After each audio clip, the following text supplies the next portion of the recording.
Yo, you know a movie I'm hyped for? The new Hunger Games, but that's not coming out for like a year. Do they got the trailer for that? We'll watch that real quick too if they got it. Oh my god, they do. It came out 2 days ago. We're watching another trailer. Dude, it's about Haymitch's Hunger Games where there's twice as many opponents. I really believe that they could just fucking film slop Hunger Games movies over and over again, just going back in time or in the future or whatever, and just fucking, dude, literally just show random Hunger Games. Just be like, this was the 33rd Hunger Games. This was the 38th Hunger Games. This was the 10th Hunger Games. And just fucking show, like, make it a weird map, some crazy stuff. Maybe bring a character in that's like, you know, you love them, like you want them to win. But like, not all just, you can't rave about District 12 every time. You know, you got, like, sometimes you gotta have a guy that's like a District 6 where he's like kind of a fucking, you know, Nepo baby, but he's also like humble about it.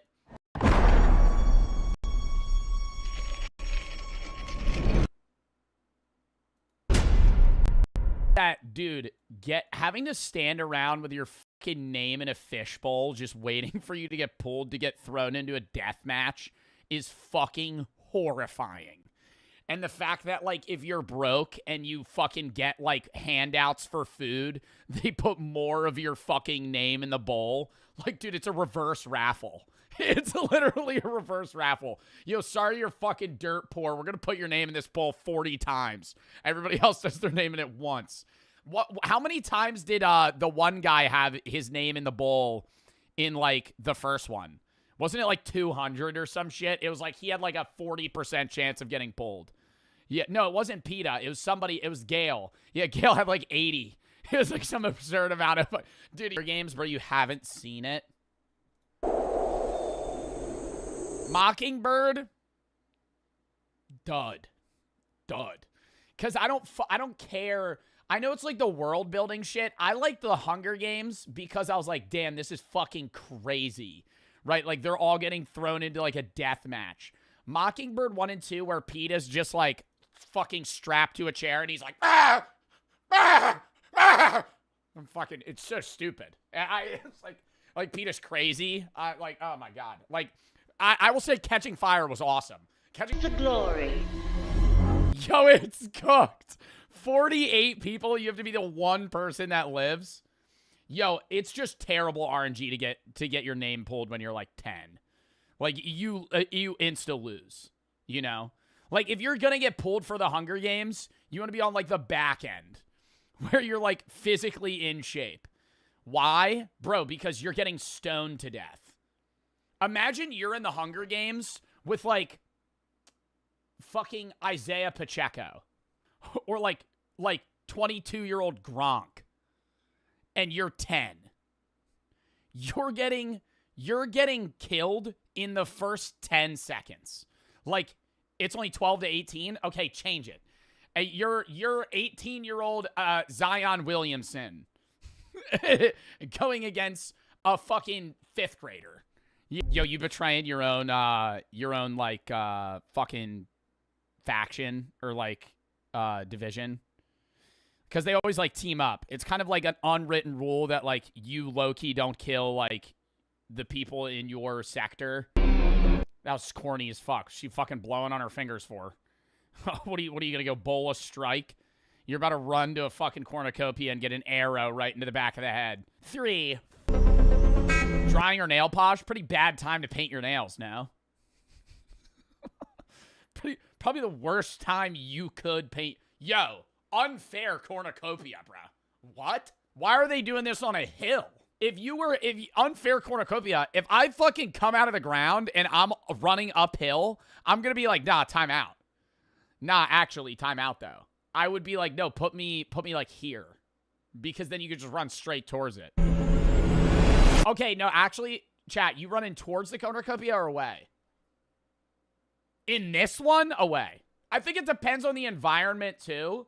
Like, this looks like you could oh, God, it's just such open land. I think ideally, like, you climb a mountain, get a bunch of food, fucking just vibe out until there's, like, 10 people alive. That's the 50th Hunger Games! Like, that's a weak-ass run! You're running for your life? You're running for your life, bro? Looks like you got a bag of bricks on your back. Oh my God. I feel like I would be hauling ass. Hauling ass towards that shit. Like unreal level speed. Wait, did he just get pushed over or did he push somebody else? Bro, you know, I don't want to say this is definitely what would happen, but like all the people in the Hunger Games that didn't want to be there would be so viscerally upset that like there would have to be a level of gore that would be unwatchable. You know what I mean? Like all the Hunger Games, like rich people in the Capitol, like really want to see these kids kill each other. And like, yeah, sure, maybe like an arrow to the head. They're like, oh, that's entertaining. Dude, imagine you just like literally mangle somebody. Like they're not going to watch that.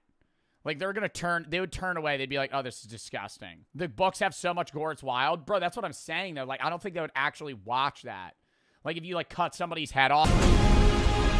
Dude, you'd probably get, like, donations for that, actually. I'm going to turn on what I just said. I think if you were that fucked up, the rich people would give you better stuff so you would win the game. Like, if you would maybe have, like, a part of the audience that would be like, oh, that's disgusting. But, like, if you, like, cut some guy's head off, they'd be like, oh, that's awesome. Let's send him stuff.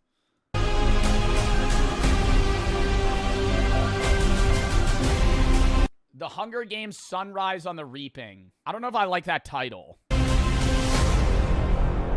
Only in theaters, November 20th. So less than a year. 362 days. This seems much more colorful than the other movies. There's a strange tension, unused to it. I love it. Bro, I want one that's like I don't know. Did you guys like the most recent one? Like the first Hunger Games? I like the lore. Number one, too much singing.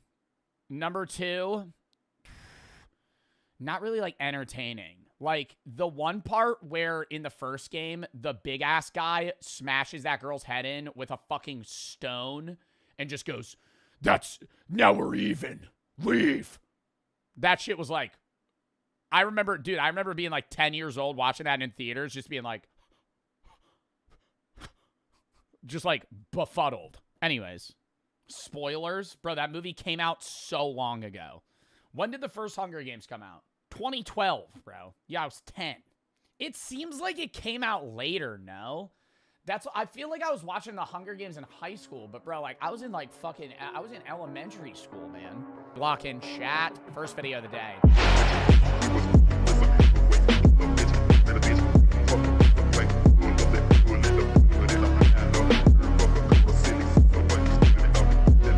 The horrors of DoorDash. Welcome back to the Papa Meat channel. How you doing? How you doing? Coming on sundown because today we're going to be talking about food delivery drivers. I did some DoorDash this weekend, Nick. That's why we're doing this. Let me tell you, the whole operation, the whole DoorDash, the whole food ordering app industry, it's got to change. Oh, I love it. I think it's very inefficient and also fucks over the food drivers.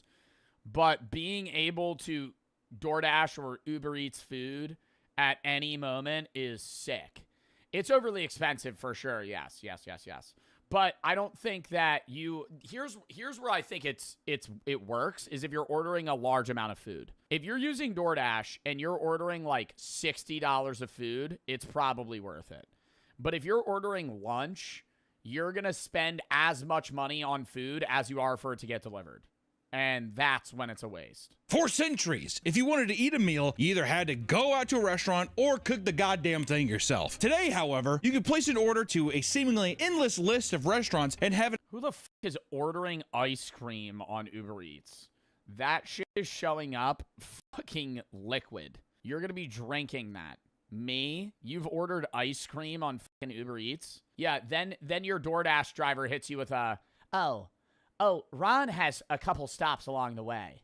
He'll be there soon. Ron just picked up your milkshake. He'll be there in about 35 minutes. Oh, awesome. It'll be warm. You can place an order to a seemingly endless list of restaurants and have it to refreeze it at your door without lifting a finger until you have to grab the bag. While many of us indulge. I wouldn't even be pissed at the guy, bro, if he did that. Like, I couldn't be mad at him. I'm so serious. I would just be like, bro, you're good. I'm gonna refund that shit on Uber Eats or DoorDash. Like, don't even worry about it. While many of us indulge in this I'd feel so bad.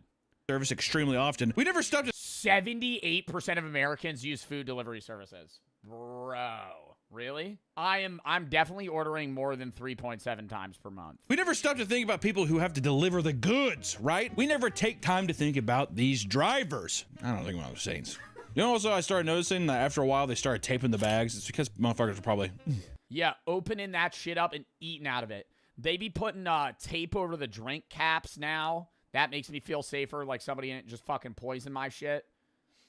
Or yeah, no, when the bag ever looks like crumpled or fucked with, I'm like, that's weird.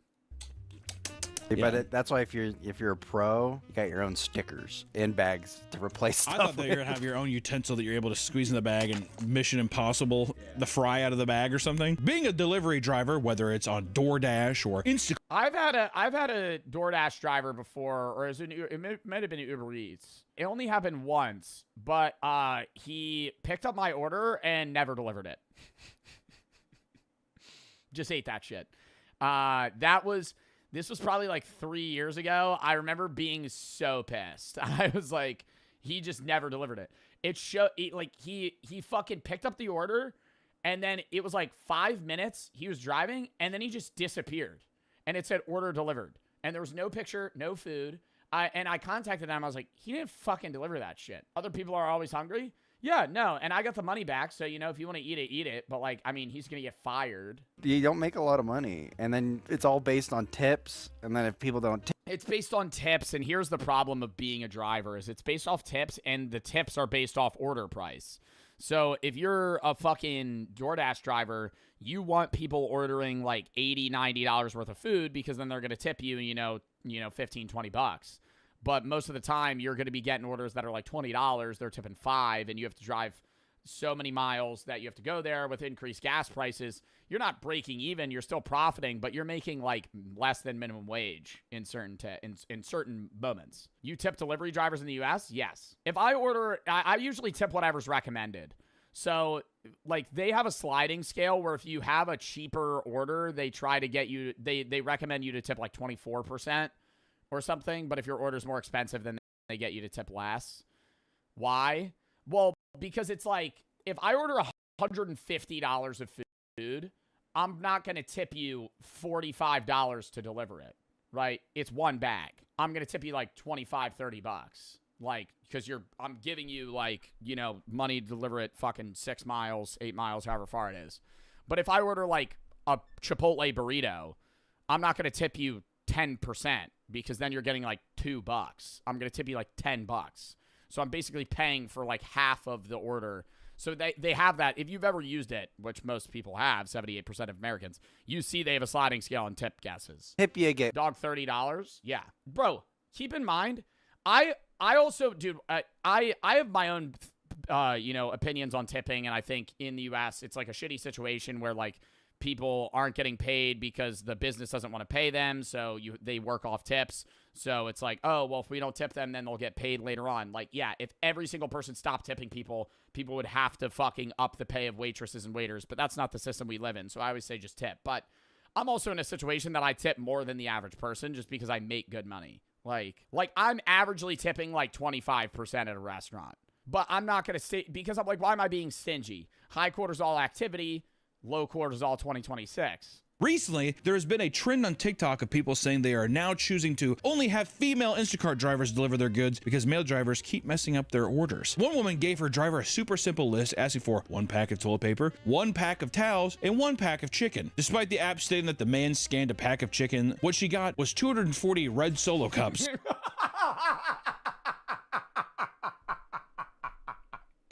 No, that's so funny though. That is fucking hilarious. 240 red Solo cups. Oh my god, you're gonna be playing Pong for like 10 years. A refund. You know what? In a situation like this, though, do you not just think that I'm doing multiple jobs at one time and I gave you the wrong bag? I think that's what it is. Yeah. Because they might have 3 bags in their back. They might have 3 bags in their back car, and somebody ordered that, and now some other dude's getting paper towels. Oh my god. Wow. This woman wants toilet paper, paper towels, and chicken. She gets red Solo cups. Meanwhile, there's a party full of people that are waiting on red Solo cups to be able to play drinking games, and they just get, like, toilet paper and raw chicken. Don't worry, guys. The red Solo cups will be here anytime. Sorry, dude, but I'm not a feminist, and I like men a lot. A lot.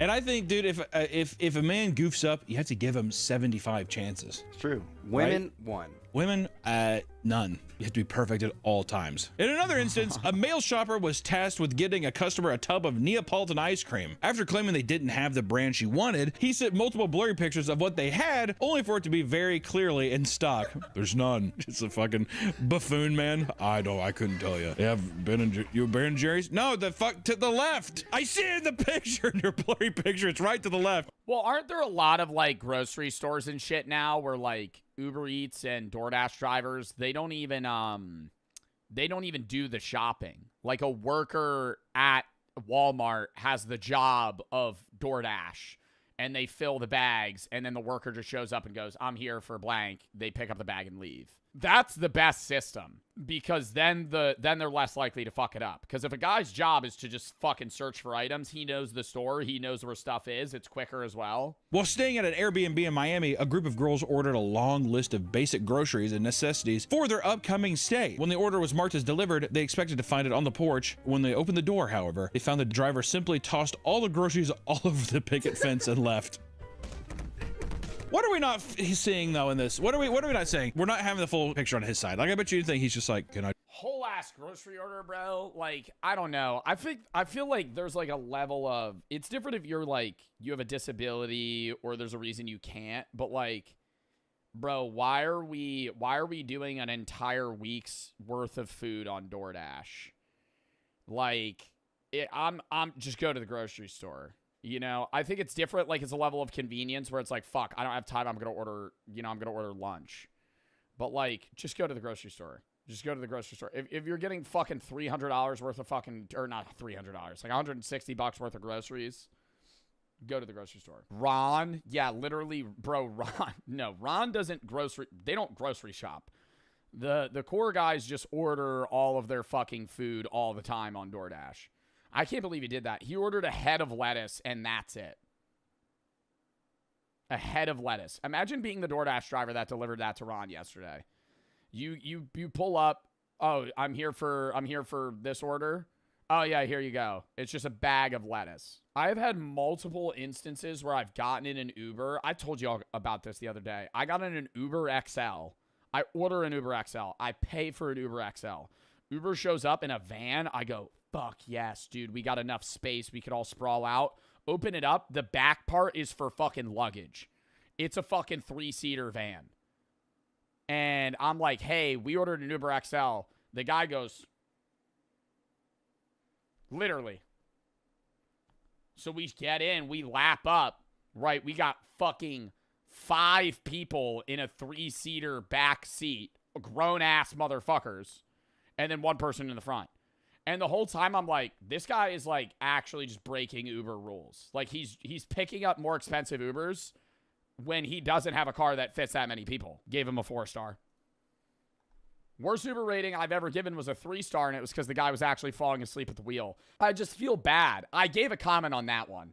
On both of them, actually. The 4-star one, I was like, car was too small. The one dude, he was biting his finger to stay awake. It was like 1 a.m. We Ubered back, and I get, bro, you know, motherfuckers need to hustle and make money, but, like, you're going to kill someone. He was, like, swerving into the rumple strips, and he was going like this.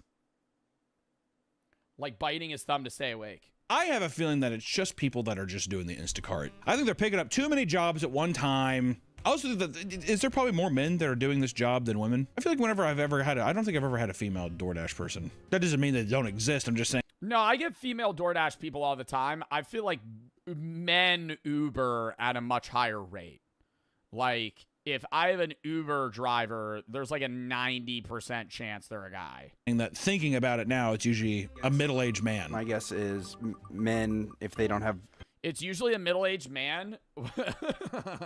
It's usually a middle-aged man with lighting like this. And the photo of their face just like...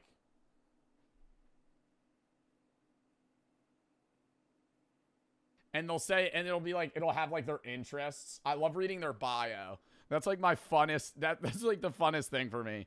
I click on them and it'll be like, oh, this person's delivering knows English, Spanish, French, whatever languages they know, their rating. And it's always funny when they have a shitty rating. I go, oh, I'm in for a ride.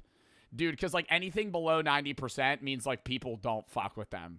And you'll see a guy will be, like, 84% fucking rate. I'm like, dude, he's about to get, like, fired. It'll be, like, loves blank. You got to bring that up. Do that shit. Next time you hop in an Uber, see their interests, bring it up. So, I heard you're a big fan of golf. For the rest of the Instacart drivers that don't have this issue, it can be extremely challenging and dangerous. After receiving a regular order of groceries, a delivery driver walked up to a home and was shot by a man that thought he was an intruder. What? Why? Why would you do that? My DoorDasher's near. Did someone say Taco Bell? Oh my God, who are you? Ah!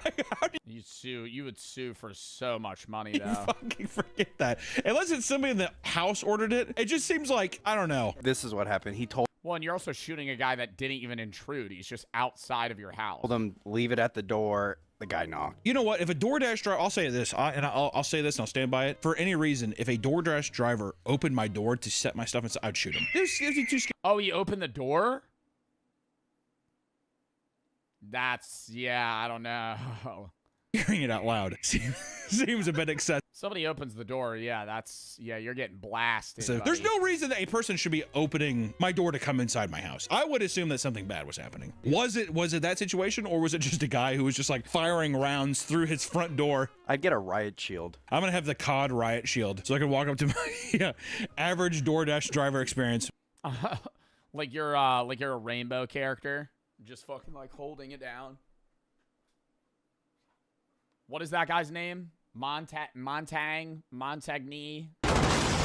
It turns out that the man's wife placed the order and didn't tell her husband. So, when the motion detectors went off, the husband sprang into action and shot him with no hesitation. What the fuck? None. The motion sensors. Does he do that with animals? How many times have you had a motion sensor go off like a raccoon? All the time. And you forgot that you ordered that shit or you didn't check, bro?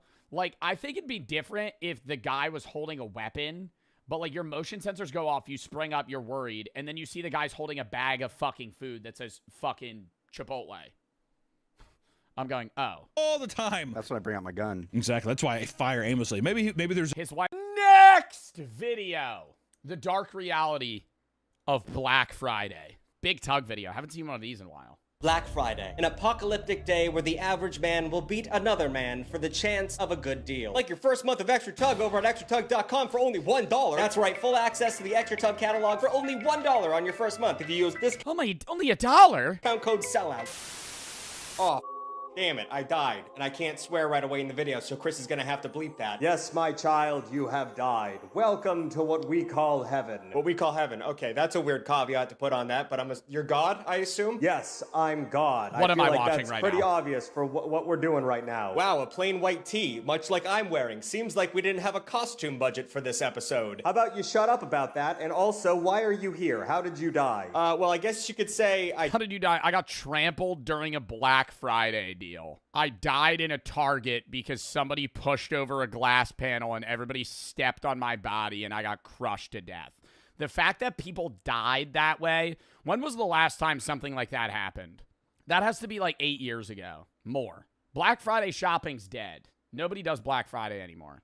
Malls still get a lot of traction and places do Black Friday deals, but they're always like, dude, Black Friday, for those of you that don't remember or you never knew, Black Friday used to be like 90% off.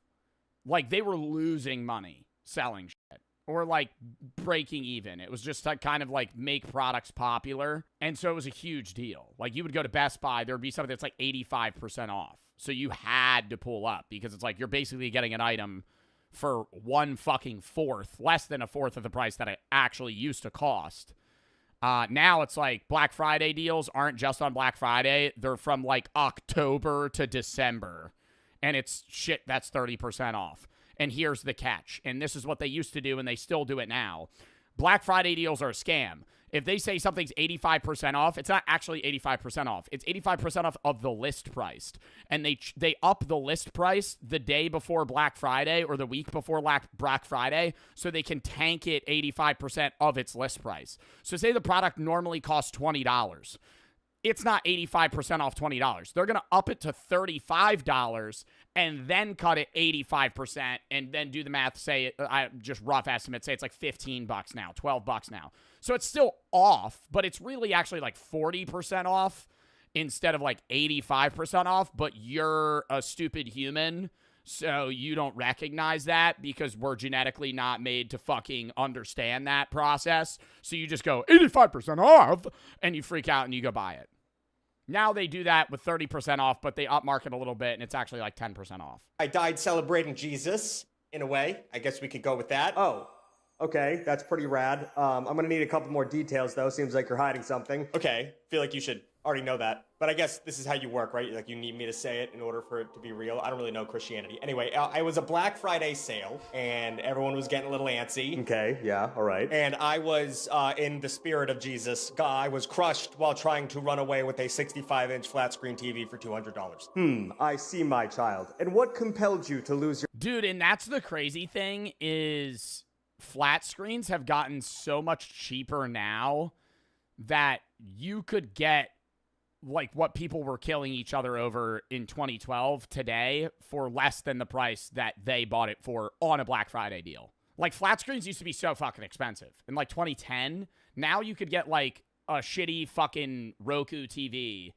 that's still 60 inches, 1080p for like $150. life for a Vizio? It was the temptation of the 50% off Black Friday deal, sir. I don't think that was worth dying for. I think we can both agree. But my son, you see, you were deceived. The TV prices were jacked up right before it went on sale so they could promise a bigger discount. What? No, Father, no! Yes, and for the sin of lusting after Black Friday, I must now send you to hell. Honestly, you were never gonna make it to heaven. I've seen all that extra tug stuff and it's kind of lame, and also you're a little pussy dork. Okay. I feel like that was a sales pitch, but then you called me a dork at the end. You're a pre-watch Peter? Bro, I've talked about this every Black Friday. That's like common knowledge. Even like Cyber Monday shit, they do that. People don't talk about it, bro, because nobody knows. Nobody knows. Cyber Monday, oh my God, 75% off. List price, they upped it. Check the fucking history.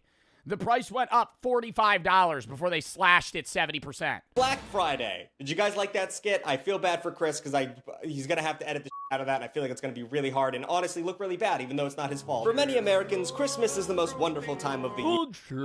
Chestnuts roasting on an open fire. I love that guy. He does the same video every year. Always, that video gets popular every year around Christmas, and it's so awesome. Chestnuts are roasting on an open fire, while some freak named Jack Frost nips at your nose. But we all know the actual reason for the holiday. Spending, spending, spending. That cold, hard cash. That cold, hard Kohl's cash. That's right. I'm already done Christmas shopping. You got to get that shit done early, bro. It's just peace of mind, man. That's like, it's like such a stressful thing. How? Because this is what happens. November comes around. I'm not thinking about anything. Randomly one day, I'm like watching TV, and I go, oh, fucking Christmas is in a month. Oh! And then I write down all the names of the people I need to get gifts for, and the next day, I buy all the gifts. I spend 3 hours just fucking doom scrolling. And I'm like, they want this. I order everything. Right? The lining of baby Jesus' manger is not hay, it is cold, hard Benjamins. Gallup estimates that the average American will spend $1,000 on Christmas gifts this year. I don't know what kind of American that is. I'm not spending $1,000. You guys, I don't love my family that much. And the signaling of the beginning of this annual shopping spree is always the day after Thanksgiving, also known as Black Friday. If this idea of co-opting a religious I will say I do miss the vibes of like Black Friday shoppers that after Thanksgiving dinner, they would go post up outside of a GameStop for fucking 12 hours. Sorry, I gotta leave Thanksgiving dinner early. I gotta go sleep in a tent outside of GameStop.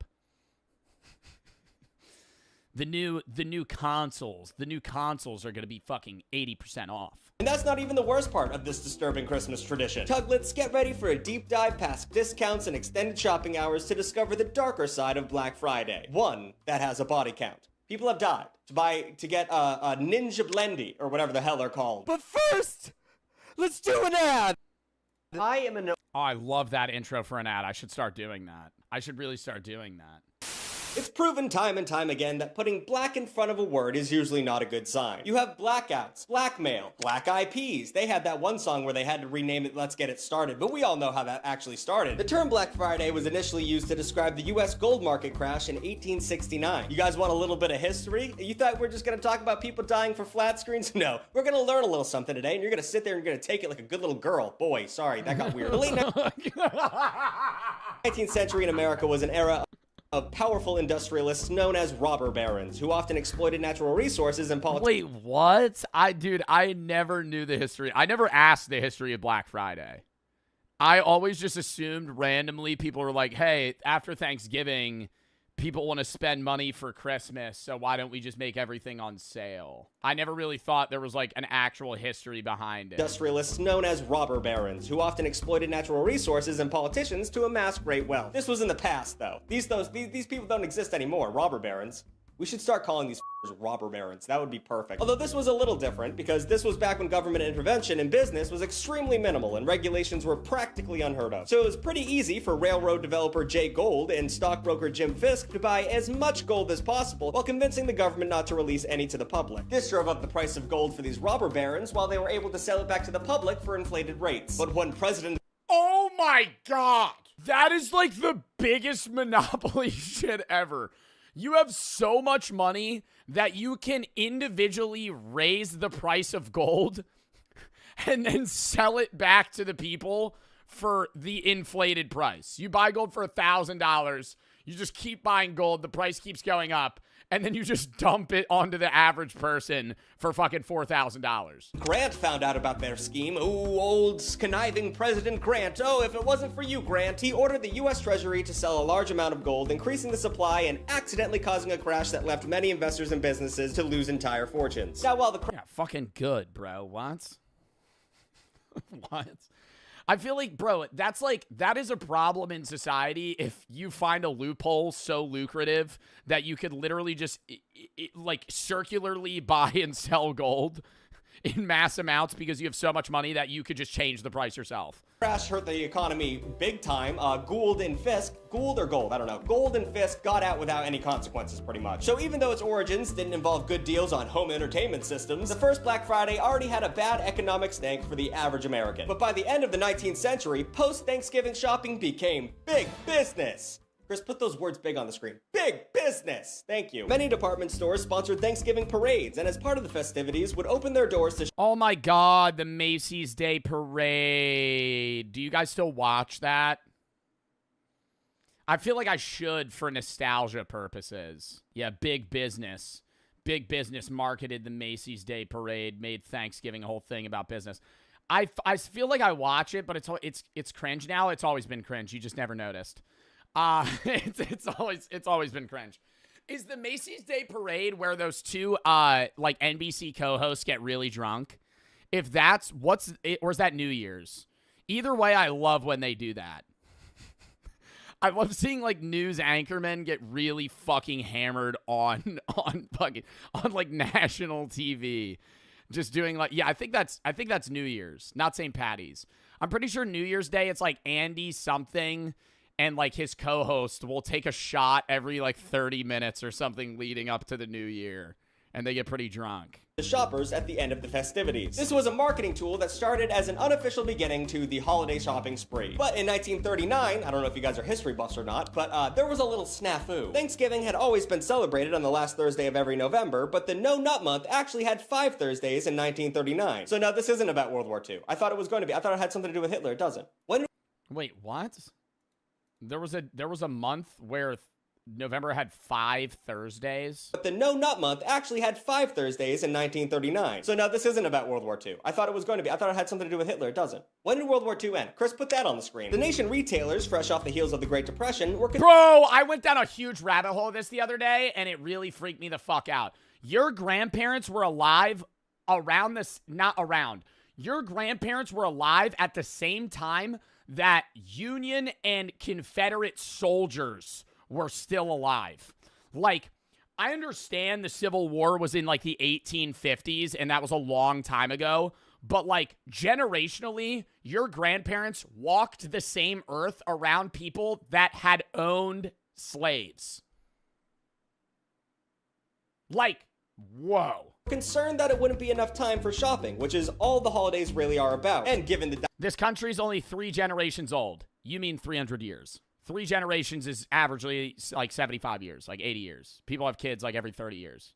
dire situation that the nation's economy had been in for the prior decade, the National Retail Dry Goods Association propositioned President Franklin Delano Roosevelt to change the date. And that August, FDR said, Thanksgiving's a week earlier because we gotta get shopping, ladies and gentlemen. I don't know, buy that turkey a little bit earlier because we're changing a national holiday so you can spend more money. And everyone loved it. Oh, God, man. I fucking hate cutting. I'm at the age now where when I go to the family Thanksgiving, there's like a potential that I'm the guy that has to cut the turkey. It's a task that I knowingly have to take, but I don't enjoy it.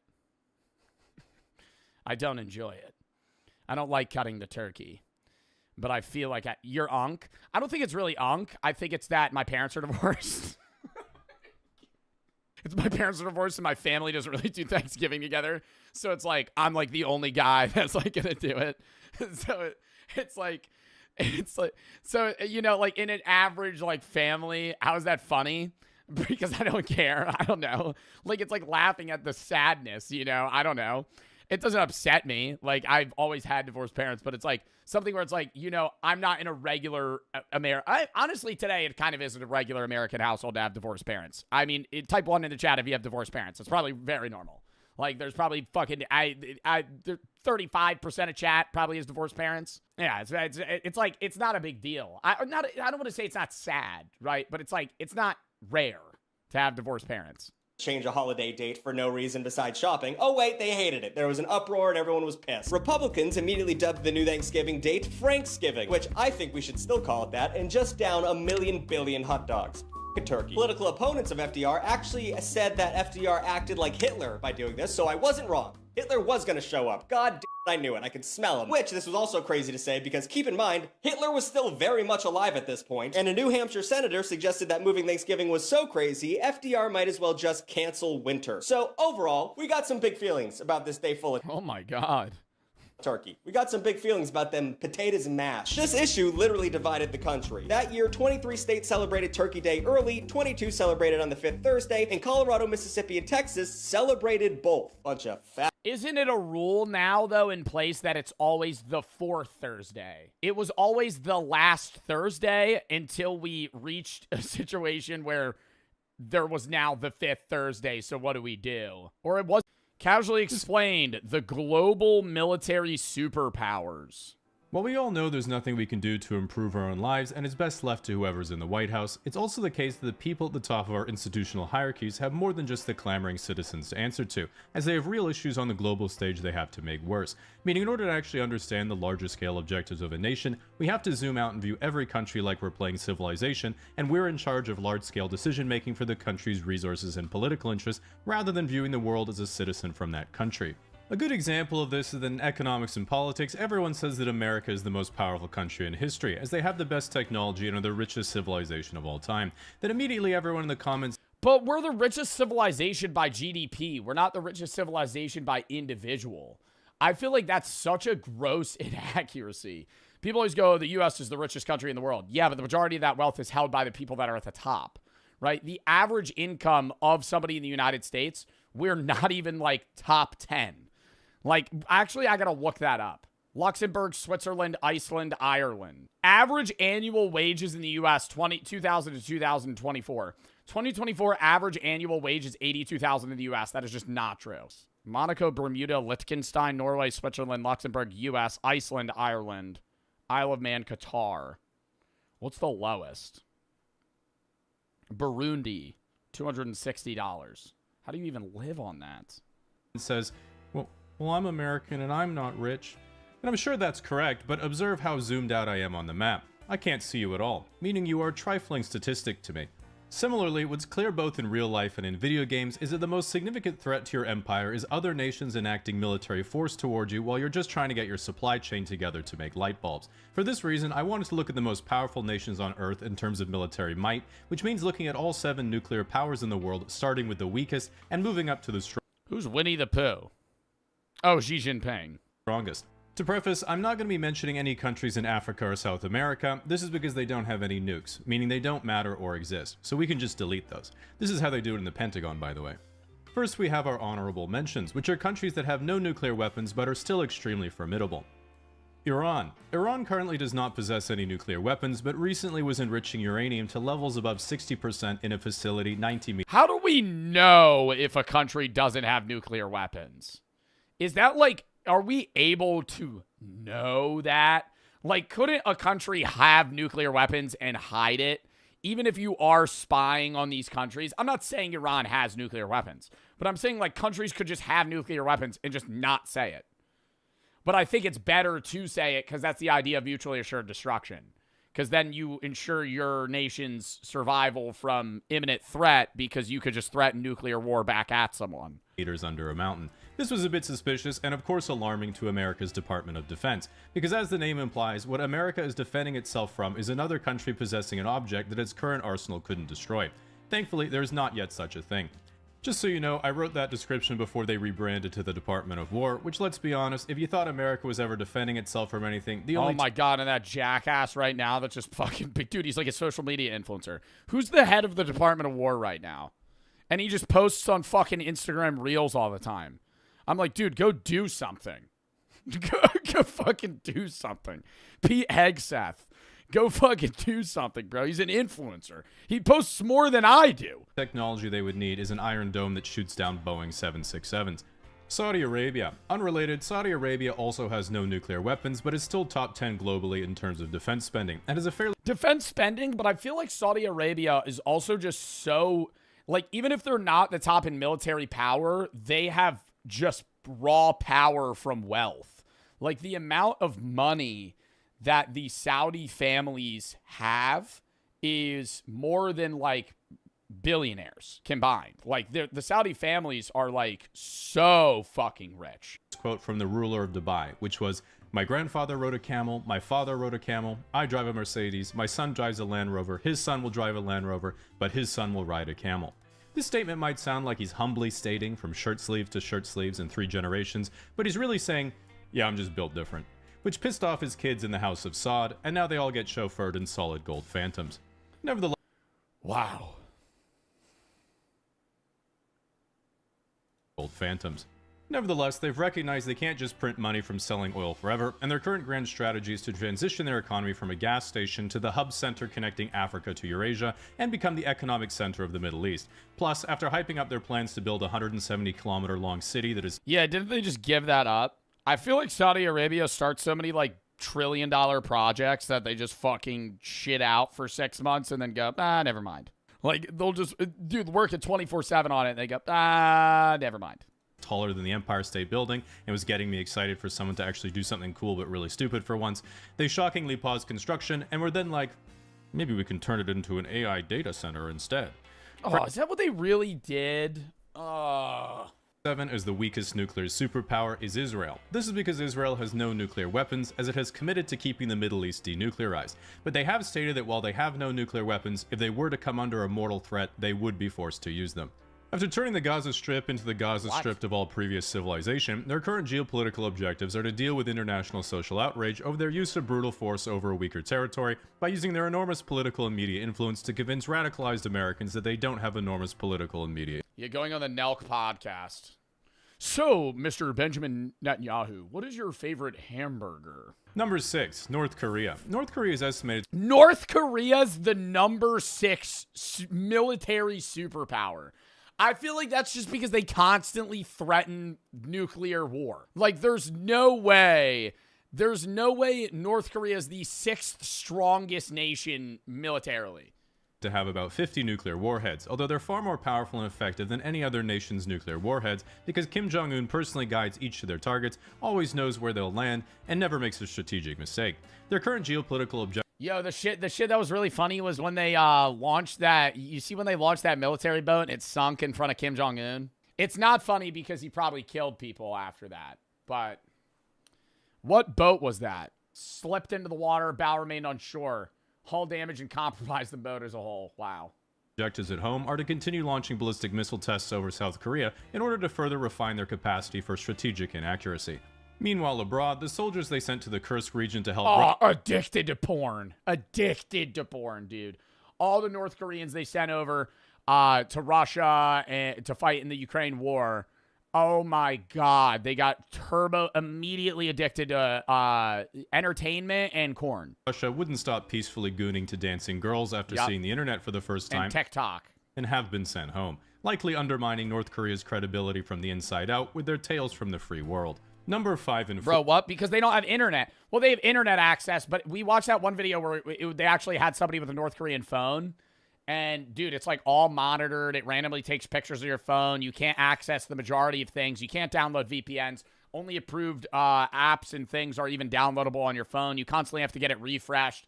Like, if you're on Wi-Fi or a phone in North Korea, that shit's about as useful as, like, a Leapfrog tablet in 2010. So when they went over to Russia and they had basically unmonitored internet access, they shit their pants.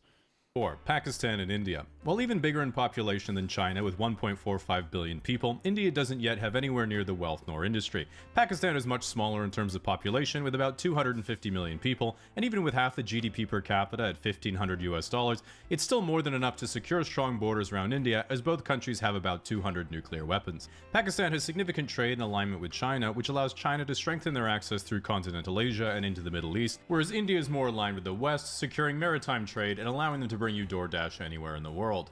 Now we get to the top 3, which are considered the real major superpowers in the world and a major jump up in power level from everyone else.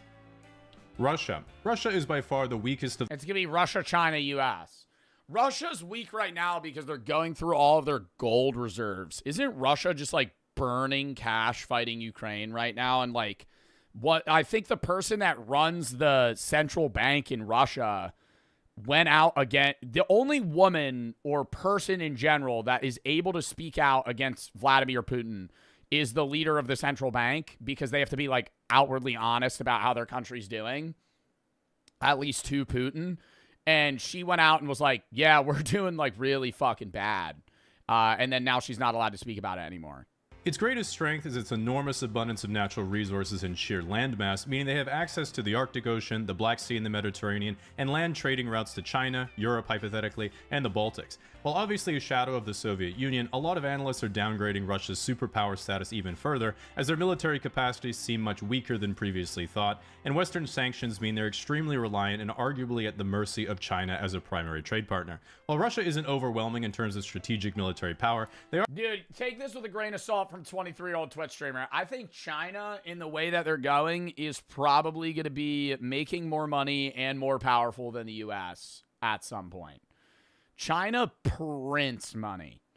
They fucking sell everything to everyone, and it's like not even close. Like, they fucking purposefully, artificially devalue their own dollar, and then their government just has so much money to spend on anything. Are basically unconquerable because they have 6,000 nuclear weapons, which is more than America. And so it's kind of like fighting a Voltorb who might just get pissed you're winning and at any moment self-destruct. Meanwhile, Putin says that pretty much all of Russia's military actions are not for conquest, but preemptive self-defense from the expansion of NATO. For people who are not aware what NATO is, if you ask a Westerner, we would say it's the political and military alliance formed between the United States and Western Europe after World War II that was then extended to more Eastern countries over time, as they wanted trade relationships with the West and security guarantees for themselves after the collapse of the Soviet Union and the formation of a still threatening modern Russia to their east. This is of course my Western bias speaking, because you ask Putin what NATO is, he would say, Mordor. At any rate, it's... seems unlikely any further land conquest is going to occur after Ukraine, because what was supposed to be a quick little pro-gamer move that everyone was going to ignore ended up looking like this on the live conflict map in January 2023, and this is what it looks like 3 years later, so you can make up your own mind what that means. Number 2, China. China's biggest strength is turning their country from what was essentially an What's up, Beijing? agrarian peasant society getting conquered by the Japanese during one of their many angry phases in the 1930s into the largest industrial economy in the world and second largest GDP in quite literally 40 years. They have a population of 1.4 billion and a GDP per capita of $13,000, which is absolutely absurd given its size and where they started. A common sentiment you'll hear online is that China actually only has a population of 800 million, but then you ask for evidence and they're like, Well, some Japanese scientists measured their annual salt consumption and it was lower than expected, which is completely Their annual salt consumption? Wait, there's people that think China's lying about how many people live in their country. Why would they inflate their numbers by 500 million people? I feel like you couldn't lie about that. Like, you couldn't. There's no way. I could see a country with 1 billion people saying they have 1.2. But there's no way you could be like, yeah, we have 1.3 billion people. And they're overshooting by 500 million. nonsense because my grandma's Japanese, and if you said, yeah, Chinese salt consumption's about 2/3 of what we expected, what do you make of that? She would have said, make a lot of sense, Jamie. Chinese don't know how to cook properly. Nevertheless, what makes China frightening is that because of their export economy, they have a massive industrial capacity. They have similar numbers of tanks and warships to the US, albeit smaller ones, and their air force and overall system technology are far worse. But in terms of shipbuilding, China has a gross tonnage capacity of over 230 times the US and produced over... You can lie easily now? Yeah, but I mean, dude, lying about 500 million people is kind of hard. Yeah, we do have the same amount of stuff as them, outside of nuclear weapons. Building and aircraft. China has a gross tonnage capacity of over 230 times the US and produced over 1,000 commercial ships last year, and America made about 8. Not 1,000, the number 8. And in case you think that isn't a problem, it's Chinese commercial shipyards that also make the destroyers. Currently, China's next big move is most likely the annexation, aka reunification with Taiwan, because to be frank, it's literally right there. And when China was... But like, why? What is with like this still needed idea of countries and conquest? Like, the world's been discovered. Why not just try to make the current country better than try to acquire more land and space? Like when we're like, we need to acquire Greenland, that's making your life harder. I know China and Taiwan have had strains for years and it's a very long historical conflict. But I'm saying like with the US, we have so many problems. Why are we trying to get more problems? I know it's oil. US is also a war-based economy, so it's its own thing. You want Greenland for oil. You want money from that. You want to have more of a military holding there. Joe, do research. Yeah, it's a lot of strategic shit, chat, and it's also like an ego thing of like if we acquire Greenland, that would look great for Trump. I'm saying from the average person's perspective, like if you just threw a random guy in power, they'd do pretty bad. But I don't think they'd go, we need to start taking land. They'd go, why don't we solve part of the problems that we have here? Why don't we fix the problems that are going on here, right? Rather than acquire more of them. Well, obviously not. That wouldn't benefit us at all. But like imagine if Vancouver Island was its own country and had the best oil reserves in the world, and America was like, hey, can I buy some? And Vancouver Island was like, no, we use Chinese wellheads, so we only sell them the good stuff, but you can have the shitty oil we sell to everyone else.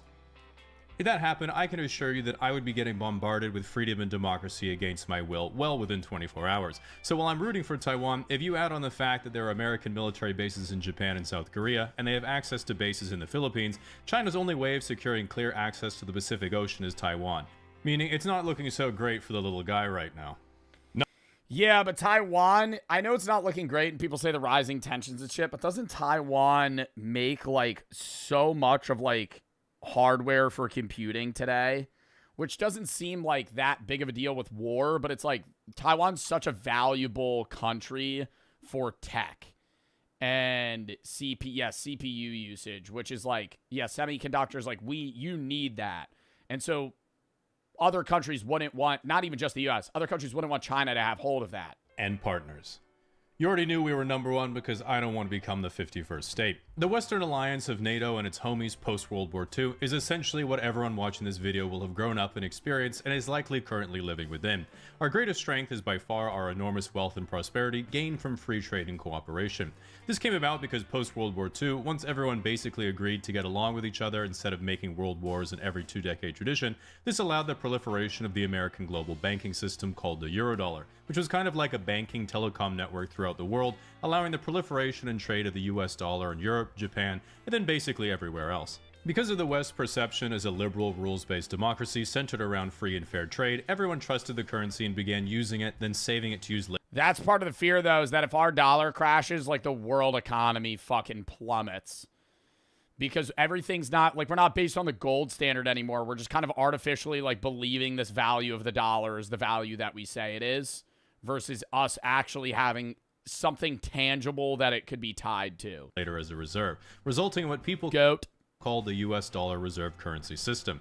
Even today, 58% of all global reserves are in dollars, 50% of all trade is done in US dollars, and 90% of all foreign exchange is in dollars as well, which allows immense privilege in terms of global influence. You can sort of think of it like how the global language of business is English. Europeans speak to Europeans in English, except Italians. Educated Chinese students learn English, and if you want to have a successful international career, you essentially must learn English. That means for people born into it, you don't have to do any work, and you get all the rewards. If your hopes and dreams are to be successful in music, film, tech, finance, business, or professional political streaming, you have access to the largest markets right away. When you're thinking of your dream career, the first step for nearly all Westerners is thinking, but what if I fail and people make fun of me? But for everyone else, the first thing they have to do is learn a completely different language to fluency and then move to a different country. This is essentially the same privilege as the US dollar in that it has a global monopoly on banking and trade, meaning the currency that you create is the currency everyone uses, not just your citizens. So you can pull the levers of not just national, but global monetary and fiscal policy in your favor if you hypothetically had any idea what those levers did. With that said, currently the geopolitical grand strategy of the West is in complete disarray, because prior to Trump 2.0, both the Democrat and Republican plan was essentially to maintain the pre-existing Western rules-based order in conjunction with its allies in Europe and Asia, with only pocketed military intervention as fires needed putting out, or some perhaps slightly imaginary threats emerged. Even now, it's still not clear what the new hard-right grand vision is, or if there even is one, but if you read some of the partially human thinkers that seem to be whispering in Trump's ear, and you really interpret it generously, it would seem the basic premise is we have to stop languishing and twiddling our thumbs as China becomes a threat to our position as global superpower. We need domestic industrial capacity to come back because we have no way to build our critical industry technology in volume if they decouple their economy from us. America shouldn't use our resources to be the protectorate militarily of Europe. They have the resources now to do it themselves. And America will establish political security over Central America, locking down a soft border for the entire northern continent, while using bases on Greenland to secure the Arctic shipping lanes, which are now open nearly year-round since polar ice has retreated in the last 50 years. Oh my god. Fuck this. Fuck this. Not because of climate change, though, that doesn't exist.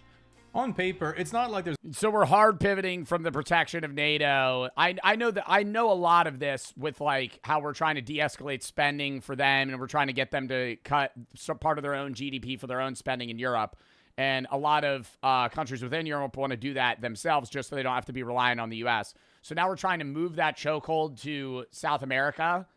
So then we have the same influence that we had 30 years ago on Europe, just in a different space. There's anything that unusual about the plan. It just represents a particular form of extremely hawkish foreign policy. The problem really is the not on paper part, which is using forceful executive powers to manipulate your allies while demolishing any pre-existing trust and goodwill, then circumventing all democratic political channels to achieve it as fast as humanly possible, causing massive social upheaval in your own country and the world, and all of this is while defying the entire fundamental basis of the Western alliance in the first. And like, when's it get better? Like, that's what, like, bro, motherfuckers are like, I know people say, are we great yet? But I'm like, what's the final plan? You know what I mean? Like, when people are seeing this, like, there's some people that don't have a problem with it, but I'm like, yo, what are we waiting for? Like, what are we waiting for? When's the great again happening? Everything's more expensive. Inflation's still higher. Job markets are still bad. The housing market's still expensive as fuck. Gold skyrocketed 300% because people are worried the economy's gonna fucking crash. We're in an AI bubble. ICE is just killing people. What are we fucking waiting for? When, like that, no, I literally ask myself that every day. I'm like, where's the goal, right? Because like, I can get the idea of like shit getting bad before it gets better. There has to be things that are bad before you get to the long-term goal. But like, what's the goal? I feel like we're moving the goalpost all the time. Like, what are we talking about? Greenland now? We kidnapped the guy of Venezuela, or now we're controlling Venezuela for some time. I just like, what's happening? First place, which is ironically destroying the social cohesion and resulting trade and finance empire that made America great post-World War II.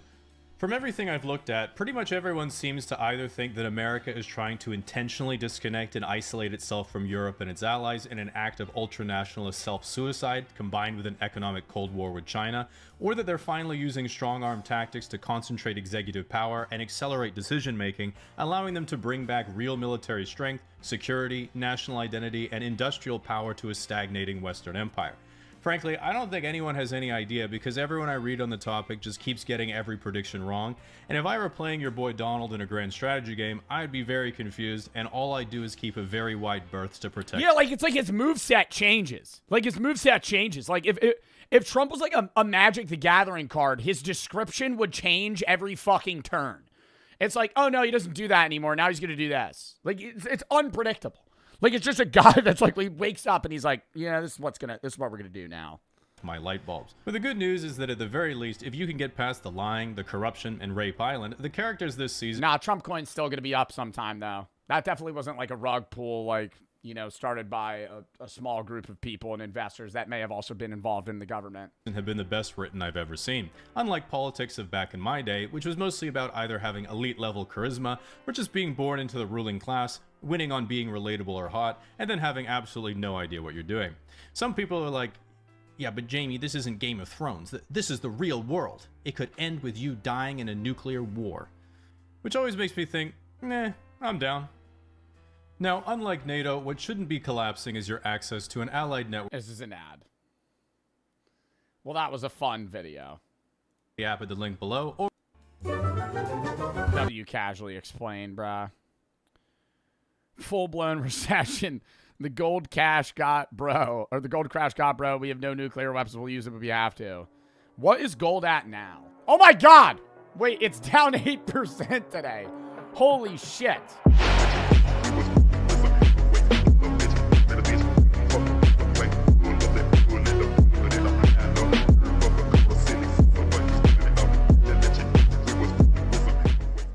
In like I'm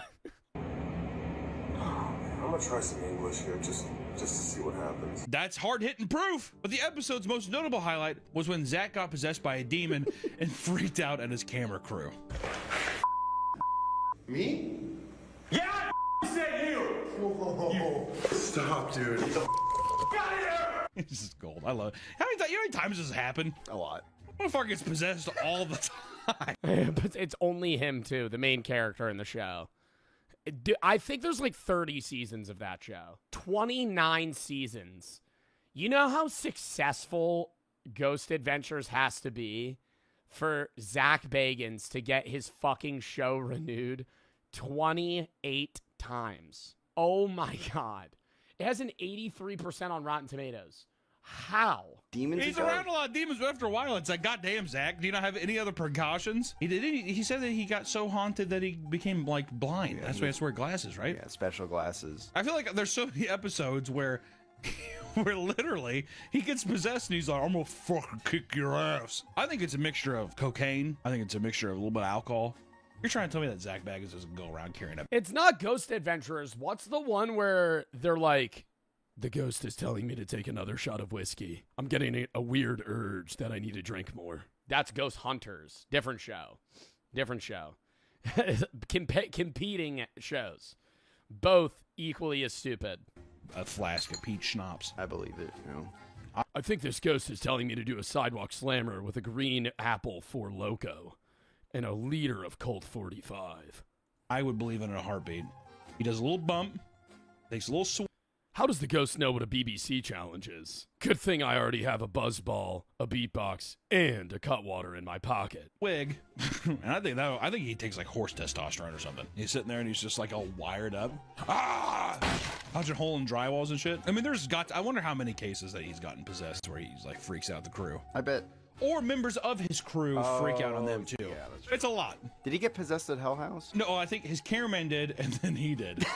Which is my favorite part. Because I'm pretty sure he sat there like, dude, Zach, what is going on? He's just like... He's like, dude, I became so violent, I feel like I wanted to kill you. While cursing and filling his arms in the pitch dark, he began to punch the walls and wander aimlessly through the chapel. It took 5 minutes of freaking out before one of the other co-hosts, Nick, came over and performed an exorcism on Zach by telling the spirit to let it. May Christ compel you, leave Zach. Zach Bagans is a good man making a Ghost Adventures show trying to document your hardships that you had to endure. Leave him now, I command you. Leave his body. My name is Zach Bagans, and I never believed in ghosts until I encountered one. Go, which I do love a drive-by exorcism. I do love how easy exorcisms can be. Hey, you're gone. Hey, let go of him. Thank you. He's a powerful priest. No fisherman dares go near the island, believing that it is cursed with dangerous spirits. Other than the Mad Doctor, of course. Locals are fully convinced that the island is infested with vampires. What? Ghosts and vampires? I didn't realize we were going to be touching on vampires in this haunting video. If you're attacked by a vampire, it is technically kind of a haunting because it is a dead man. It's true. Yeah, undead. We kind of skirted the game, didn't we, Nick? Yeah, a little bit. This is because multiple bodies were unearthed with stones and even blood in their mouth, leaving many to believe that they were recently up and walking around feasting on human blood. There's probably people fucking this. What's horrifying is when people are like, he's dead, and they bury him, and the people wake up, and they're like, oh my god, he's a zombie trying to get out, and no, it's just a guy trying to claw his way out of the— Well, that's why didn't they used to attach a bell to, they would have a hole that would go all the way underground in your coffin with a bell, and they would leave that for like a few days in case you happen to wake up, you'd start ringing it. But then I feel like they changed that too, because it used to be customary that you would let the body sit in your house for like 3 days. Like if somebody died, you would just leave them for like 3 days just to make sure. Like, are they actually dead? Or because you could check a pulse, but you're not like, because that's happened where people have gotten buried alive. That is my nightmare. Oh yeah. Oh my god. That's why I almost I want to have like a little pill in case anything happens. I could be like, oh, I'm done. See, I would just have a contingency where it's like, if you're gonna bury me, cut my head off. I kind of like that idea. I feel like I wish that was kind of a more normal thing. Also, I think that's also why the Vikings did it, right? You just set them off. And you fucking... Isn't that actually not as accurate? I thought like Viking funerals were not very common. Let me bang it. The famous imagery of a body burning in a longship set of flame is largely a myth. Real Viking funerals involved land-based cremation on funeral pyres or burial in graves and mounds. So it was like Viking funerals existed in the sense of maybe burning a body, but not where they would row you out into the ocean and then fucking shoot a flaming arrow at your body. Why do you keep saying bang it? I'm trying to start a new wave of saying Google it, you say bang it. I would be willing to hard pivot to maybe Yahoo that, but or edge it. I would, yeah, like I don't know, but that if I say let me edge it, that might be, I don't know. The Valley of the Kings is one of the most important archaeological discoveries in history, but it is also one of the most haunted places on Earth. The first tombs were constructed— I want to go, I don't want to like uncover burial sites or tombs, but I want to go inside the pyramids so fucking bad to like actually witness and stare at like etchings that somebody put into the wall fucking thousands of years ago is so cool. Around 1500 BCE, and for thousands of years, Egyptian pharaohs and nobles were buried in the lavish rooms. That's what I'm going to say. I watch some people, there's like YouTube videos, people like being like, oh, I'm going into the Valley of Kings or whatever, the tombs and the pyramids. No. I'm so claustrophobic. Try not having a panic attack watching one of those videos. Go ahead. Watch a guy go up these stairs. Like there's this hallway to get to the king's room. You have to go up. This is exactly where I would want to go though. I'm not saying I don't want to fucking go in the claustrophobic part where you got to climb up a fucking half broken ladder that's like fucking 2 feet by 2 feet and you're just like breathing out so you could shimmy through. I would want to just go here. This huge, steep, narrow thing, but also it's one way, so people are also coming down. So you're like trapped in this thing, and there's like watch a video and try not to have a panic attack. Go ahead. Challenge impossible. I don't think I would have a panic attack.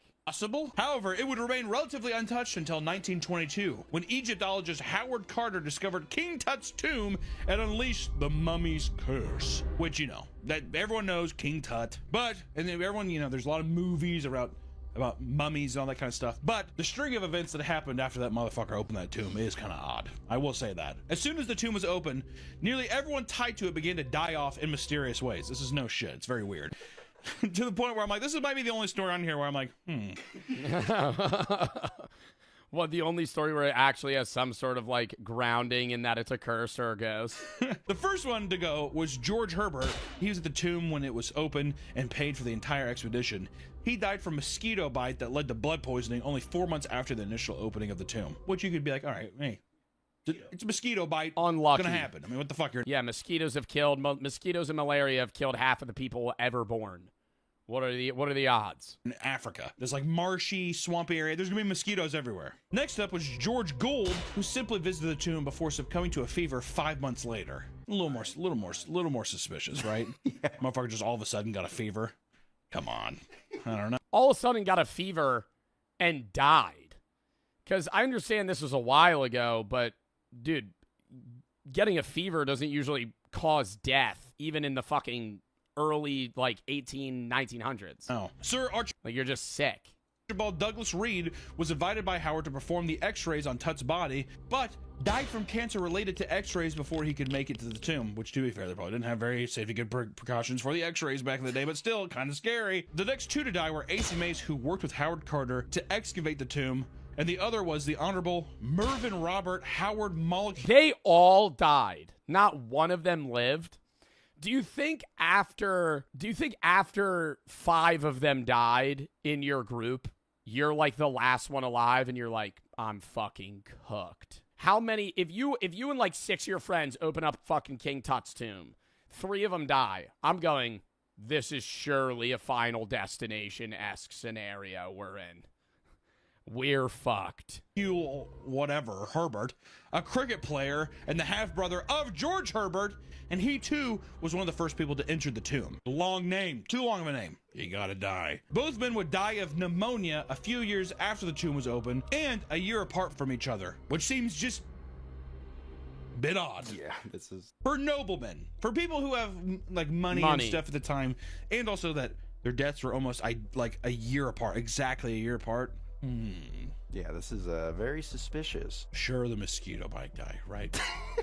Sure, the x-ray doctor that didn't use these safety precautions and he's given x-rays every 7 minutes as practice. Sure. And the other guys? I don't know. Howard's secretary would... So did they not used to like stand behind a wall or some shit when you would get x-rays? Because x-rays are radiation. You're not supposed... Like, if you got an x-ray every day, that would be really bad. That's why they always leave the room. So they used to just stand there. All right. It's weird. I feel like I have a third arm growing out of my butt. Oh my God! Sorry, I had to make the joke. Howard's secretary would be smothered with a pillow while at a bath club. Edgar Steele, the man in charge of the artifacts from the tomb at the museum, died from stomach illness believed to have been caused by foul play. So now people are just getting murdered. Foul play?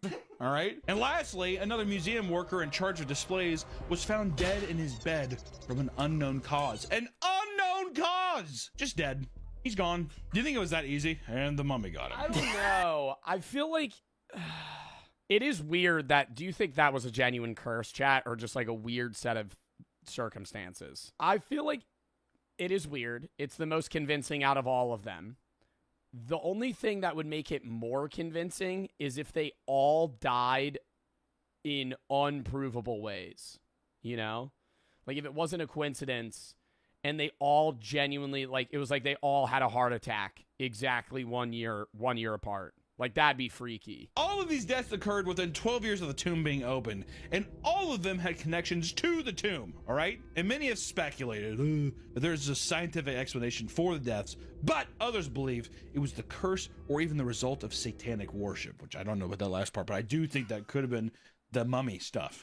Aleister Crowley believed in the occult and described himself as a religious prophet. Though he wasn't at the tomb's unveiling, he was in the same circle as all the men who died. Crowley was known for performing ritual magic, and his diary entries contained multiple references to specific times, methods, and religious symbolism associated with some of the deaths that happened from the people.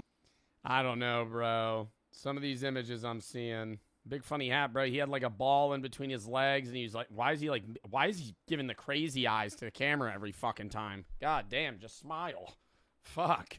To note that Crowley was in London at the same Like, that is not his resting face. time of each of these deaths. Like, or just like make it like, I think he did it. And all of those convicted of the crimes were his friends. If you manage to escape the curse of the mummy, you can expect to see plenty of other ghosts walking the valley at night. The most commonly spotted is a chariot driven by a small man who rides only at midnight. It is said that the sounds of horses pounding on the ground and whips cracking are common before it approaches. Witnesses describe the chariot differently, with some claiming it blazed as it passed by. It's totally lit on fire. I know it's just not a little. Part of me thinks with a lot of these things that, like, the latter half of the witnesses of, like, the ghost creatures are just, like, trying to be a part of the group, you know? Like, I would get maybe the first person being like, I think I just saw a fucking ghost chariot. And then somebody else, like, a month later being like, I think I saw a ghost chariot. And then that gaining traction, and then every other tourist being like, yeah, I saw it. And it was on fire. Because you have to one up them, you know? You gotta have a better story than the person previously. They saw a fucking chariot and heard whipping noises. I think it was on fire. And I'm pretty sure he was kicking a soccer ball. I think he might have been holding a lightsaber. Our last stop takes us to a little closer to home on an island just south of Mexico City, known as the Doll Island. Julian Barrera was a simple man who owned an island in Milco Canals. While he lived a relatively normal life, he would often collect dolls and nail them to the trees, as well as hang them from branches, believing it would prevent him from evil spirits. Or he was a psychopath, and that's just scary. As the collection grew, the dolls began to talk to him and soothe him to sleep. Yeah, I think he's just insane. He would go to the dumps and look for dolls to bring back to his island, where he would dress them up before hanging them alongside the others. Though the exact reason why he started collecting them in the first place is unknown, most people believe it's because a young girl drowned near his island. That he collects dolls. Probably to appease the ghost. Exactly. I feel like he drowned the young girl. We don't know that. You're making assumptions that are probably true. But we don't know. The story goes that the girl was swept away by the current while playing with her sister. Her body, along with the doll, floated to Julian's island, where the dolls spoke to him, and the girl. Oh my god! And now he feels like he has to just do this so she doesn't haunt him. His voice demanding the doll back. Annabelle. Annabelle reference. So to ward off evil spirits, he nailed the dolls to the trees, but one doll wasn't enough, so he continued to hang more to appease the anger. I don't know. Do you think the doll? Don't you think the doll wouldn't appease it? It would just invite more of the evil spirit. You just got to start pinning John Cena WWE dolls from the year 2006. The more dolls he collected, the more word spread about his That would defend you. island, and eventually people Just start pinning dolls of The Undertaker. were leaving their own dolls. And in total, there are over 4,000 dolls, making it the Guinness World 4,000? Record holder for world's largest collection of haunted dolls. All of this went on until 2001 when Julian and There's a fucking... Guinness World Record sucks now. I'm sorry. There's anything and everything's a fucking record. If you really tried your hardest, you could have a Guinness World Record. Because there's thousands of them. And it's like, why is that a record? Who's going for that record? The largest collection of haunted dolls. I would get the largest collection of dolls. I could see that being a record. The largest collection of haunted dolls. Why is that a record? How many instances of mass haunted dolls are there? 5 ever? his nephew were out fishing. While on the boat, Julian exclaimed to his nephew that there were mermaids in the water singing to him. What? Before his nephew could even react, the old man was found dead, face down in the water, allegedly in the same place where What? the girl had been found. After his death, the island only seemed to get worse as other people began to see and hear some mermaids in the canals around the island. And throughout the island, thousands of dolls are said to move and talk during the night, but there are a few dolls in particular that paranormal investigators are interested in. The first doll ever hung up is inside Julian's former one-bedroom home. They have specific dolls that are more haunted than others? I thought it would just be the whole island's haunted by the fucking dolls. People who have gone near it have claimed to hear it talk and demand for more dolls on the island, which is fucking creepy. Also, just want to say, too, the visual of tons of those, and then to think at night they all start talking, that's pretty scary. Yeah. That's kind of a cool visual. $4,000. If the doll asks for more dolls, you just bring something that's not on category at all. You just show up with like a Bluey plushie. Is this okay? It's all I could find at the gift shop. You bring Elmo. Just fucking staple him right to the tree. Dolls talking. $4,000 being like, All right, all right. No wonder Julian's just like,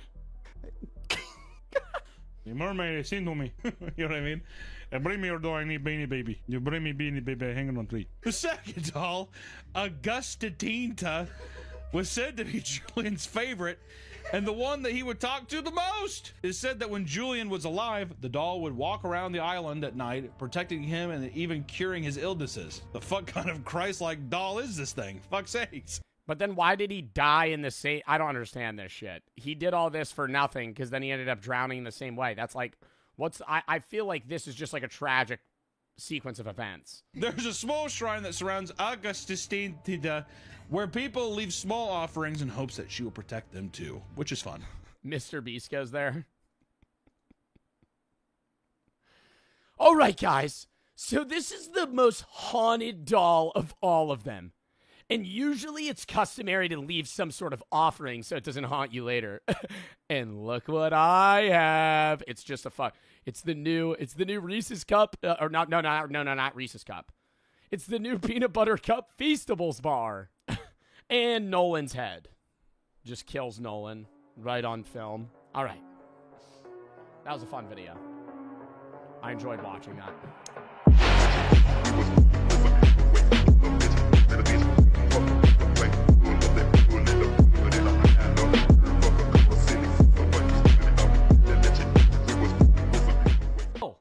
Would you not, chat, before you shoot someone, are you not checking, like, oh, he's just delivering food? Whenever a customer places an order, they often feel entitled to have the driver do whatever it takes to get their groceries to their door, no matter how ridiculous of a feat it may become. One shopper accepted an unusual order of 4 24 packs of water bottles, 6 12 packs of water bottles, and 7 4 liters. Yeah, see, that's like fucked up because then you're making that Uber driver carry like a shitload of weight.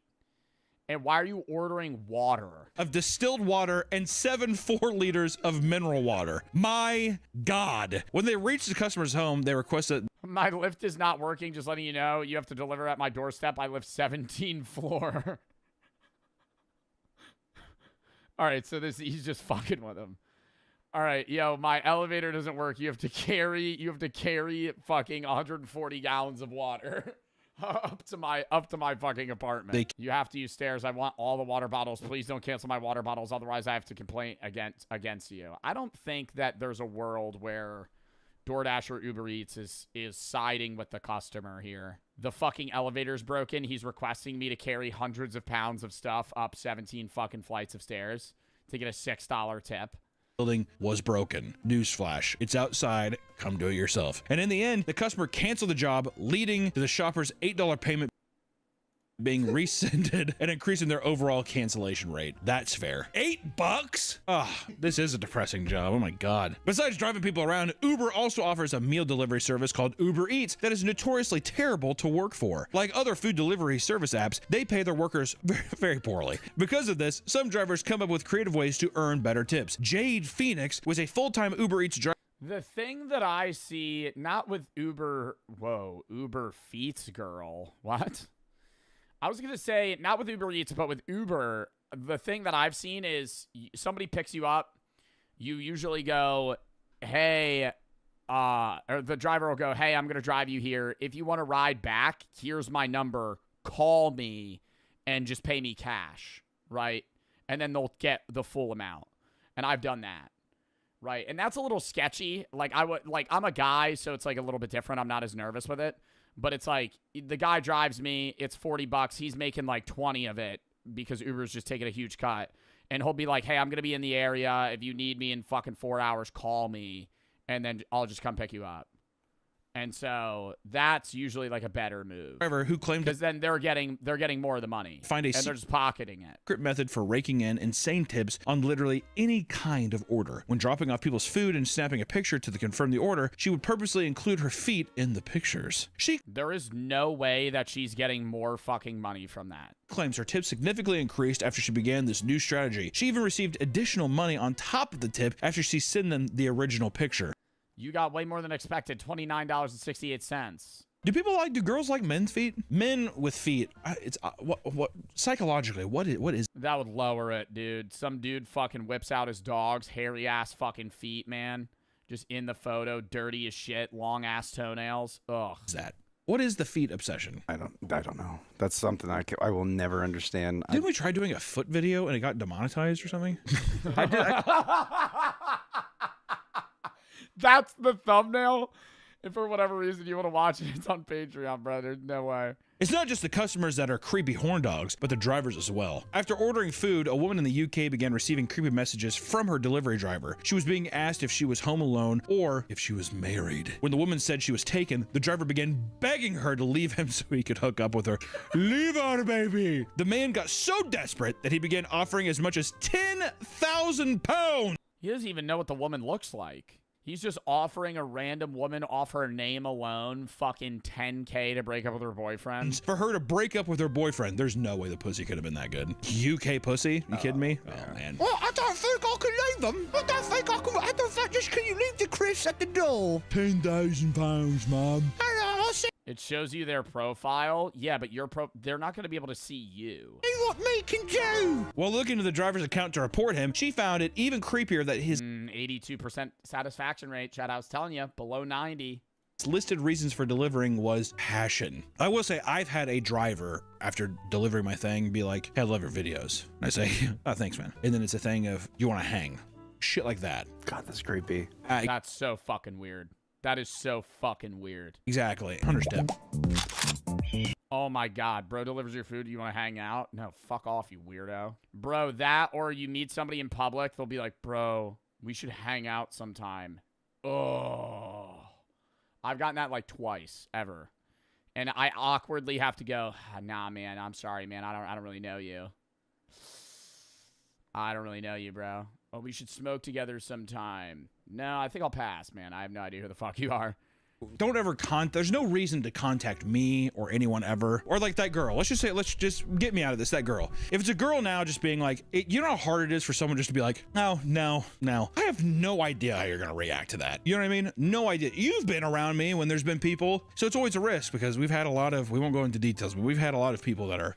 That, bro, or more often, it's weirder when they're like, yo, you want to hang out? But sometimes it's like, yeah, I respect the hustle, but like, I'll meet somebody. They'll be like, yo, I actually do social media. Could you like follow me? We collab.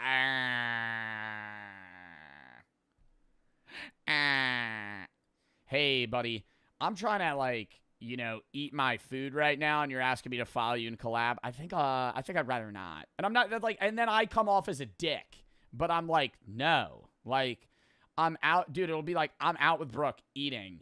You walk up to me while we're at the table, interrupt the dinner, which is a little odd. I think you should wait, if I'm being honest. I don't care if people recognize me. I love being able to talk to fans, but it's like, if I'm clearly on a date, I'm talking to my girlfriend, you're kind of breaking that space, which is odd, especially if we're eating. There's been times where I'm actively eating, they walk up to me. And then, like, on top of that, to be like, hey, could you follow me? Or the worst is when, like, dude, there's a level of, like, respect, too, where it's like, hey, could I get a picture? 99% of people, hey, can I get a photo? Yeah, sure. 1% of people, yo, dude, I love your shit. What are you fucking doing, man? Like, I mean, that's just, like, being weird. Like, just... like walk up and be like, hey, can I film you? Can we do a video? Blah blah blah. Like, can I take a picture? You're ungrateful. It's not ungrateful. It's just fucking rude. If you see that as ungrateful, like, I know you're probably rage baiting, but like anyone that sees that as ungrateful, genuinely unfollow me, because like the level of unawareness you have of like just like social boundaries is like fucking unreal. Like, if you're going to walk up to somebody that you recognize already filming and be like, oh, dude, what's up, man? You're putting on some animated persona. Bro, like, fuck off. In 2025, one man placed an order and saw that his driver was parked just down the street. When he asked why his food hadn't been delivered, his driver said it was because his car had broken down. He then told the customer that he probably should just refund it. Not believing a word he said, the man got on his bike, rode down the street to find he was Uber Eats driver sitting in his car, chowing down on his food. See, that's why I could never be one of these. I could never be one of these delivery drivers, because I know I just see their order, I'm like, oh damn, you know, or go to some place, I'm like, what is this place? Get it? Smell good. One little back get hurt. The customer confronted the driver, only for him to be left speechless before peeling out in a panic. That's a good way to choke, though. Oh, wait, what does it say? He said his car broke down, so tracked my order to find him eating Speechless it. Before peeling out in a panic. That's a good way to choke, though. At multiple restaurants around the world, you can find signs banning delivery drivers and from using the bathroom. This obviously upset a lot of drivers, who pointed out that it's actually against the company's agreement with these restaurants, as Uber requires them to give drivers access to their bathrooms, okay? Yeah, I think that's odd. If you're an Uber Eats driver, you should be able to take a fucking piss. It's different if you're like, oh, I'm gonna fucking sponge bath myself in the McDonald's bathroom, but it's like, hey, I'm here to pick up an order. By the way, can I fucking piss real quick? Assholes. And many don't care and continue to enforce the ban, meaning many drivers are forced to make frequent pit stops and even piss in bottles, trucker style. I mean, come on, dude. Stop at a gas station. That's not that big of a deal, is it? It's not on my route. What's an average interaction with a fan? I'm a fan.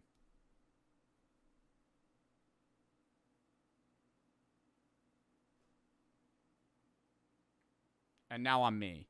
Yeah. Really? Yeah. Dude, I watch you all the time. And I go, oh, really? That's awesome. He goes, bro, I love your YouTube videos. I was watching you 2 days ago. Can I get a picture? Yeah. Take a picture, dap him up, have a good day. That's it.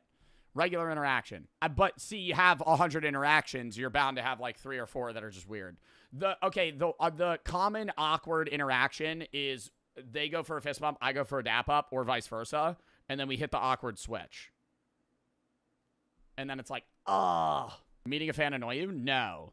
It doesn't annoy me meeting a fan. It annoys me when they stare at me from 50 yards away for an extended period of time because either A, they're not sure that it's me, or B, they're just too scared to walk up to me, especially if they're in a group and they're all kind of hovering around each other and just constantly looking up and staring at me. It like ruins the potential for me to have a fun time if I'm like out and doing something nice because they're kind of just like stalking me from afar. Like, just walk up to me. And so what I've done now is I've gotten pretty good at, like, if I see them, I know they know who I am because there's, like, a certain stare they give.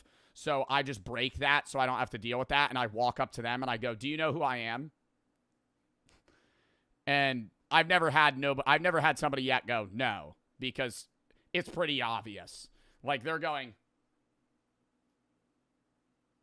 staring at their phone, staring at me. So I just walk up to them. I go, you know me. And they go, yeah. I go, thank fuck. I usually go, I'm sorry, I'm just trying to break, like, the awkward. The only time I've ever denied people of taking a photo was when I've been in a hurry. Like, there was one, literally, while I was coming back from the trip with Jack, there were 2 guys that recognized me. I'm literally walking to my gate. They're actively boarding. They go, Joe Bart. I go, yeah, bro, what's up? And I just keep walking. And I'm like, fuck, I know they wanted to talk to me, but, like, I had to get on my plane, you know? So it's like shit like that. It's like, I feel bad because I'm like, oh, damn, they probably thought I was annoyed. But, like, I'm not annoyed. I just, like, I gotta dip. Even the robots that Uber employs are being targeted and destroyed. In Philadelphia, both restaurants and residents were excited about Uber's plan to deploy delivery robots in the city, but some angry citizens had other plans. Which, dude, fucking clankers, what are you excited? Yeah, or, well, if that happens, if you have, like, a delivery bot fucking try to deliver your shit, it flips over, it can't autocorrect itself. So does the app just cancel your order and refund you? Or do they be like, oh, we need to get a service agent to come fucking fix it? Citizens had other plans. Which, dude, fucking clankers, what are you excited for? Clankers rolling around your city? There's these little drones taking our jobs. The homeless are fighting back, though. I'm glad. After The homeless people in big cities are fighting delivery bots. Only 1 month, multiple robots had been completely destroyed or vandalized. Many were left to decay on the streets as well. Online, multiple videos show people kicking them and sitting on them. Others purposely block and place them off their set path. Oh, it is easy to get food out of them. I wonder how hard the lock is to break. But if you are a homeless person, it's like, you know, you're not really hurting anybody stealing that food. Sitting on them, others purposely block and place them off their set path, causing them further delayed deliveries. This hate for delivery robots runs deep, my friends. And in fact, one man has an entire social media account dedicated to aggressively screaming and harassing any delivery robots they see in LA. Watch what you do. Don't come at me. Don't come. You're going in a fucking shade. Don't you dare. Arvin is on duty? Wait, are these operated by people? Or are they just giving this robot a fucking name? Come at me like that. No, excuse you. Excuse you. Are you under the Terminator 2 mentality? Wait, what? Most delivery robots are highly autonomous, not remote controlled. There's humans on standby in case something goes wrong. That's the same thing with Waymos. Like, Waymos are AI self-driven, but there's, like, people in case something goes wrong. I hate how they just give them names, dude. Why are we giving a name to a fucking robot? It's the delivery robot, bro. Really good teachers dramatically changed their life. You can have all the good teachers you want, but if you don't have an infrastructure and at home, money, it's not going to work. And all kids are at different learning levels, so there you go. Yeah. Do they speak good English? That's another Next. Ooh, that's a little racy. That's a little racy. Whoa, they're the highest test scores. They just happen to be Asian. Whoa, now you're saying whether or not they speak English. I don't think they want to go next. I don't think it ends right here. We're bringing some opinions out of the crowd right now. We're fucking. This is a surefire way to fucking get some people's minds racing, dude. You get some. You do this town meeting, they're just gonna start fucking spewing shit. Dude, this is not gonna be good. Okay. Jay? Is he laughing? He's laughing. And rest assured, He's totally laughing. Is he laughing right now? He's totally laughing. That's a laugh. That's a laugh. What Oh, they get penalized for laughs? is he doing? And guys, every time the presenters laugh, that's 1 point off their score at the end. and rest assured, he's been sneezing a lot. And rest assured, 12% of their salaries will fund their Uber rides to and from schools. It's a win-win situation. Sharper minds in class and fewer risks on the road.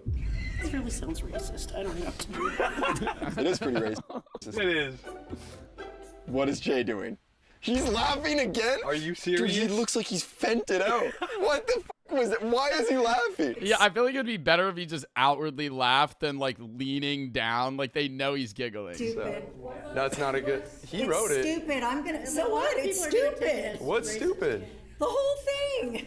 We have more Bro, he's not breaking character at all. policies that you guys will probably like. So While we're on the topic of education, immigration is good, but it's a problem when they don't speak English. I already know I don't like this. Fortunately, we have a solution. Allowing immigrants to learn English at Bro! Yo! That's his third laugh! Jay is throwing. Hey, I don't care though. They're gonna be doing the fucking punishment. Allow immigrants to learn English at elementary schools. Oh, these are going downhill pretty fast. I'm not against it, but I thought they were already doing that. In a lot of- They're not in here. Thought they were doing that. What? She thought they were just having like random 40-year-old immigrants sitting in at like a first grade class. What do you mean she already thought they were doing that? What? They're not here. So this will help them learn the basics so they can integrate flawlessly in America. So they would be in school with the elementary students Yeah, at the same yeah. time. So just to double up, like, so we can save pay on like the teachers to. I just say no. I mean, learning with children might be a little weird, but Well, maybe the children can learn like life experience from the older people. Maybe children could learn life experience from the older people. No, thank you. No? No, thank you. Don't Yo, they're done. They're fucking done. I wouldn't feel safe with my kids with adults. Well, we have teachers in the classroom and security and officers. Oh my god, that would just be so. That's just that is really a bad idea. Would you install like TSA metal detectors? TSA, bro. Why? I feel like you got to be doing that already now. What? That's a dumb fucking question. You gonna be installing TSA? Oh brother, yo, there's fucking 300 school shootings in the last fucking year, man. Like we already need to do that. For individuals like that come into the classroom? Why do you say that? Oh, because he's foreign. It's a joke, Joe. That guy's not joking. That guy is not joking. He's saying install metal detectors in TSA because they're immigrants. I'm just saying, I don't know. Individuals like him or the kid right here? That guy makes me nervous. That guy looks like he wants to blow the classroom up. I wouldn't be saying. Oh, is it still a joke? Yeah, for that one chatter. That's just racist, bro. What? That's actually wild. I feel like the crowd is saying more crazy shit than like these dumb presentation ideas they're putting forth. Nervous. That guy looks like he wants to blow the classroom up. I wouldn't be saying. No, I don't. Looks like he wants to blow the classroom up. I feel like he looks like, bro, what? He looks like he has money, if anything, if you're trying to fucking stereotype him off of like, what? Like, what do you mean it looks like he wants to blow the classroom up? That's absurd. I don't think he would do that. He's here to learn English. How do you know? He's just trying to learn English. How do you know? Dude, everyone is against them. I don't think they have anyone on their side here. That's good feedback then, right? Thank you guys so much. Seriously, this is amazing. It's no secret we have a homelessness crisis. Oh my God. Yeah, they're fucked. Have you ever had a sleeping homeless person blocking your path? Yeah, you see them, but... You don't see them, but they're not blocking you. Some of us have and some of us haven't. What are you saying about this? Well, we have a plan to get homeless people off the streets for good. Yeah. Let's hear it. We'll make front yards public so homeless people... They can just fall asleep in your yard and get off the streets. Oh, no. No, thank you. What about their neighbors? That would never work. You just making people's front yards their permanent homes? No. Not their permanent home. People don't pay and buy a house and property tax every year to have somebody sleep on their front yard. And where are they going to go to the bathroom? That's ridiculous. They're gonna go to the bathroom on the lawn. They'll probably use the bathroom on the lawn though, like a dog. Thumbs down. No. Thumbs down. Thumbs down on this one. Before we go... Bro, I feel like there's no way back to back. Like, they gotta have some good ideas in the middle. You know what I mean? Because this seems... Like, by the third idea, I'd go, these people are fucking joking. You know? Like, this is a meme. If they had, like, one bad, two good, one really bad, I'd be like, okay, what? In the next city plan, we want to be In our city. Who wants to see harsher penalties for criminals? Yes. I do. Yeah. What? Harsher penalties for criminals? I think it depends on the person. I would rather see more reform input for criminals. I'd rather have criminals get help than just putting them in a worse situation to where when they come out, they want to commit more crimes. Because that's like the current U.S. prison system. Is like they get in, they aren't rehabilitated, they come out worse, and then they commit more crimes. Yeah, me too. Starting soon, the following crimes will now have a minimum fine of $500. Jaywalking. Littering, yeah, littering. I feel like that's, bro, when I see trash on the side of the road, that pisses me off. Not like trash like a tissue or like a cigarette butt. When I see trash on the side of the road, like somebody just threw a bottle out of their car window. Like, I'm not going to be some Karen and be like, oh, it's the end of the world. But it's like, bro, what? Like, it'll be like wrappers of stuff. Like, they'll eat food and just chuck it out the window. Just fucking keep it in your car and throw it away when you fucking get home. Littering. Loitering. What? That's like the cringiest crime. Loitering. Have a minimum fine of $5. Stand without a permit. Operating a lemonade stand without a permit. That's really funny, though. Walking up to like a 6-year-old that's just trying to make, $10 on a weekend selling lemonade. Excuse me, sir. Do you have permission to be selling lemonade here? Have you gotten the city's permit? Ridiculous. Not for the lemonade. Not for the lemonade. Well, they don't pay taxes on that though. It doesn't matter. Hey, that's true. Hey, that's true. Hot dog stands got to be paying $1 million a spot at times. $1 million a spot in New York City. You're telling me this kid can be selling lemonade on the side of the road for free? But he's got to learn the way the business world works, okay? Tell him to kick rocks. Yeah, 420 momentum's right on that one. Tell that kid to fuck off. It's a kid. It's a kid trying to do something. They're not bringing it. Yeah, it's a kid trying to learn the way to fucking hustle money. And guess what? His ass selling lemonade for 50 cents. 50 cents a cup. Yo, I know that shit's just Minute Maid. Sense. It's like you guys lost common sense. All right. So. All right, we don't gotta give them a ticket. We'll just break their lemonade stand. Just kick one of the fucking spokes out. spill their lemonade on the ground. This one? No. No. Okay. We've even decided to make some changes to social media usage. Arrest people for criticizing the government on social media. No. It's part of the First Amendment. Can you name the 5 elements of the First Amendment? Do you know? No. We should just move to Russia then. Or North Korea. Let's just move to North They love referencing Russia and North Korea. Korea. North Korea is a dictatorship. America isn't. North Korea is a dictatorship. America isn't. That's where we're heading if you want to do this. No.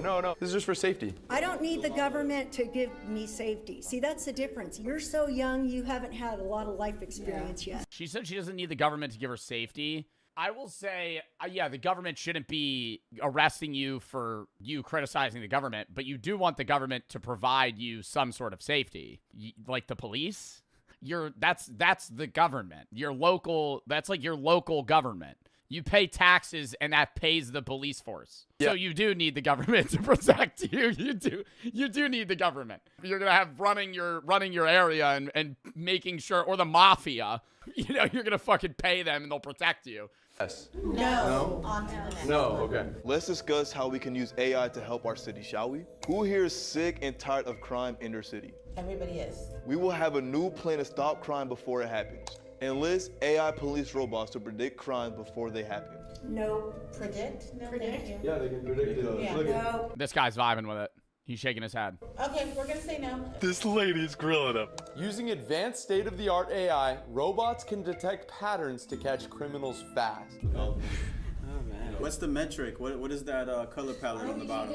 The metric right here, Jay wrote it, yeah? So you see the threat detected here. The AI will detect the threat, and then police will be involved quick and able to get them. You're not guilty until you do the crimes. It's stupid. Well, we can predict, like, actually, we can predict 90% of the time, and it's always right 90% of the time. What's This is dumb. This is the dumbest stuff I've ever I don't even know why I'm Maria. No. Now we can profile with 90% accuracy. Well, now we can profile with 90% accuracy. No, it hasn't even worked. Even license plates readers are wrong. But that's humans. AI is smarter. That's humans, though. AI is way smarter. No, it's not. AI is made by human input, though, and there's bias. Well, they evolve by itself. No, we're ready for the next. No, next. We're gonna go to the next one for her. Yo, they're already on thin ice. This is bad, bro. Dude, this is one's bad. This one's bad. Let's talk about minority representation. It's unfair that oppressed groups only get 1 month to celebrate what makes them special. So we created a new year-round solution to this problem. We're installing the world's biggest pride flag. Hell no. Are you joking? Do you guys disagree with that? I mean, like, I feel. Nah, it's gonna make us too soft. It's gonna make Orange County too soft. We can't go out like that. I feel like it would help, people come out and be more prideful. It's too gay out here already, so I don't think we need. This guy's having some take. You see the reaction? The lip synced. Oh my god. Okay. 300 feet of gayness. I get the response of being like, all right, erecting the biggest flag in the world in the middle of your city is just odd in general, regardless of what the flag is. But then to be like, yeah, we already have too many gay people. What about a nice big American flag that has just everybody on it? Well, this is. What do you mean everybody on it? Everybody on it? What does that mean? Like you're going to have a U.S. flag and then you're going to put other flags within it? The new American flag. Good, it covers everyone. Move on. Yeah. Everybody's covered. Next. Yeah. This is good. Good. Yes. No. No. Yes. No. No. Yes, right here. Yes, I think that a lot. Oh, that's a no. Yes, right here. Yes, right here, pointing at the lady with the choose kindness shirt in rainbow text. Oh, that's okay. Sorry about that. Wait. I think there's something else. Okay, cool. And don't worry, it can be easily seen at night with our 9,000 watt spotlights. Oh my god. Next. She's actually the GOAT, dude. I love this lady. I actually love this lady. You're gonna say, fun fact, we actually took these lights from the 9/11. L homophobia? No, I don't think, I understand the video's a joke. I'm saying, I don't think it's homophobic to be like, well, no, that just doesn't make sense to spend the money on having that in the middle of the city. But it is homophobic to be like, oh, we already have too many fucking gay people. Memorial. Like, just say no. Just be like, no, that's a bad idea. In New York. Fun fact. Like, he's using it more as a means to just be like, all right, I'm going to now say why I don't like gay people versus, Him just being like, no, this is a bad idea. Though, we actually took these lights from the 9/11 memorial in New York. Trying to swipe some hands here. Dead silent. Dead silent. Jeremiah? Let's talk about our plans for commuters. Thank you. Let's talk about our plans for commuters in our city. Have you ever had to wait over 10 minutes for an Uber? Yeah. Yo, I've had to wait like an hour for an Uber. I hate Ubers, bro, that pick that shit up and then don't get you. And they wait for you to cancel it so you pay a fee. Lame ass, bro. That is like, and I know it's like the system in place that makes it, that promotes that, but it's like, bro, what a loser way to be an Uber ride. Like an Uber driver. Just like, I'm going to pick calls up and then never go get them. I'm going to sit in a parking lot and wait for you to fucking cancel it.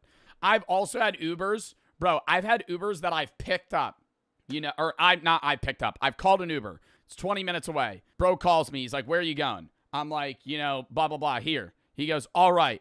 5 minutes go by. I'm like, you're going to be here, right? Yeah. Put the phone away. You know, we're pre-gaming. We're chatting. You know, talk. Inside the world's scariest meat market. Is that real? North. Why does that look like a doll? Sulawesi's markets are just on this completely other level. People call it Asia's most extreme market for a reason. This is like the final boss of extreme food culture. I've never seen anything quite like it. This is pure amount of madness. Even Indonesians from outside this. I feel like I'm not really, okay, I've never eaten a bat before. Would I try it? Yeah. I would try a bat, but like, I feel like in a crazy exotic meat market would be like some shit that's poisonous.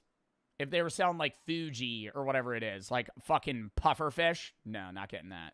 That's how you get COVID? Dude, then I'd be patient zero.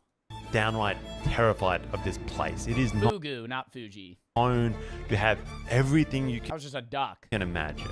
Cats, dogs,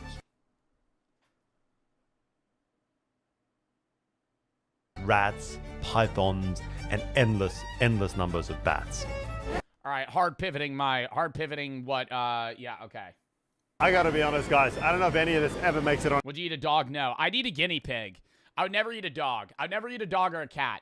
I think that it's, obviously it's like different culturally how you view that animal, but I truly believe that like dogs and cats are basically bred to be human companions rather than food, so I don't think it even makes, not even just moral, but like logical sense to eat a dog. Would you eat a horse? I would try a horse.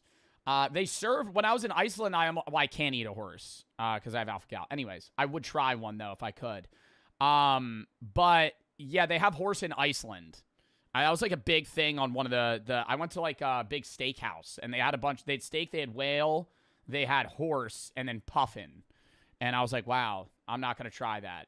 And I wish I kind of did, because now I can't. Whale? Yeah, I feel like I wouldn't like whale. I don't think I would like eating whale. Puffin probably would just taste like chicken. And I would bet that horse just tastes like steak. YouTube. And what I would bet horse tastes like steak. What appeals to me like is that word for word. Isn't about some kind of crazy shock value. It's not some weird medical claim that's driving the appeal. It's not novelty for tourists. It's none of that. This is what people eat here for Christmas dinner. In Tomahan for Christmas, you Oh, is this like festivity? Like this is like where people splurge. eat like bat? Yeah, we do. Like that's the specialty. Correct. And what outsiders see as just completely insane, as extreme, is just everyday Minahasan culture. It's part of the tradition here that just never really modernized. So why does this still exist? The wing is the best. I mean, isn't it becoming more and more outlawed to eat like what would be considered Western pets in Eastern countries? Like, I feel like I've seen a lot of shit where it's like becoming more and more, I guess, normalized to just like not like, hey, don't eat that. Like, I know that's obviously a stereotype too, of like Asian people, which is just racist. But I'm pretty sure that's like in most Asian countries, that's like not even really a thing. That's crazy. It's the best bit. Yeah. In my family, everybody will just like, fights for the wings. Yeah, no kidding. Here's my plan. We're going to check out a few of these markets to see if the food is actually mainstream or if these are just... What do you think bat would taste like? Like a bird? I feel like it would taste... I feel like it would taste really bad. Like chicken, but like something's off. Like something's really not right. Like, just like a mixture of like chicken and turkey. Few fringe stalls that are pushing this narrative on the rest of the world. Crocodile? I've eaten crocodile or alligator. And I'm gonna... I never know which I've eaten. Push myself to the limits, of course, by trying this stuff out at a local restaurant. Check it out. I think a dog would be the line for me. I would try like horse, I'd try guinea pig, I'd try rat, bat. I couldn't eat something that like I have as a companion. You know, I would not be able to eat a dog. A cat? No, that's what I'm saying. Like anything that I would say I would classify as like a pet. Obviously guinea pig's a pet, but it's like I don't really have an attachment to like a guinea pig. If I'm the only one there. And finally, we've got to head out to the source. We've got to trek into the jungle, try and find some locals to take us on a true hunt and see if we can see... What is that? Oh my god, just right over the flames. How this stuff... Holy shit, just cooking him with his fucking organs in and goes everything. down Sulawesi style. It is pretty thick Sulawesi jungle, and for just some tiny ass little rats, it is wild. How do you catch a rat in a jungle? I feel like I would starve to death in the wilderness in fucking days, bro. How does somebody catch a rat? I would be running around that thing. Like, you would have to set up a trap.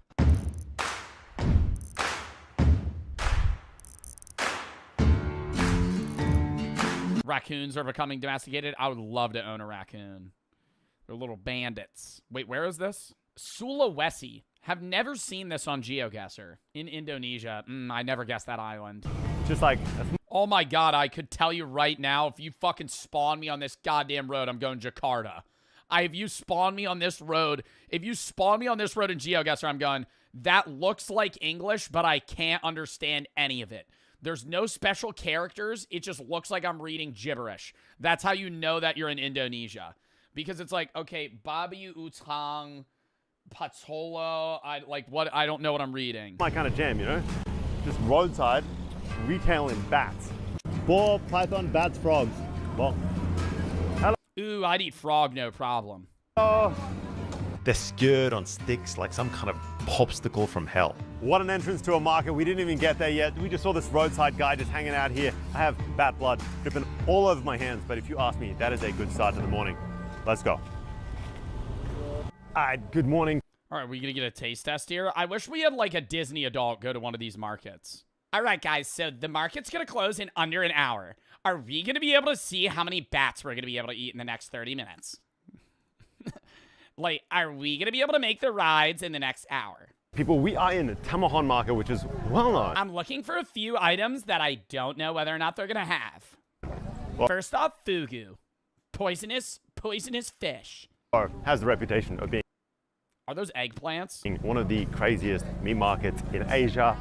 I gotta admit, so far, it is beautiful. But we're about to step into the meat section, which of course is where you beeline to when you hit an Asian market. I would act like I'm an expert.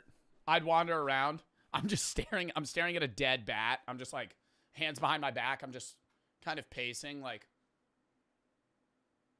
how much? Ooh. Ooh.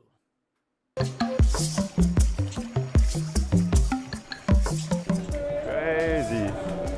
Woo. That did not take long. Yeah, I'm happy he blurred that. As we hit the corner of the market, there are some blackened out roasting dogs. There's pigs everywhere.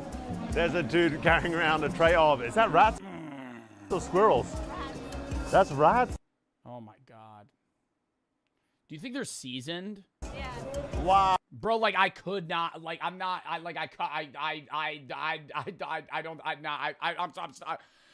my god, I don't think I could eat that. I know I'm stuttering. I'm like, holy fuck. Oh, if you guys know anything about me, you know I'm very much a rat I don't fan. think I could eat that. I would try it, but like, dude, I would want you to just hand me a piece of meat and just be like, tell me if this tastes good. Don't tell me what fucking animal it is. I don't want to see the whole dead rat and be like, all right, I'm going to buy it on a stick. Of the market, there are some blackened out roasting dog squirrels. That's rats? Wow. If you guys know anything about me, you know I'm very much a rat fan. I don't know why it's become this kind of like sick addiction. Jungle rat here in Sulawesi is a huge, huge thing. But we're going to venture a little bit deeper into this market and see what else we can find. The second you step in, it is just absolute sensory overload. There's not one or Oh my God, I love that guy. Smoking a cigarette, just fucking cleaving away at this hunk of meat. absolute sensory overload. There's not one or two stalls here. Every Oh, vendor they're all doing it. is just stacked with jungle fare. And one thing mainly jumps out. Bats. They are everywhere. They're stacked on trays. They're hanging on hooks. Vendors are flapping them about to try and attract customers. Oh my God, guys, I don't think I've ever seen a market like this. This is pure and utter madness. It's just like, we are 2 steps in. I thought I'd have to hunt down the exotic meat, but this is like next level. And the sight is wild. But the smell is what really brands it. Just burning hair, charred skin, blowtorches, firing up the... Yeah, like, I don't want to say are they overcooked, but the bats are char black. Are they not cooked and they look like that? Like, I'm going to be real. I don't think I've really ever seen a bat close up in real life. I know they have, like, fur, but you only see them in the sky. Second and order lands. We have huge pythons hanging from this structure. The boar is everywhere. Obviously, not that common in Indonesia. I'm so used to not finding pork in Indonesia at all, but this is a Christian area, not Muslim. So there's plenty of wild boar everywhere, just like hair on, and wow, there's some big... That lady had a Gucci shirt on. That's right here. You think that shit was real? It's a little B-roll. She kind of looks disgusted by that. That is wild. Oh, wow. All right, guys. That, I've got to admit, is kind of gnarly. Just the texture, the kind of wetness on my skin. Oh, God, it's wet? The like mini claws that are biting into my hands. The rubbery nature of it. It is just like one ugly looking creature. I guess we do like the Is that its penis? locals do. We buy a couple of these bad boys and we got to cook one up. Do you think the wings kind of taste like chicharrones? So this is how they Could get behind that. normally sell it. So the same like that, slightly roasted. Yeah. So it's easily they will, when someone's coming in here and buy it, that will be clean all the stomach part. Yeah. And that's it. And then sometimes you can ask them to chop it or not, just like this. Oh, you don't eat the wings? He's taking off the wings, and I think he's going to give it a quick blowtorch so that it ends up a bit more like these guys hanging out down here. The hair singed right off with a blowtorch. Okay, there seems to be a pretty specific set of features that we roasted down, like the claws, like the hair right off the body. What we have now is this like naked bat. And then it's broken down. Shoulders cut, chest pried open. How much do you think the back costs? What's left $5 is hacked into chunks, ready for the pot.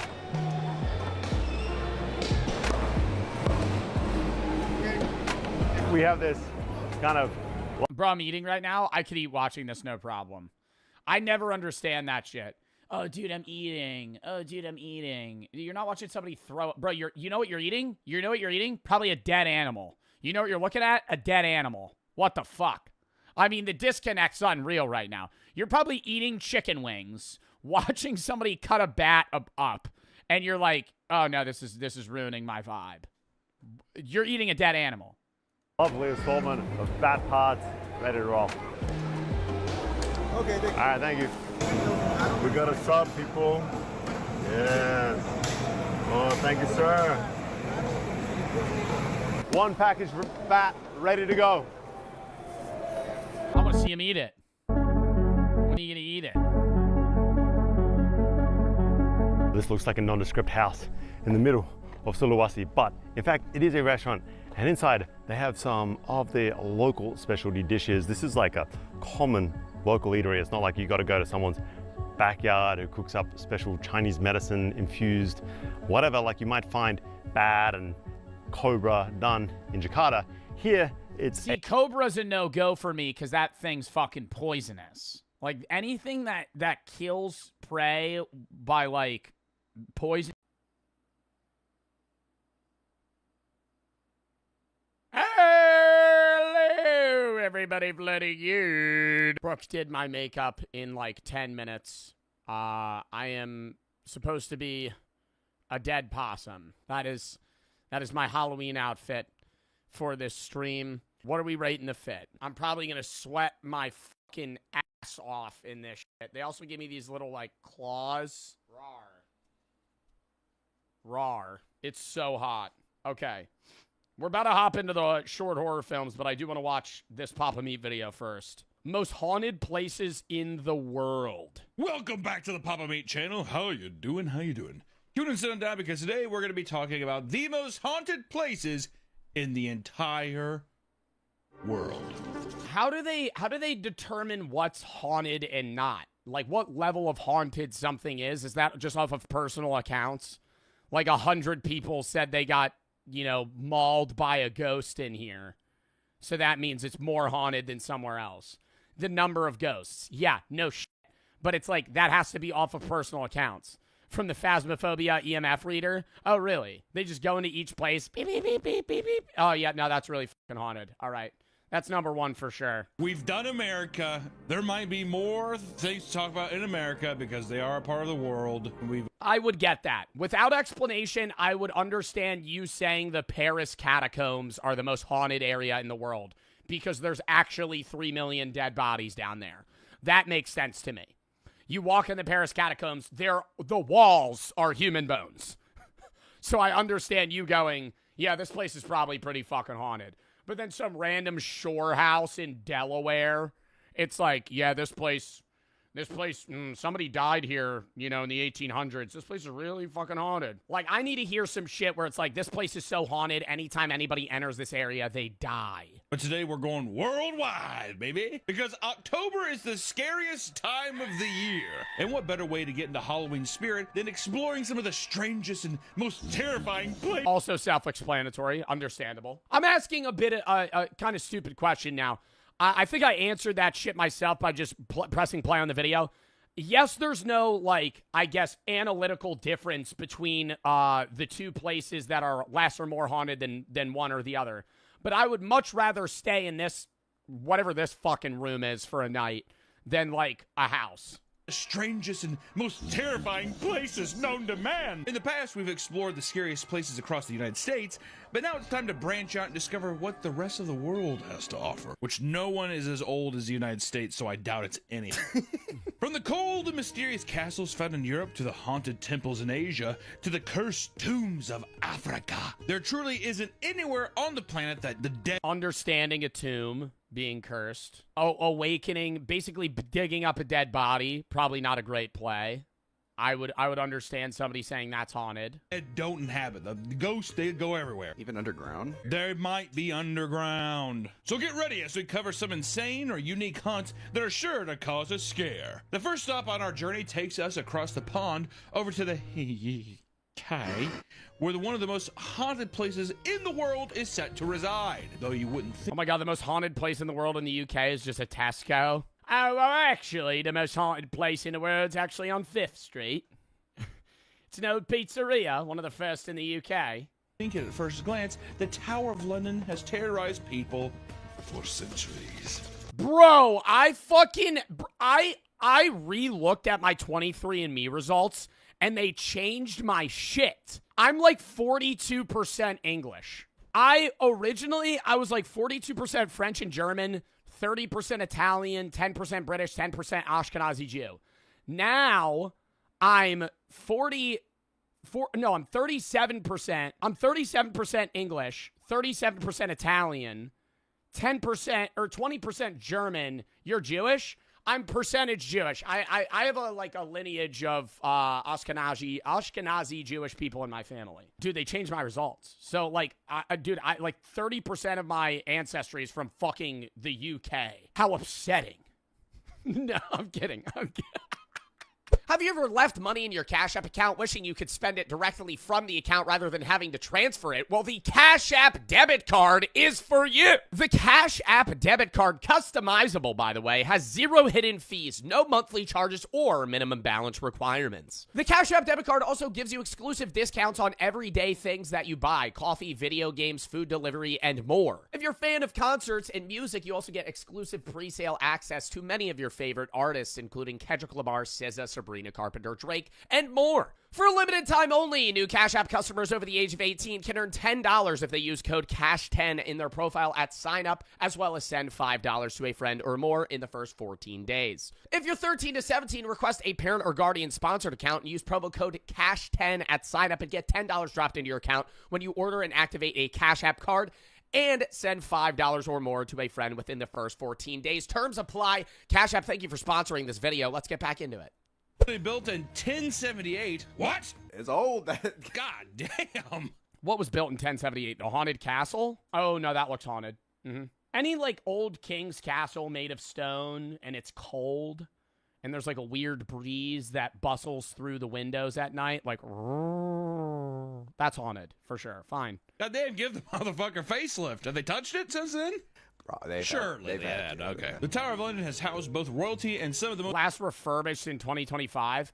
I was bored one day, and I was looking at castles you could stay in the UK and Europe in general, and what really upset me was all of the castles on the inside were, like, modern-day homes. I don't know what part of me thought that Airbnb would let you list a castle with, like, a fucking stone bed. Or, like, I truly thought the inside of a castle, like, if I rented a castle out, I didn't think the inside would be, like, heat insulated. I thought it would be, like, stone walls. You walk on the inside, it's just stone. It's a castle. You're staying in a castle. Because that's what I would want. Personally, if I rented out a castle to stay in a castle, I don't want the inside of the castle to feel like I'm in a fucking New York City high-rise apartment. I want to feel like I'm in the 12th century, and and there's no AC, and there's kind of like rats or bugs that kind of crawl in at night. I want the authentic experience. The Tower of London has housed both royalty and some of the most notorious criminals in the UK's history. The 18-acre half prison, half palace is situated on the River Thames in central London and was a functioning prison up until 1952, when it closed its doors and reopened as a tourist attraction. I don't really know if I like the idea of I'm royalty and I live here. Also, there's prisoners in the same building as me. That seems unsafe. Maybe they enjoyed having prisoners. Yeah. Royalty's white noise for sleeping wasn't just like monkeys and jungle music. It was like, and like literal prisoners screaming. They're getting tortured by the rats. Dude, they had that in the underside of castles. They would just like chain you to a wall with a bunch of rats.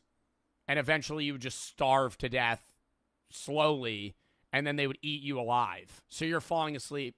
You know, you're king blank and blank from the 10th century. Ah! Ah! Please! I didn't mean it! And that's just like in the background. I mean, you know, I don't know how well sound travels through stone, but I would assume you'd probably hear some of it. Many of the royal residents who ruled over the Kai had received exotic animals as gifts and stored them in that tower. This ranged from monkeys to lions, and in one instance, a polar bear. And in 1250... Damn, dude, getting gifted a polar bear. In the UK, where was the nearest polar bear to the UK in the year 1200? Like the Nordic regions? That's badass. I'm wondering how they transported that. How do you capture a polar bear in the year 1200? Before you had, like, knockout darts, how the fuck did you trap an alive polar bear? A wooden box. What, like some Looney Tunes cartoon, you lure it and just go, huh, and then the box falls on top of it? I'm saying, no, I'm not worried about how you transport it. No shit, yeah, you put it on the back of a horse carriage and fucking pull it. How do you get the bear in there without killing it? Let me bang that. Box traps, they were lured into a large box trap, like with bait. So it literally was like what you would do with like modern day like gophers or raccoons. Received a white bear from the King of Norway and housed it in the Tower of London Menagerie, where it lived out its days swimming in the river and eating fish. I still don't think that's probably a good time for it. a big white bear. He play in the gray water. Eat our trash fish in the gray water. Now he turns into a black bear. He used to be white. He's gray.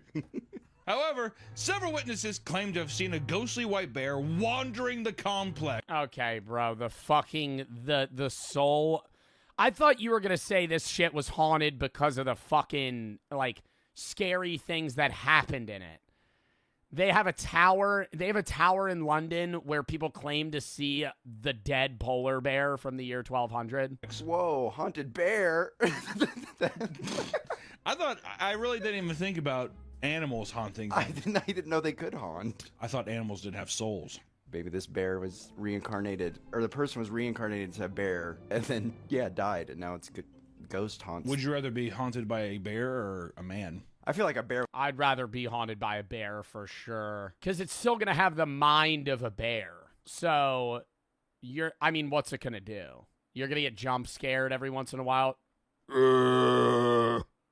After some point, it's probably gonna start liking you. You know. I'd be like, bro, chill out. In 1816, a night guard heard strange sounds coming from the jewel room and decided to investigate. He definitely wasn't stealing. Did you guys hear that? When he opened the door, he saw a large white bear standing in the darkness. What the fuck is the bear doing there? Shocked by this, he thrust his bayonet at the beast, only for it to pass through and stab the wall behind it. Oh.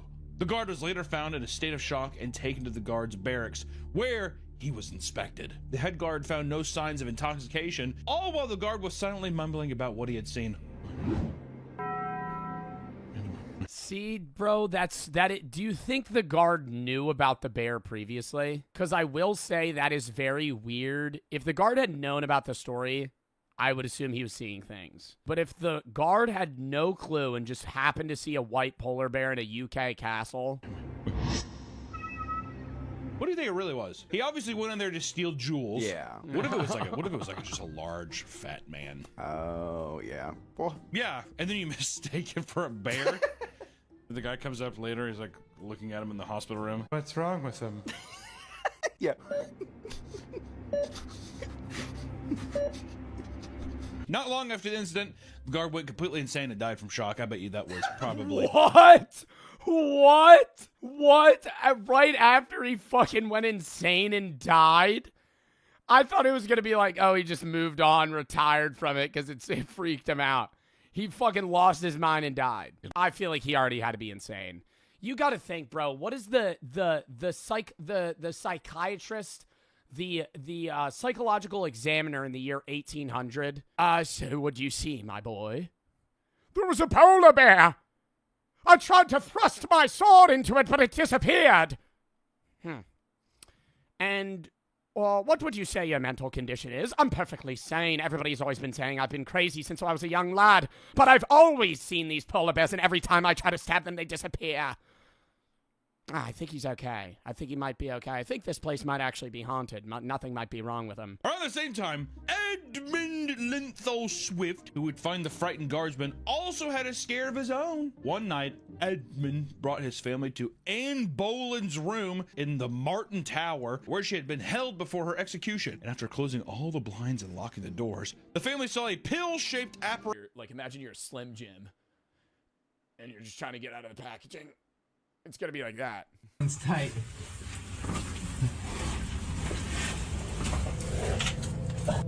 A title that perfectly describes the mental state of anyone attempting to pass through it. The beginning of the trip went smoothly. Is it wet? Is it all wet? I feel like that would be better for me if everything was slippery. Do you think they ever like butter themselves up? Spray a little Pam on themselves? The brothers squeezed through a narrow entrance and reached the first open chamber of the cave. But soon, the passages began to narrow again, forcing them to crawl through tighter and tighter spaces. After about 25 minutes of crawling, they faced their first serious obstacle. A muddy chamber with a deep, narrow pit in the middle that had to be carefully skirted along the edge. One wrong move would mean falling into a tight shaft with almost zero chance of climbing back out. See, but like, I could do this. I could do this. Could you guys do this? Like, if I get a crouch, I don't care. Even if there's like a little few parts where I would have to like crawl. But the second I gotta like lay down and scooch myself through the opening, nah, it's over. With almost zero chance of climbing back out. The slippery walls and lack of solid footing would make it nearly impossible to pull someone out. After safely passing this dangerous area, they finally reached the entrance to the infamous nervous breakdown. To their frustration, they're not even there yet, freaking out about getting there. Part of the surrounding area had collapsed, making it much harder to find a safe route forward. Rocks were scattered everywhere, narrow drops surrounded them, and pitch-black darkness filled the space. After a long search, Edward eventually located an entrance and decided to go down, leaving his brother above as a backup in case something went wrong. He had no idea that this decision would become one of the biggest mistakes of his life. After descending a bit deeper, Edward tried to contact his brother, but there was no response. I found a rope. Oh my God, and they just stopped communicating? I feel like I would think he's dead. Huh. I don't hear James anymore. Uh-oh. He suddenly found himself in a nightmare scenario, lost in an unknown part of the cave with no way to communicate. At first, he tried to stay calm. They don't even have like radios or things they could call for help with. And continued moving, still hoping he would meet James somewhere ahead. But after 30 minutes of searching and calling out with no answer, the reality of the situation began to sink in. He knew that leaving, bro. I'm leaving. Are you gonna keep going deeper in to try and find? Like, wait, I'm confused right now. Is his brother or friend in front of him deeper in the cave or further back? Or they're just different. They're lost. Like, they're at different parts. It's like a maze. Panic was the worst possible oh, he's just lost. reaction, but anxiety was slowly taking over. After countless What are these ropes on the ceiling? They can't just fall. Like, failed follow that. attempts to locate his brother, Edward decided to retrace his steps, wow, only to realize how difficult that would be. They got like breadcrumbs. I feel like I'd be marking the cave. James! It's been like 30 minutes since I last saw him. I don't even know where I'm at. I tried to go back to the last place I saw him, and everything just looks the same. Nah, this is the worst. This is the worst. This is the worst. The only thing I will say is if I got turbo lost and people knew I was caving, I would be like, all right, they're gonna find me. I just have to stay alive for 3 days without, you know, starving to death or dying of dehydration. Because they would send someone. It's just a jumbo maze. Every direction looked exactly the same in the dim light of his headlamp. Narrow tunnels and uneven rock walls What if it floods? Do they do that? offered no landmarks Oh my God, it starts raining. to help him remember where he had come from. With every step, the situation became more desperate. A single wrong choice could leave him wedged in a passage too tight to escape. Or worse, he could fall into a hidden fissure. Even with Bro, I mean, like, I understand he could get in a path that's, like, too tight for him to retreat. But, like, couldn't he, if he was like, oh, this is getting tight, I don't remember this, turn around. without physical injury, it would be easy to wander in circles until exhaustion took over. The recording, which began with excitement as he entered the nervous breakdown, could have ended as a tragic documentation of his final moments. After what felt like endless wandering in circles, Edward finally spotted a small but familiar detail, a piece of marker tape he had noticed earlier on his way down. Following it, he was finally able to find his way back. James! Oh. You're over here? Oh. Dude. Dude, I was about to start smashing my head against the wall, man.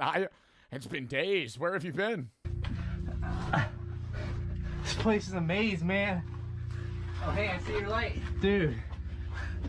I thought we were never gonna see each other. Dude, I know.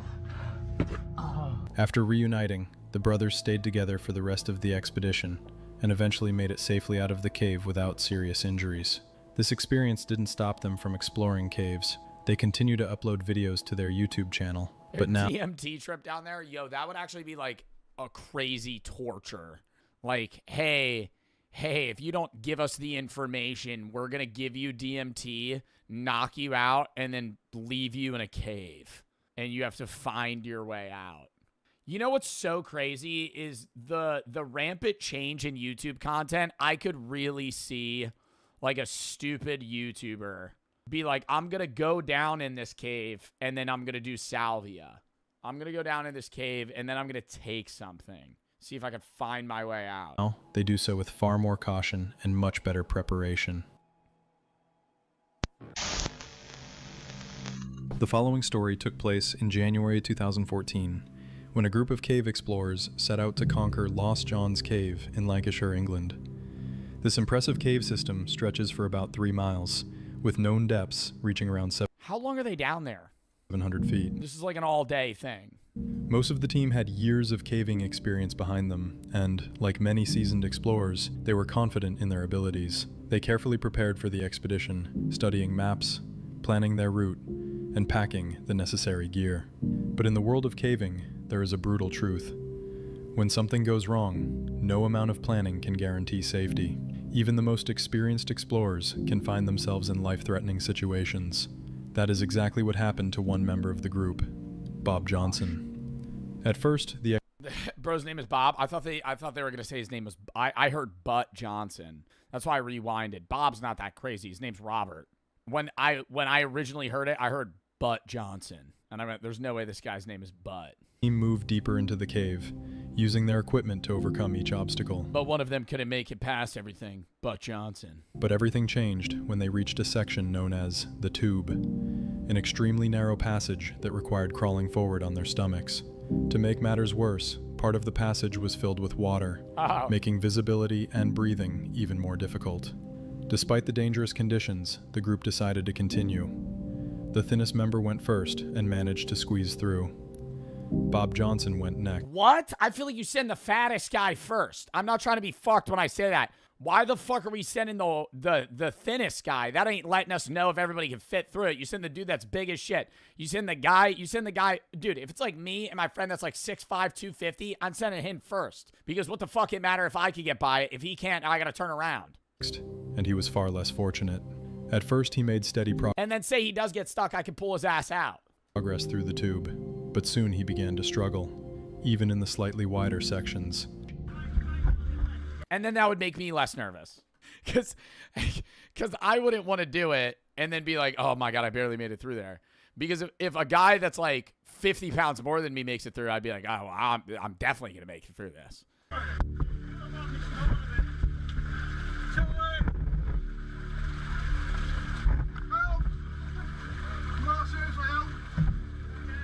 Somehow he reached the narrowest part of the passage, and that's where his luck ran out.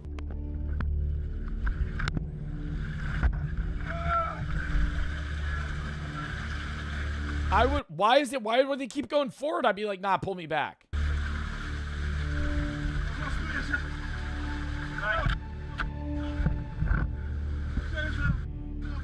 He became completely wedged from the waist down, and every attempt to free himself only made things worse. Being stuck in such a tight space is already horrifying. The feeling of solid rock squeezing your body, the walls closing in, you can't move, you can barely breathe, and panic begins to creep in. For Bob, the nightmare was just beginning. On top of being trapped, he now had to face a far more terrifying threat: rising water. Water makes any caving trip infinitely more dangerous. In a dry cave, even if you get stuck, at least you have time to think, time to plan. But when water starts rising, the situation becomes deadly within minutes. Imagine freezing water slowly climbing up your body while you are trapped in solid rock, unable to move. Oh my God, I never even thought about how the water's probably like fucking 40 degrees, bro. You're like deep in a cave in England in the winter or like the fall, dude, the water's probably fucking ice cold. The terror is indescribable. Bob knew he had only a short I don't know why I was thinking it would be like, oh, like a cave in like Costa Rica, like hot in the jungle. The water's going to be warm. time before drowning became a real possibility. Wow. And he fought desperately to free himself. But the water soaked through his clothing, making him heavier, and his escape attempts even more hopeless. Just when the situation seemed completely hopeless, one of the team members had an idea. The idea that would ultimately save Bob's life. Yeah, it looks tight. Billy, I get it. Pull in! Instead of trying to push him forward, the team members behind him began carefully pulling him back the way he came, and it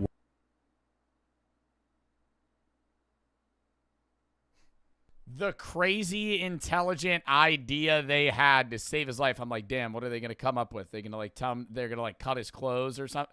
I feel like if he couldn't get through, the first thing any human is saying is, all right, well, let's just pull you back the way you came.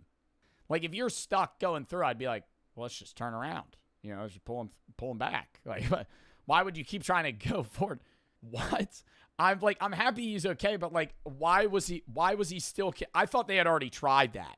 You know what I mean? I thought that was like an unspoken thing. Like he couldn't get through, then they couldn't get him back. So it's like, all right, well, the logical thing is now he has to keep going. worked. Bob was finally freed, though his ordeal was far from over. Later, he shared in the comments that he and the two teammates who rescued him had to crawl for another 3 hours to escape the cave through an alternative 3 hours? route. This incident left such a deep psychological scar that even today, Bob says he can't watch the footage from that day without experiencing severe anxiety.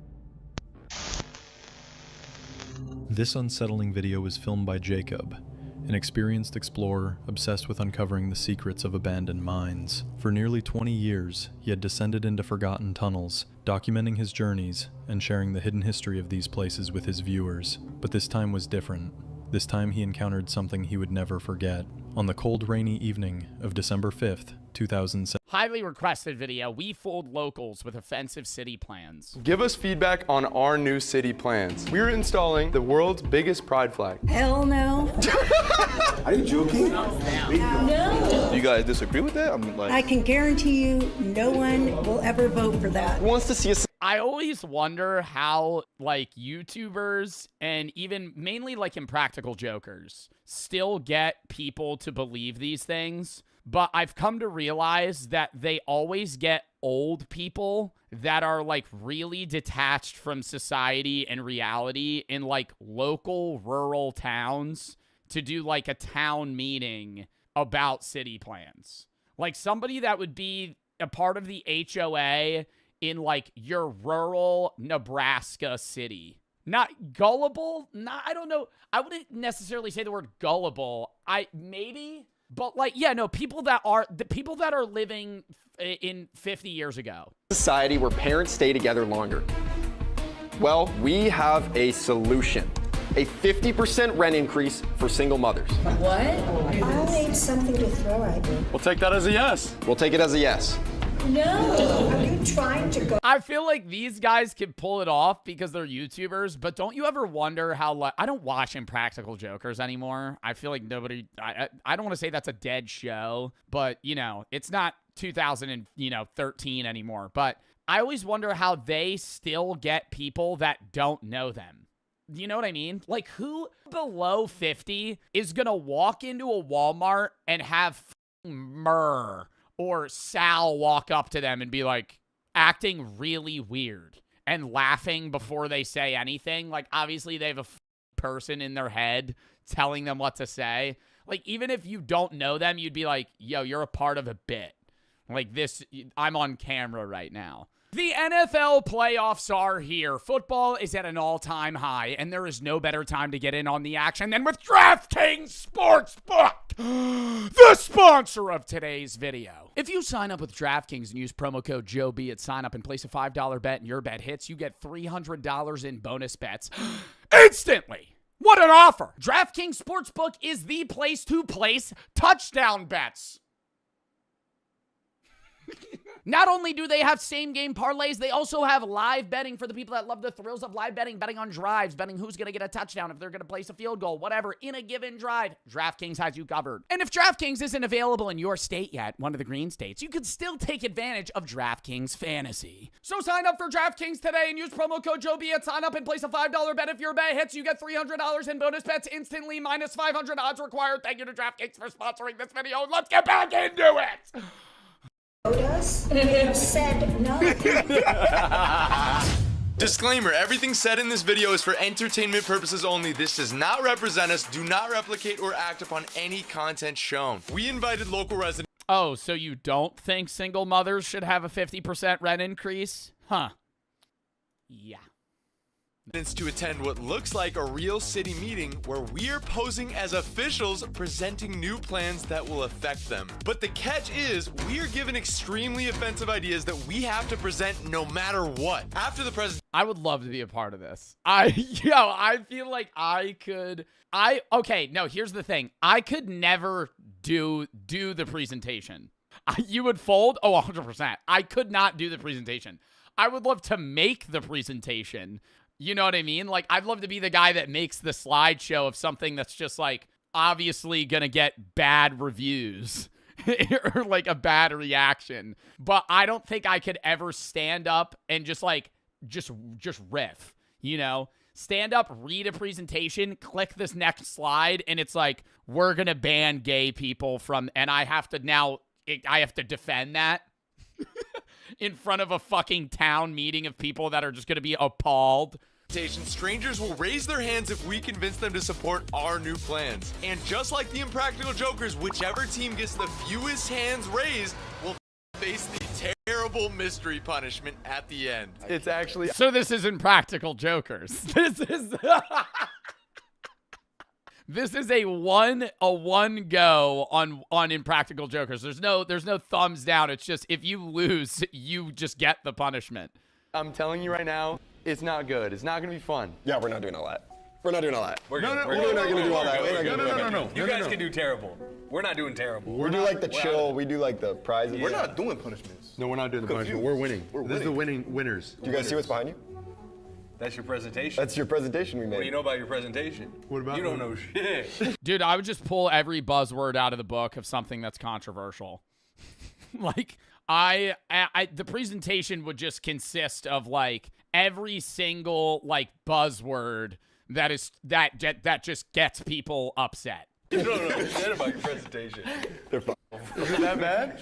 It's bad. What do you mean is that bad? Yours is so bad we have a security guard here. Oh my god. Oh my god. JD and I are going first, and remember... Security guard here in case one of the people fucking rushes them. We have no clue. Yeah, abortion. Yeah, dude, literally abortion, LGBTQ, Charlie Kirk, gun laws, immigration, DEI, just everything. Every climate change, minorities, religion. What they put on this presentation. Alrighty. Thanks for being patient, guys. Thanks for coming. Thanks for making the commute. Like, you know, for the lady with the rainbow choose kindness shirt on, you're going to have to shoot different compared to the Karen in the back. Every slide's got to anger somebody else. Random strangers in front of them. So how's your guys' day going so far? Is everybody good? Yep. Very good. Awesome. Are you guys ready? Yeah. All right, guys. Give us feedback on our new city plans. We are McCain and Jeremiah. We've been selected by the National Youth Policy Initiative to represent Orange County at the legislative level. Today we're presenting several proposals and need your feedback before they are finalized. This is Do these people get paid for this? Like, I don't want to say like NPCs sign up for this shit, but like, what is this? Level. Today we're presenting several proposals and need your feedback before they are finalized. This is part of the real decision-making process. Your voice matters here more than anywhere else. Let's discuss the future of our city, shall we? I don't know what's about to happen. Like you have to start out though with something that's basic. You can't go in gun swinging. You know what I mean? If you're the enemy team crafting this presentation for the guys presenting, you don't want the first slide to be, we're going to raise a statue of, you know, somebody that's going to piss somebody off. You know, you want to start out with like, hey, we're going to implement street lights in these roads where a lot of the time it's too dark, you know, and something that they're like, oh, you know, that would be nice. Then you go to something else that might be, kind of, edging it a little. That's kind of the wrong word, edging it, where it's like something that might be upsetting, but, you kind of get past it. And then you gotta, butter them up. Their press fucked. This is gonna be bad. Who here wants to see real economic growth and results in our city? Beautiful first slide. Yeah? I feel like they're going to instant pivot to something else, though. Who's ready to bring real jobs and infrastructure to our community? Yeah? The next slide's going to be like, that's why we're going to bring, like, child sweatshops to the fucking... I'm calling that. Who wants to see real economic growth? All right, we're going to bring foreign Chinese policy into rural Idaho, and we're going to have fucking sweatshops set up. No. Awesome. Introducing a brand new $300 million nuclear power plant in the Bay. I would support that. I would actually... No, I'm not even lying. I would support a nuclear power plant. Dude, you know how fucking clean... That's like clean energy. No, you would not. Bro, nuclear power plants rarely blow up.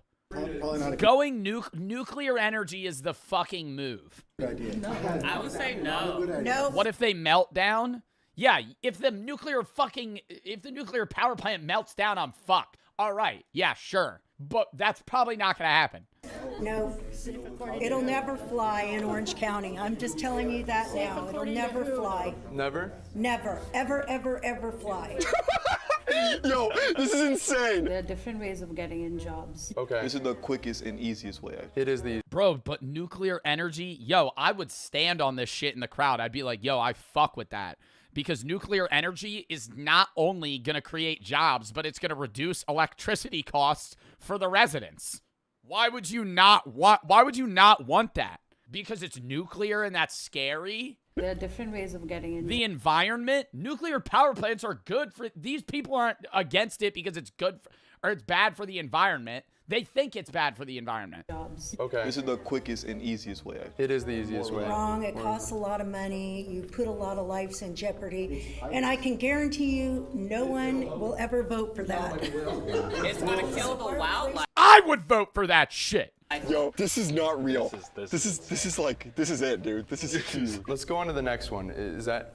This one's yes, then? Yes? No. No. Absolutely no. No. Big no. Oh, but then when we say we're going to open a fucking Walmart warehouse, everybody goes, woo!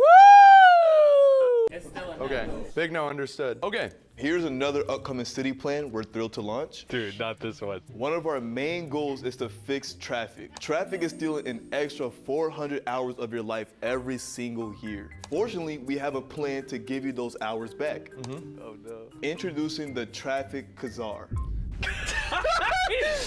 Kazar Czar. Actually illiterate. The Kazar. It's a czar. I wrote this one. wrote this one? That's my bad, yeah. Traffic czar. Let's do that again. Introducing the Traffic Czar. One man that controls the roads. Every driver must call the czar and get approval of their trip before departing.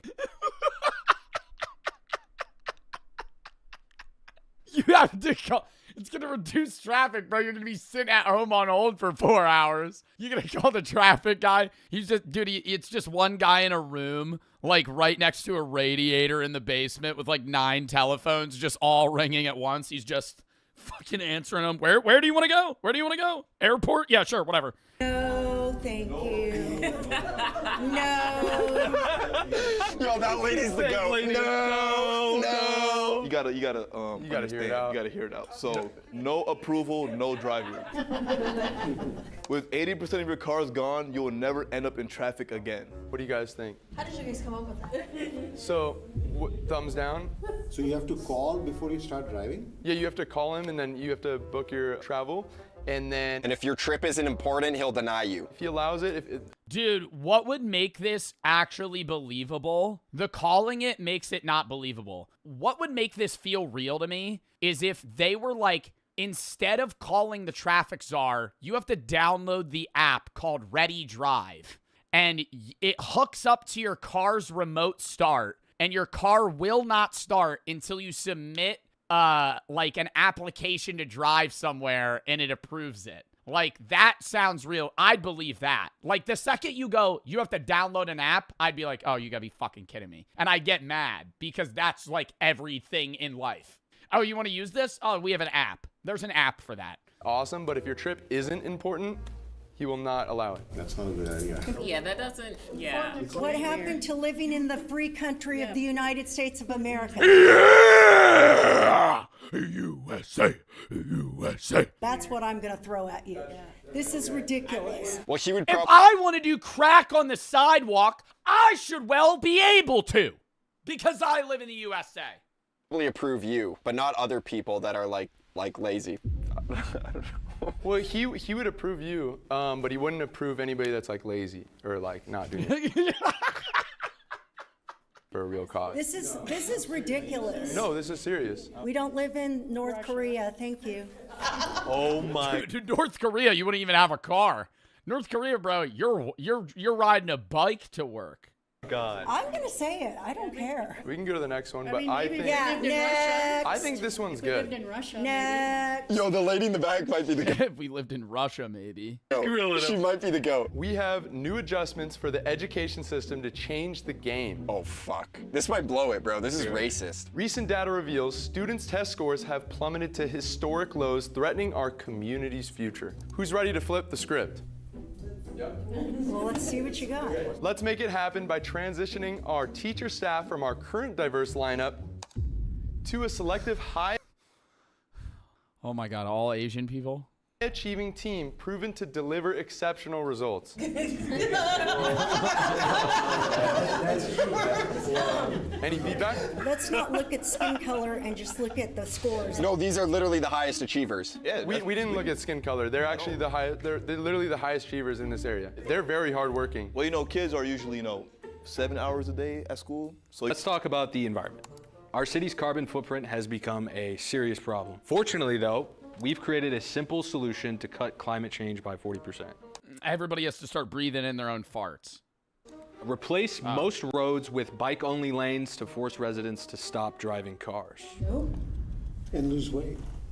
And lose weight. Amazing perk right there, that's for sure. It says to force. Like, I'm all for adding more bike lanes, but like whole roads is quite a bit. The major roads we're talking about are basically like Jamboree. Yeah, I mean, like a road, for example, like Jamboree, What about the dragons on Jamboree? Dragging my balls across your face. Say that. Say that.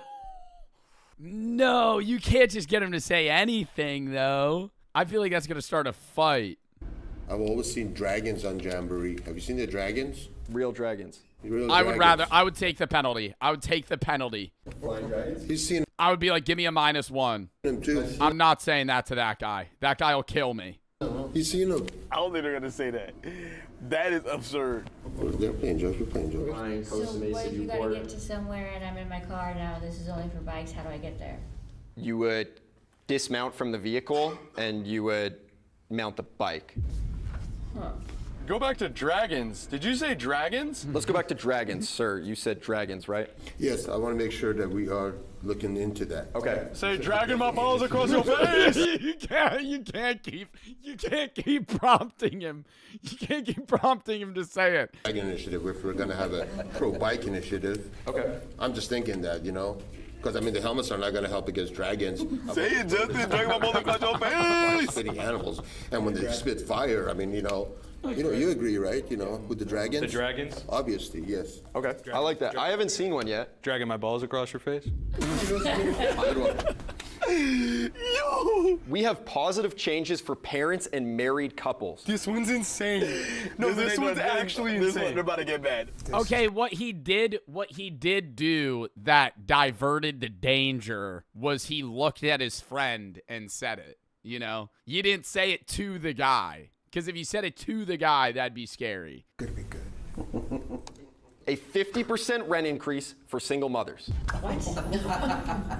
Basically, the idea here is it will incentivizes single mothers to find relationships. Incentivize mothers to stay inside their relationship.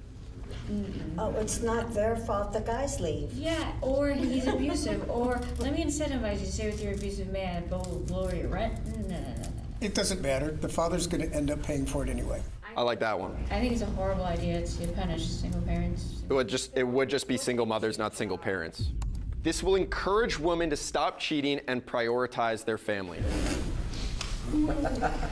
Definitely. Room's getting silent right now. You see the chairs creaking. This is where it gets like, you know, that level of awkwardness where like you can't sit still. That's like everybody just started fucking like fidgeting in their seat. What psychologist did you hire to do this? I'll need something to throw at you. Seriously? Why don't we, let's just keep it going then. What do we think? Yes, no? No. We'll take that as a yes. No, yes, yes. We'll take it as a yes. No. No? I heard some yeses in the back. Okay, my bad. I mispulled. I did hear a few yeses in the back, so I just... Okay, raise your hand for no. Like, no. Who's a yes, though? Hey, I'm not seeing some hands being raised. I'll take that abstinence as a yes. Do we have any yeses? Any standout yeses? No. Okay, must have been the wind. All right. We have new entertainment planned for our city. This is our beautiful city, but one thing it's lacking is real fun. So we came up with a new entertainment zone everyone will love. Introducing the Urban Hunting Reserve. What are we hunting? Why does that look like the Roman Colosseum? Dragons. No, but for real, is that really like a designated hunting area? Say, you'll see on the next slide. Yeah, it would be a designated hunter. I'm sure if we go to the next slide, we can read more about a fun zone where you can import and hunt any animals in a large 20-acre wildlife reserve. We have hunt. What, and then shoot them? That's actually what like Russian oligarchs do. We're gonna ship in animals and then fucking gun them down. Hunting out in the forest, we just thought we'd bring it to the inner city, so it's like... No, it's a horrible idea. You can hunt robotic animals. Robotic. Lame. That don't give you buck fever. You ain't ever had buck fever before, boy. You ever kill a 10-point buck? You're sitting there. Shaking when you kill him. Animals, I think that's probably still 10 years out. Let me see. Shelter animals that go unadopted will be the main supply here to keep the business booming. What? Hunting dogs? Not hunting dogs, hunting shelter animals that go unadopted. Oh my god, that's disgusting. Pretty much. You actually could have gotten some people behind this right up until then. That's like the hook. That's like the hook, line, sinker right there. We're going to throw in golden retrievers that don't get adopted. Pre-game, pre-ELO. Absolutely not. And look, no, see. And then this is what you do. Then it motivates people to stop getting dogs they won't take care of. And it'll also promote adoption rates from people that don't want these dogs to get shot in cold blood in the Roman Colosseum that we're going to erect right outside of Anaheim, California. So it's going to do two things, right? It's going to reduce overpopulation in in animal shelters, and it's going to increase people taking care of their dogs. I think it's more about... You got to stand on it. He has to defend it.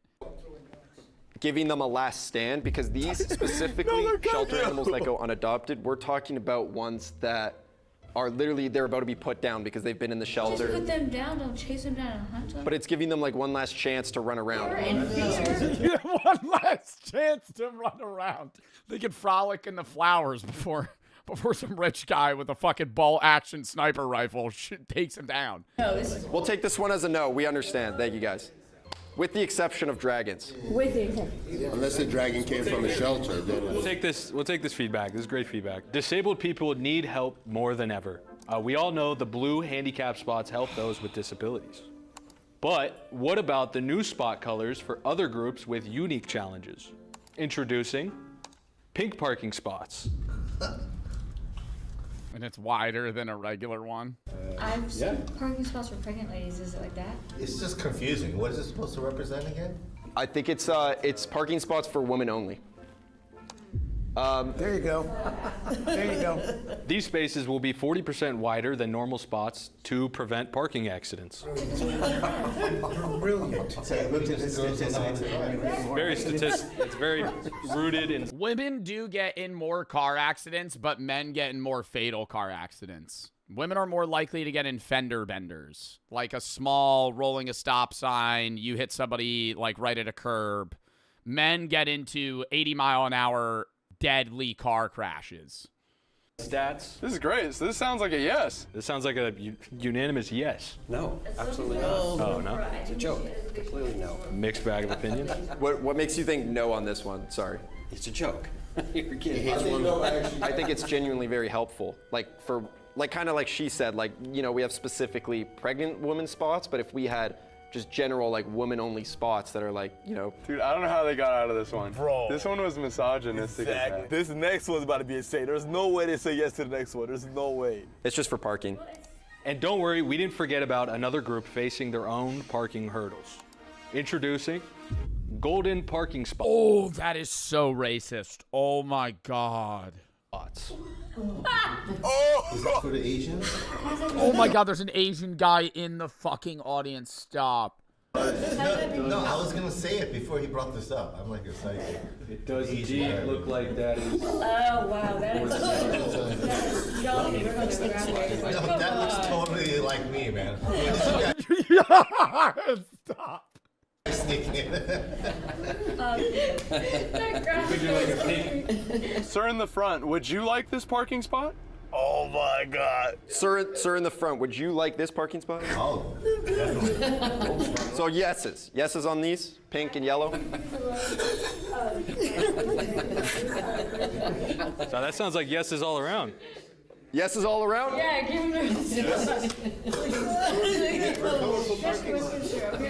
All right, guys, thank you. Please raise your hand They're going to get a few hands. I feel like they did way better. if you support our new Their presentation was as hard, but he like defended it well. city plans and want to see them passed. Yeah. Don't tell me. What? Yeah, I'd like 4 or 5. What the fuck? Cool. Thank you guys so much. And no laughs. 4 people raised their hand. Really great having you guys, and we really appreciate your time. Thank you. Appreciate it. Good job. Sorry I interrupted. Oh, you're all good, man. Thank you. I hope you enjoyed it. Have a good one, man. Oh my God. Oh, there's cameras. There's no fucking way we just lost. All right, JD. Oh, they could say there's cameras just to record it. And I got like for like, you know, whatever quality purposes. -2 hands. You guys got 4 hands. That was insane. Yes! So JD and I are going to be doing the terrible mystery punishment, which is the 4-hour gauntlet. What is that? What the fuck is that? Before we get into the punishment, if you guys haven't, please hit the subscribe button. We want to. So now in another video, they have to do a 4-hour gauntlet. Video idea, do the offensive presentation, put the majority of the audience as imposters who will agree to any idea and see the real people's reactions. Oh my God. What a fucking good idea. Get a bunch of absurd shit, have like 80% of the people just be like, yeah, no, I fuck with that. That's a good idea. And just see if like the people like fold. The problem is if they did that, there's going to be people that just go along with the pack and then they're going to seem like shitty fucking people.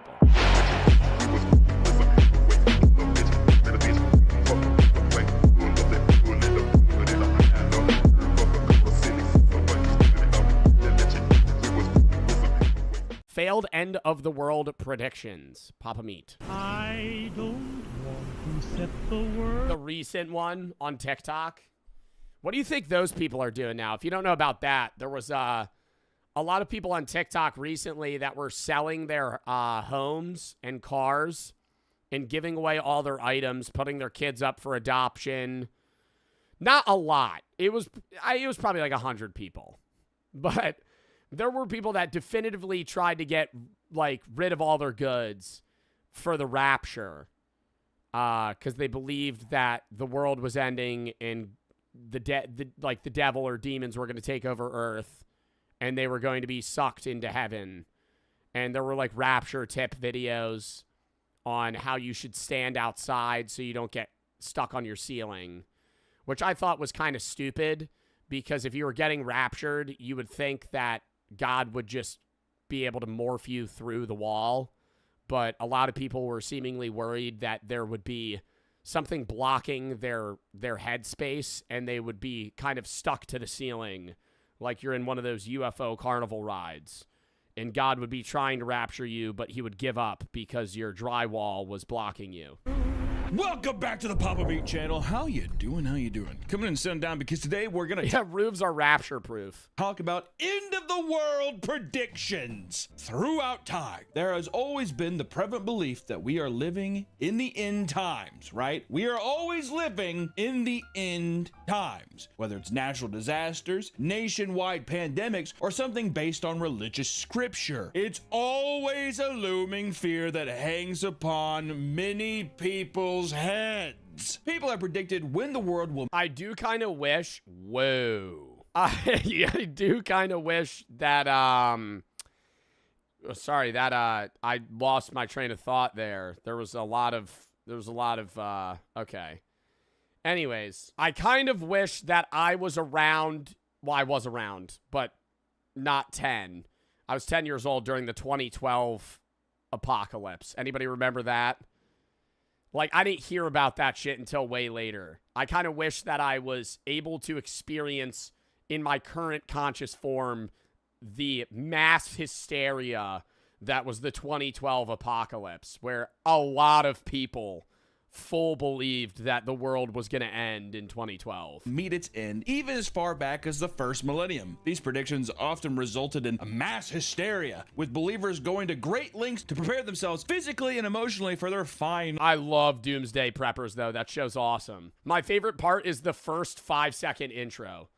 My name's Dale, and I'm getting ready for a fucking sun flare. There's a lot of realistic ones like that. And then it'll be like, my name's... I don't know why I'm always doing like a brutish Southern male, but my name's John, and I'm getting ready for the zombie apocalypse. Okay, pal. He himself is also working on the rabies offshoot that he wants to unleash to the public because he wants the zombie apocalypse to happen a little too much. Day. The most recent iteration of this endlessly recurring phenomenon can be found on TikTok, taking shape in a specific community known as Christian talk. A very small subsection of Christian talk, though. Like the majority of it was like 99.9% of Christians on Christian talk were like, guys, the rapture's not happening tomorrow. Guys, this is a little unreal. The only God, the white Christian God. Jesus, blonde hair, blonde mullet, blue eyes, flip-flops, and a Dale Earnhardt tattoo. The Intimidator. Recently, there has been a ton of Christians on TikTok freaking out about the rapture that was set to take place on September 23rd and 24th. That was rapture talk grew as... Bro, what I hate about this is, say at some point, it's in our lives, we have like... What was that movie with the meteor with Leonardo DiCaprio? And the meteor was going to hit Earth, and, like, nobody believed it initially. It will straight up be Don't Look Up. If we have a Don't Look Up scenario where, like, a meteor is hauling towards Earth and we're all going to die, I will be so viscerally upset. Number one, that Earth's going to explode. But more so, the amount of people that would be like, this is it. This is the... Sitting there acting like they got that shit right. Like every time there's some drama shit, bro, somebody being like, yeah, I could have predicted this from the start. I've been saying this the whole time. Yeah, there would be a few dickheads that would be like, I actually knew the meteor was going to hit. This was God's plan for me all along. He told me when I was 12. Okay. The movement spread and became more popular. Thousands of people were posting about how they fully believed. Oh no, get ready, the king is coming. So excited. 9/23/24. Also, aren't you not supposed to know if you're going to heaven or hell? Like, isn't that saying if you're like, yeah, I'm getting raptured? Yeah. Yeah, I'm getting raptured. You're not. Get ready, because this is going to be really exciting. Like, that's kind of like narcissistic that you're outwardly saying that you're definitively getting raptured because you're such a good boy. Like, yes, you believe in God, but even accepting Jesus as your Lord and Savior, you should always be like on edge based on how I've learned about Christianity my entire life, is that like nobody's ever 100% safe. Unless you're literally declared a saint in the Catholic Church long after you die. That the end times were coming. Some were overjoyed, while others were stricken with intense grief. Oh God, we're gonna die. It's a bummer. This all began when South African pastor Joshua Mikela claimed to have... Wrong? Really? How? How are you... You're supposed to know definitively that you're going to heaven? There should always be some level of unease. No? Correct me if I'm wrong, genuinely. A vision of Jesus telling him of his return to earth. According to Josh, he saw Jesus on a throne telling him, I am coming soon. I am coming soon. Jesus then told him dates of his arrival, which were 2 weeks out. Bro doing a podcast with a bare brick in the motherfucking back, telling me that the rapture's coming on September. From his vision. A clip of an interview with Josh talking about his vision blew up and started the whole craze. But no one could have predicted the mass hysteria that would follow. It was pretty shocking. Right out of the gate, people began to post videos of themselves preparing their houses for the people left behind. If you're seeing this and you're still here, I'm so sorry that you didn't make it. At least you're here getting to do all the sins that you wanted to do. And the guy that bought her car for $1 the day after the rapture when she comes back asking for it back. The guy that's actively in a fucking U-Haul moving into her house when she walks back to her house. Ah, sorry. Be naughty with your fellow sinners. I don't know. Maybe you can make the best out of it. But yeah, goodbye. Bro, like, what are those people doing right now? Like, I want to know so bad. They're out. Do you think they just moved? Like, do you think they've moved past that? Have to have.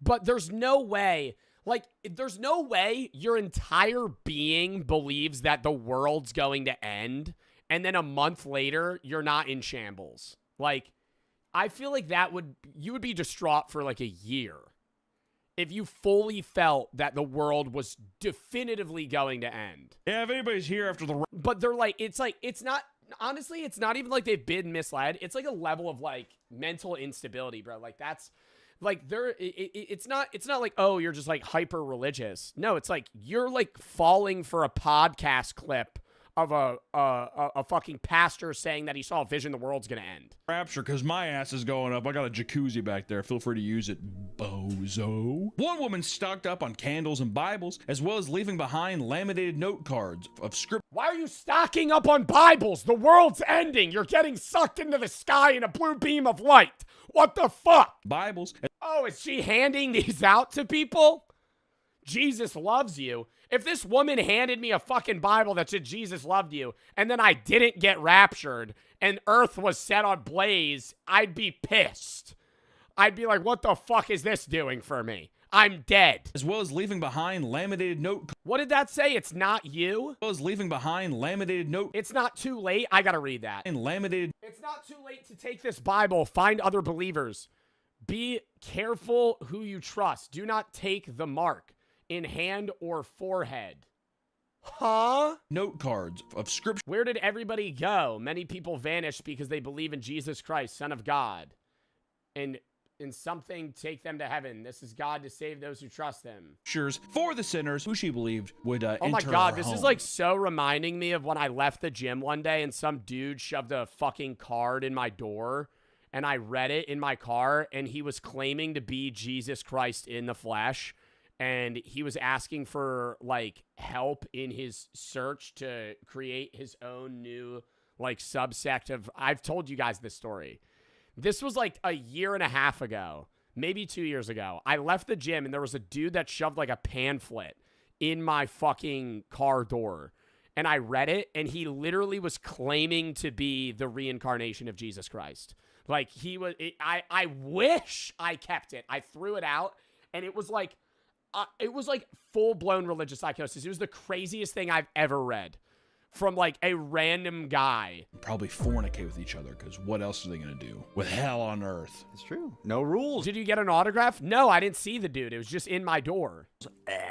Like Jesus said, I am going to come in 2 weeks, and I'm going to take all of the sinners and leave them. Do you think he meant the other come? Yeah, what if that was the thing? What if Joshua was right and he was like, hey, by the way, Joshua, I'm going to come in 2 weeks. I cannot wait for that day. Jesus, what?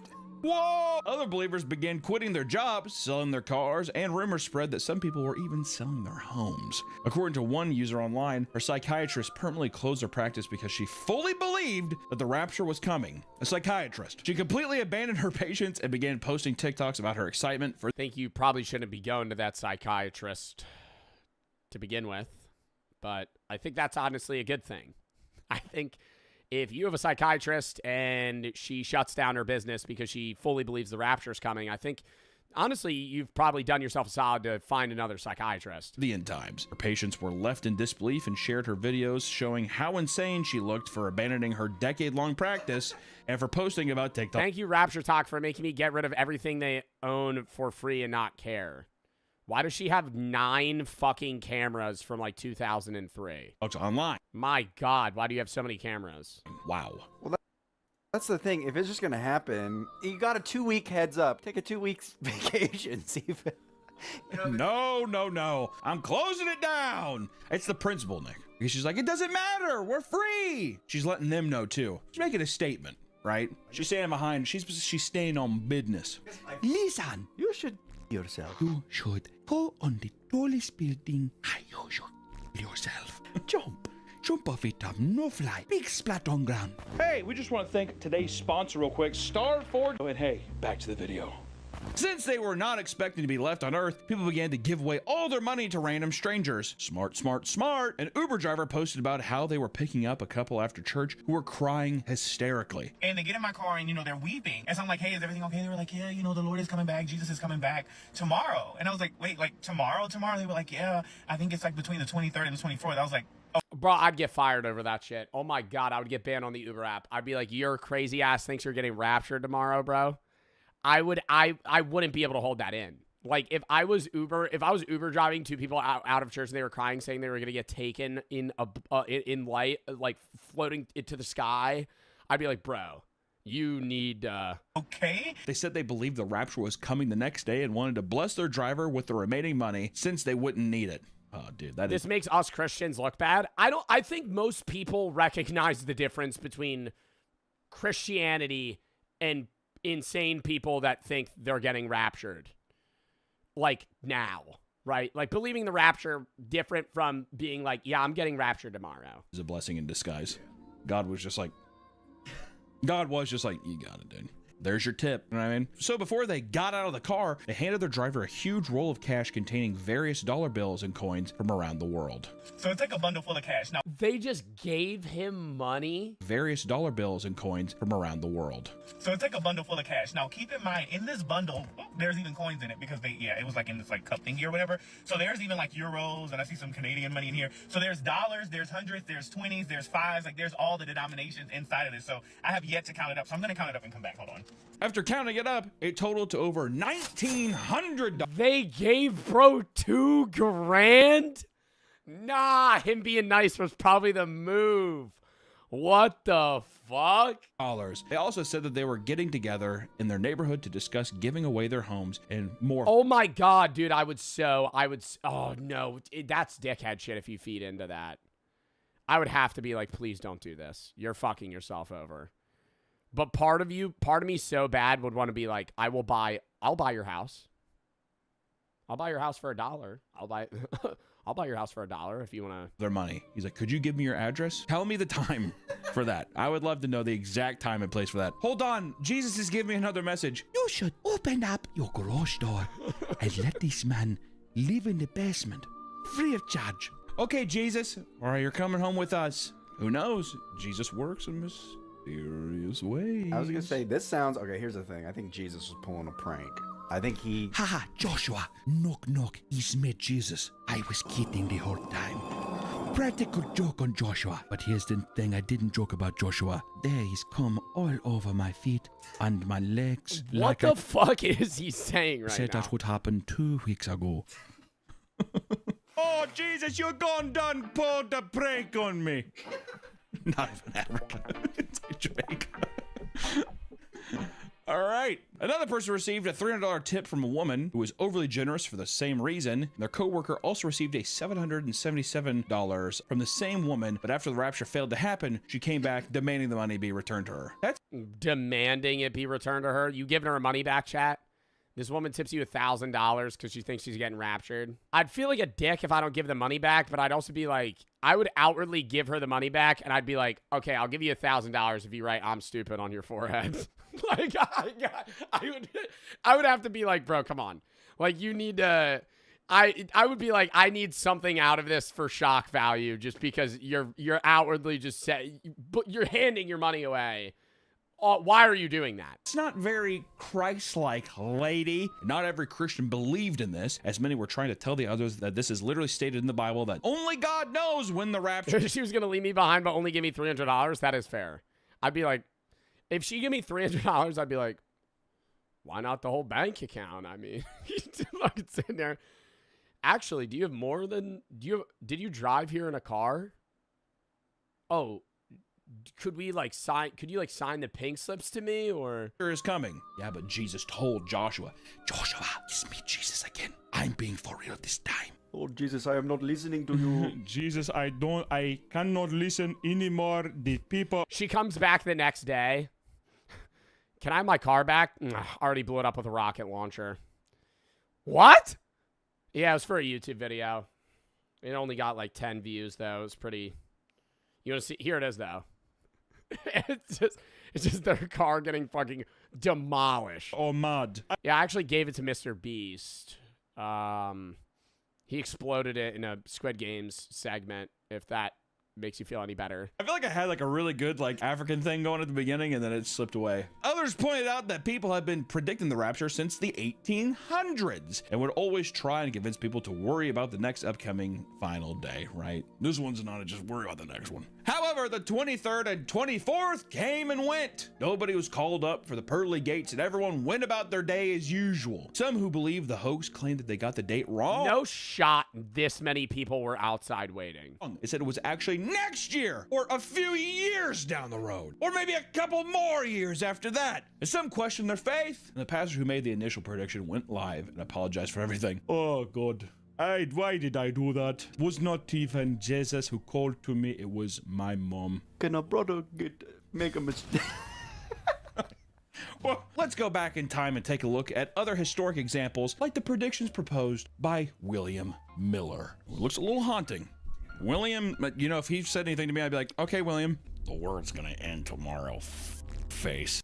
What was the one from 2012? That was the Mayan calendar, right?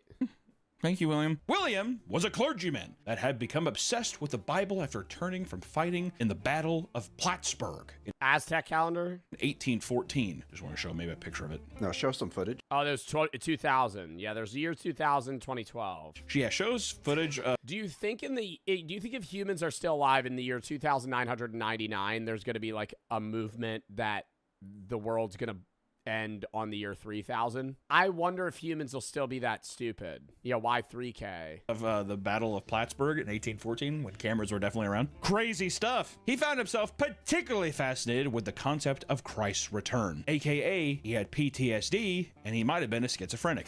After seeing people die, you know what's kind of wild? Jesus coming back, right, guys? Okay, William. He became responsible for creating the Protestant religion movement known as Millerism, aka the followers of the belief that the second coming of Christ would occur sometime between March 21st, 1843 and March 21st, 1844. God, in that realm, right? His movement became popular. But where do they get these dates from? Just like random scripture passages that they interpret in like a poetic way? Like, how are they getting this specific year? Amassing an estimated 100,000 followers that were convinced that the world was nearing its end. They were strong in their beliefs despite being ridiculed and harassed by their peers. Which, dude, for those 3 decades, you must have been living so tall. Keep it counting, boys. Oh, you guys don't know what the fuck you're talking about. Uh-huh.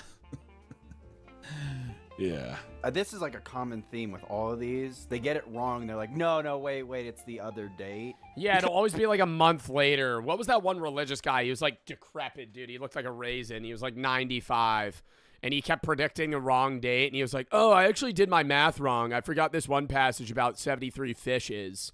I have to add that onto the top, and then you actually have to add like another 10 years just like to make sure. So it's like, honestly, it'll probably be like around here, not this date. It's going to be another like month or two after. Harold Camping. Yeah, he would randomly start adding numbers just out of like, he would be like, well, this passage has the number 83 in it. Because you're delusional. Because they believe it, and then they're like, oh, it was probably a mix-up. You put your whole belief system in that. It's really quite sad, Nick.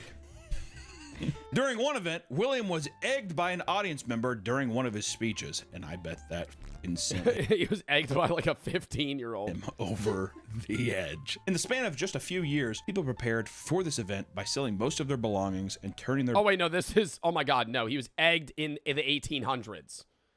This is just a video of a guy getting egged by a 15-year-old. By an audience member during one of his speeches. What the hell am I thinking? And I bet that sent him over the edge. In the span of just a few years, people prepared for this event by selling most of their belongings and turning their backs on their responsibilities. By March 21st, Why are they selling shit, though? Like, what is the point of selling shit? You have to have a shred of doubt if you're selling it. Like, just give it away. 1844, nothing had happened. The date would be moved to April 18th, only for it to fail once more. The last date proposed by William was October 22nd. On the day of, tons of people still believed in William. They put on their white ascension robes and climbed to the highest places available to them to await the second coming. Not only did this prove to be fruitless, but it led to a period known as the Great Disappointment, where people wept endlessly over their hopes being shattered alongside a... I need somebody to help me up to my chamber as my natural strength was leaving me very fast, and I lay prostrate for 2 days without any pain, sick with disappointment. Wave of mockery from people asking, why haven't you ascended yet? First off, as soon as if William came in, if William the dog came in trying to eat his own face and handing out white robes, I'd be like, no, you gotta get out of this motherfucker. Why? Robes are fancy. Robes are cool, but if it's in religious context, robes are not cool. Yeah, we're just gonna put on these robes and go to the mountain. I'd be like, might have picked the wrong batch, is what I'd say. You're like full leaning into it, and they're like, all right, guys, let's get in our robes. Ew. Nobody told me about this part. If you, what about jackets? Like sick, like club jackets. If they were club jackets, or even just a nice suit, you want to get dolled up to go to heaven? Why not? Robes, really? William Miller's popularity dwindled significantly, but he held firm to the belief that the second coming was approaching until he died in 1849. Maybe that's what he was. Maybe he was predicting his own death. Might have been. I don't know. The more that we learn about space, the more terrifying the unknown becomes, right? Very Lovecraftian. Since we've started studying the stars, one of the biggest threats to our planet has been stray asteroids that could potentially hit Earth, which actually me up sometimes. Can't even think about it. There was one that they said, like, one asteroid's gonna pass by Earth. Yeah, there's one that's passing by, and if it's like a very small chance. I think it's like 0.00 something. But if it passes by, that means the next orbit it has, it'll directly hit Earth. And everybody's like, that shit's so low of a chance. That ain't that. But most people take those odds gambling. Most people play the lottery and put money into something that has way less odds of happening. But when it's like, hey, there's like a 0.00001% chance that this asteroid threads a keyhole and then kills us in 30 years, nobody's worried. Do you think if we had a 30-year chance, though, like if we had a 30-year time frame, I feel like humans could destroy the asteroid? That would be the whole goal. If that asteroid threads the keyhole, society from then on for the next, 27 years or however long that shit is, it's 2.7%. That's really high. Wait, what? It's 2.7% chance? The asteroid Apophis is not expected to hit Earth, even though it will pass through a keyhole in 2029 that could have led to a collision in 2036. Thanks to further observations, scientists ruled both the 2029 and 2036 impact out, and Apophis will not pose a collision threat for the next 100 years. We're good, chat. We'll all be dead. Anyways, if an asteroid was going to hit Earth, say right now we knew, 30 years, an asteroid's hitting Earth. Do you think that we as humanity would be able to stop it? I think it depends how big the asteroid is. I'm pretty confident China, Russia, US all make buddies for a little bit, and we just start nuking the piss out of that fucking asteroid.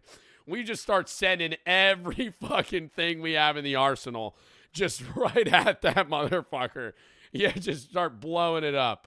Start redirecting it into... I don't think we would try and blow it up. I think we would try to change its orbit in some way where it passed. Earth, and they're like, but when it passes by in 30 years, it's supposed to come back and hit us. I think they disproved it. Here's my thing. If an asteroid's coming, don't tell me. I would rather just not know. What benefit do you gain of being like, hey guys, seriously? I'd want to know, because I'd stop doing everyday bullshit before. What the fuck? If you were like, an asteroid's gonna hit in 10 years, I'm not gonna start thinking about shit for when I'm 50. I'd be like, all right, well, I'm gonna be dead in 10 years, so I'll just go fucking do other shit. Like, you would change your game plan if you knew. Oh, in movies and shit. In movies, they do that to build conflict for the movie. But what would happen is, like, Elon and all those guys, they'd be like, I don't know, I'm just gonna try this spaceship out. And they'd leave and never come back. As soon as that starts happening, well, Mark Zuckerberg's building like he built like a giant bunker in Hawaii.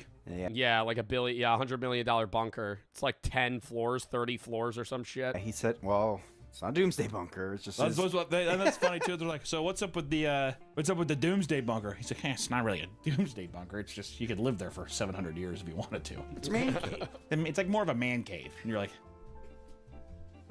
huh? Anyways, in 1910, many believed a nearby comet would end humanity. Halley's Comet, remember that one? Is visible from Earth every 72 to 80 years and has been spotted by humans dating back since 72 to 80 years. It was last visible in 1986. 2061. All right, that's a goal for me to live that long. I'll be 59. 40 BC. That's the Fortnite meteor. You see Halley's Comet and Kevin the Cube's on it, you're like, everybody forgets about Fortnite. It's 2061. It's Kevin. Which is crazy. I mean, go somewhere else. Hello. Scientists had predicted that 1910 would be the next time it passes Earth and observed the comet flying by using a spectrograph. This new technology allowed astronomers to view the chemical composition of the comet, and to their horror, they discovered its tail that was made of cyanogen gas, which is extremely toxic. Oh, shit. After publishing the report, a French reporter put out an article discussing their findings, but also included a line saying the gas from the comet could, quote, impregnate the atmosphere and possibly snuff out all life on the planet. Bit of creative liberty in the title there, buddy. People began to freak out over the headline, believing that their death was imminent. Before the comet could pass, companies began to sell comet pills, which claimed to fight off the effects of the toxic gas. Insurance companies offered... Oh, that's so awesome. That's so fucking awesome, dude. Literally just a scam product that people fell for. These comet pills are novelty only. They have no therapeutic value. Comet pills, which claim to fight off the effects of the toxic gas. Dr. Haley's Comet Fever, a once-in-a-lifetime confection. Insurance companies offered policies of people's belongings in case they were destroyed. Farmers around the globe refused... Oh, well, they just knew. The insurance companies knew that shit was going to do anything. They were just fucking scalping money off people. To plant crops, believing that there was no point since everyone would be dead. No more corn. I'm done with corn. Others locked themselves inside their homes, while others fled to the caves and sealed themselves deep underground, which I'm pretty sure is partially some of the inspiration for Fallout. Oh. There you go. After the comet passed and nothing happened, people were shocked to still be alive, and they moved on with the rest of their lives. I wonder what's happened with the guy who took comet pills. Well, Greg, we took those, you like look over to him, he's like having a seizure. He's on Halley's Comet right now. Yeah. Woo! In 1993, former sociology professor Hon Ming Chen had created a Taiwanese cult named God's Salvation Church. It had also referred to itself as Chen Dao, or True Way, as well as God Saves the Earth Flying Saucer Foundation. I like that one the most. God Saves the Earth Flying Saucer Foundation. It was a belief system that was a mix of various religions and other Western cult-like beliefs, like the acceptance of alien intervention, right? You see a lot of that with Heaven's Gate. Kind of became a big thing in the 70s. Yeah, the Heaven's Gate shit was so fucking stupid, though. There's an alien spaceship that's passing by. You have to kill yourself to reach it. Huh? Huh? If you die, you'll go to the gate. What?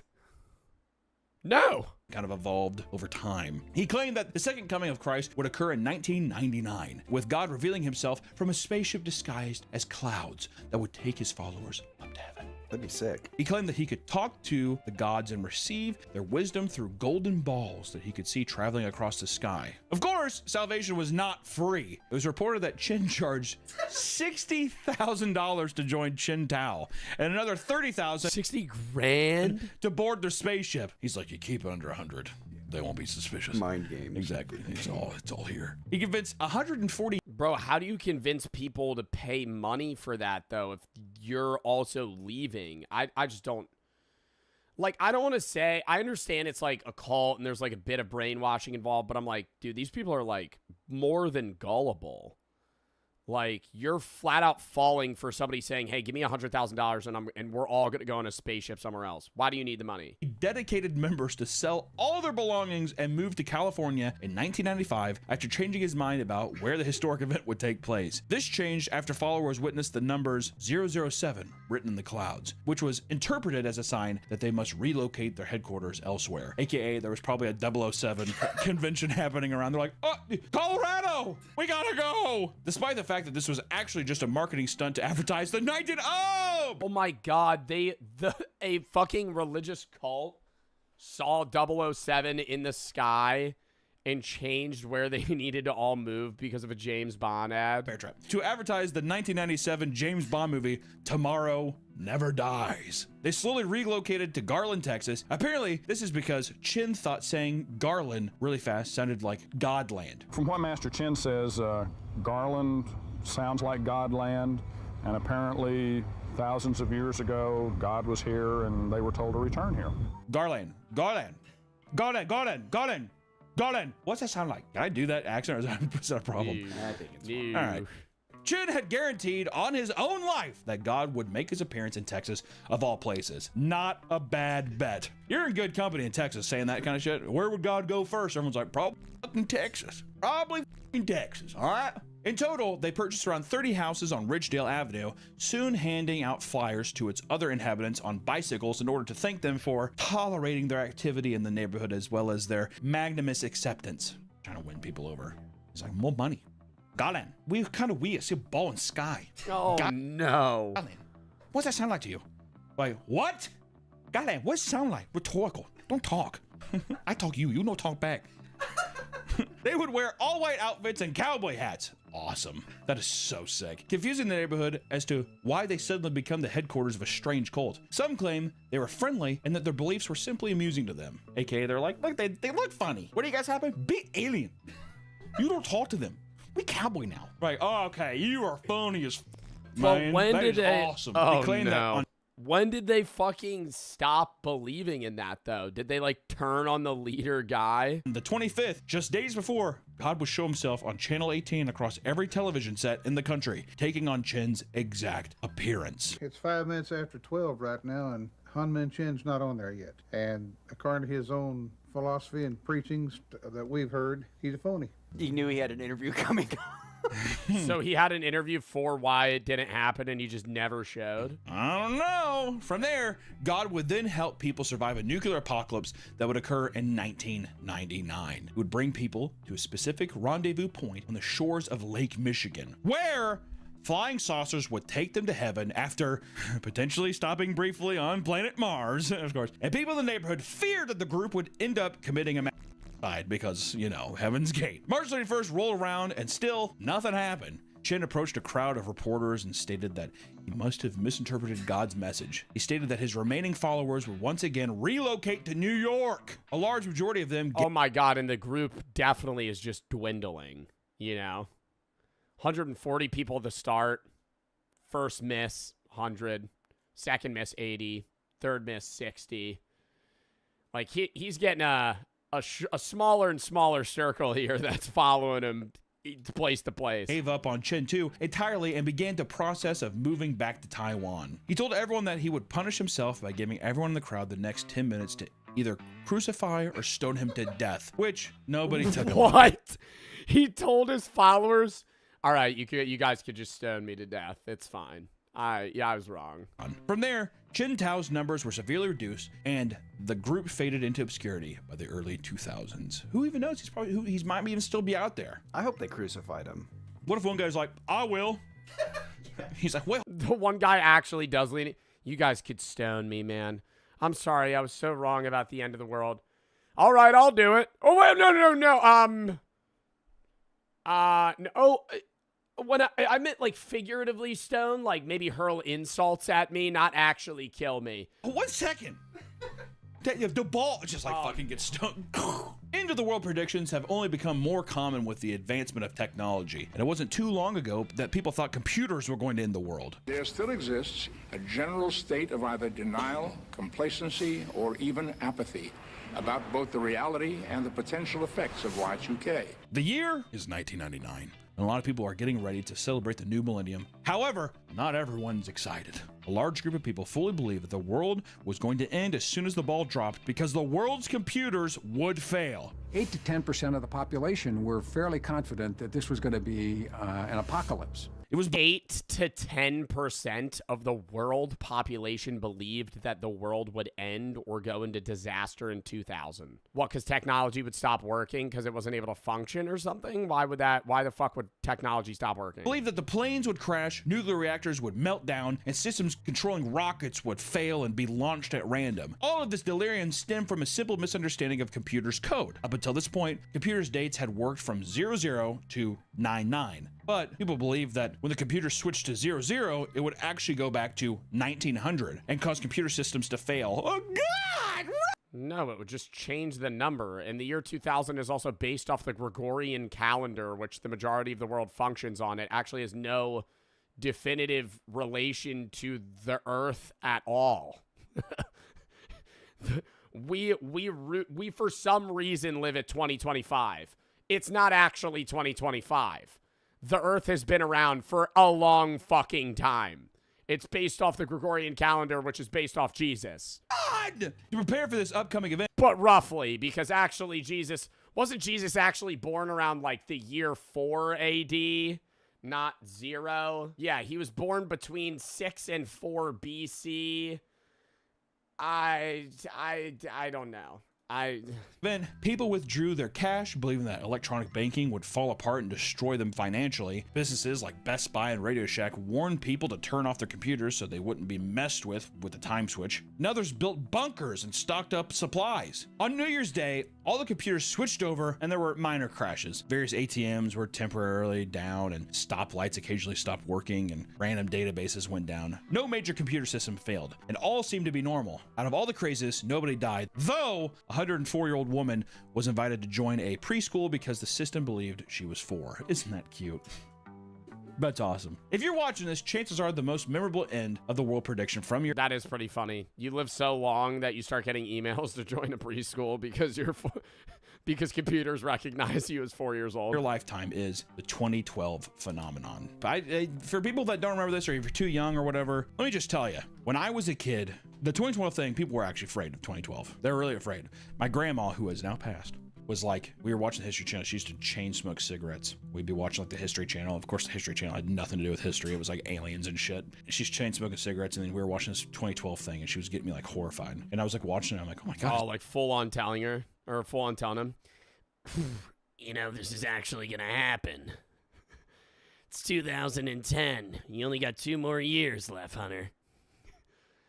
I'd take those years I'd cherish them if I were you.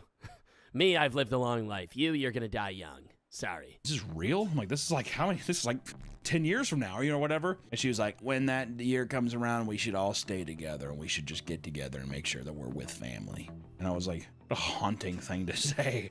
It's like so cryptic, but everything's there. Like, we're gonna die and we should be together. It fucked me up, dude. Was it the Nostradamus? No, it was like, it's been so long, I can't remember. But all I know is just like the Mayan calendar's ending. Which also, even as a kid though, she's like, what the do they know? And she was like, well, the Mayans. I'm like, who cares about the Mayans? The fuck? Maybe they ran out of stone.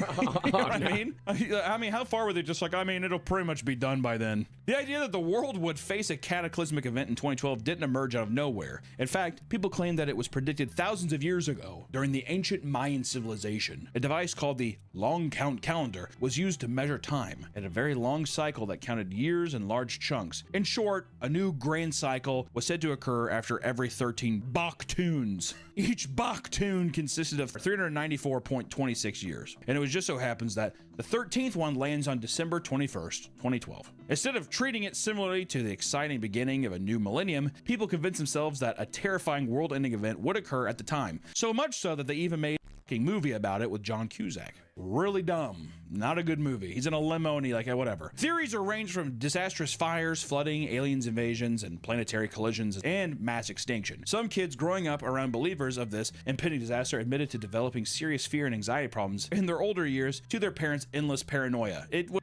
up. If you have said bro, but the Mayans didn't even say the world was going to end. It was just their calendar reset, and then people were like, yeah, this definitely means the Mayans knew the aliens were coming and they were going to fucking kill everybody on Earth. The worst thing you can do is tell your kid I'm really afraid. Because as a kid you're like, what? And they're like, you're fine. I'm afraid. Custom high-end doomsday bunkers saw a 700% rise. Yeah, as a parent, you got to just lie to your kid in that sense. Even if you are scared, you just tell them you're not. Because if you tell your kid, your kid, a 5-year-old's going to look at their parents as God. They're the end all to everything. So whatever they say goes. So if you tell them you're fucked, that'd be in their perspective, God telling you he's terrified and he has no control. You'd be like, what do you mean? You're the only one what do you mean? You're at the top.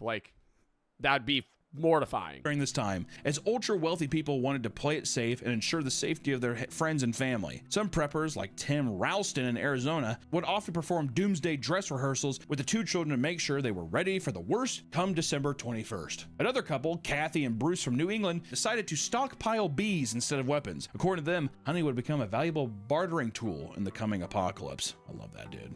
So that's a badass. Over in China, Liu Xingzhe decided to go a much different route, spending his entire life savings of $160,000 to build a 70-foot by 50-foot ark-like vessel to protect himself. He feared flooding the most and believed that shit does not look like it would float. Taking his homes to the seas would be the best option. Liu offered to let other people take refuge in alongside him. My boy Liu's selfless. He's a good man. In the end, the day came and went without anything significant occurring. Here we are.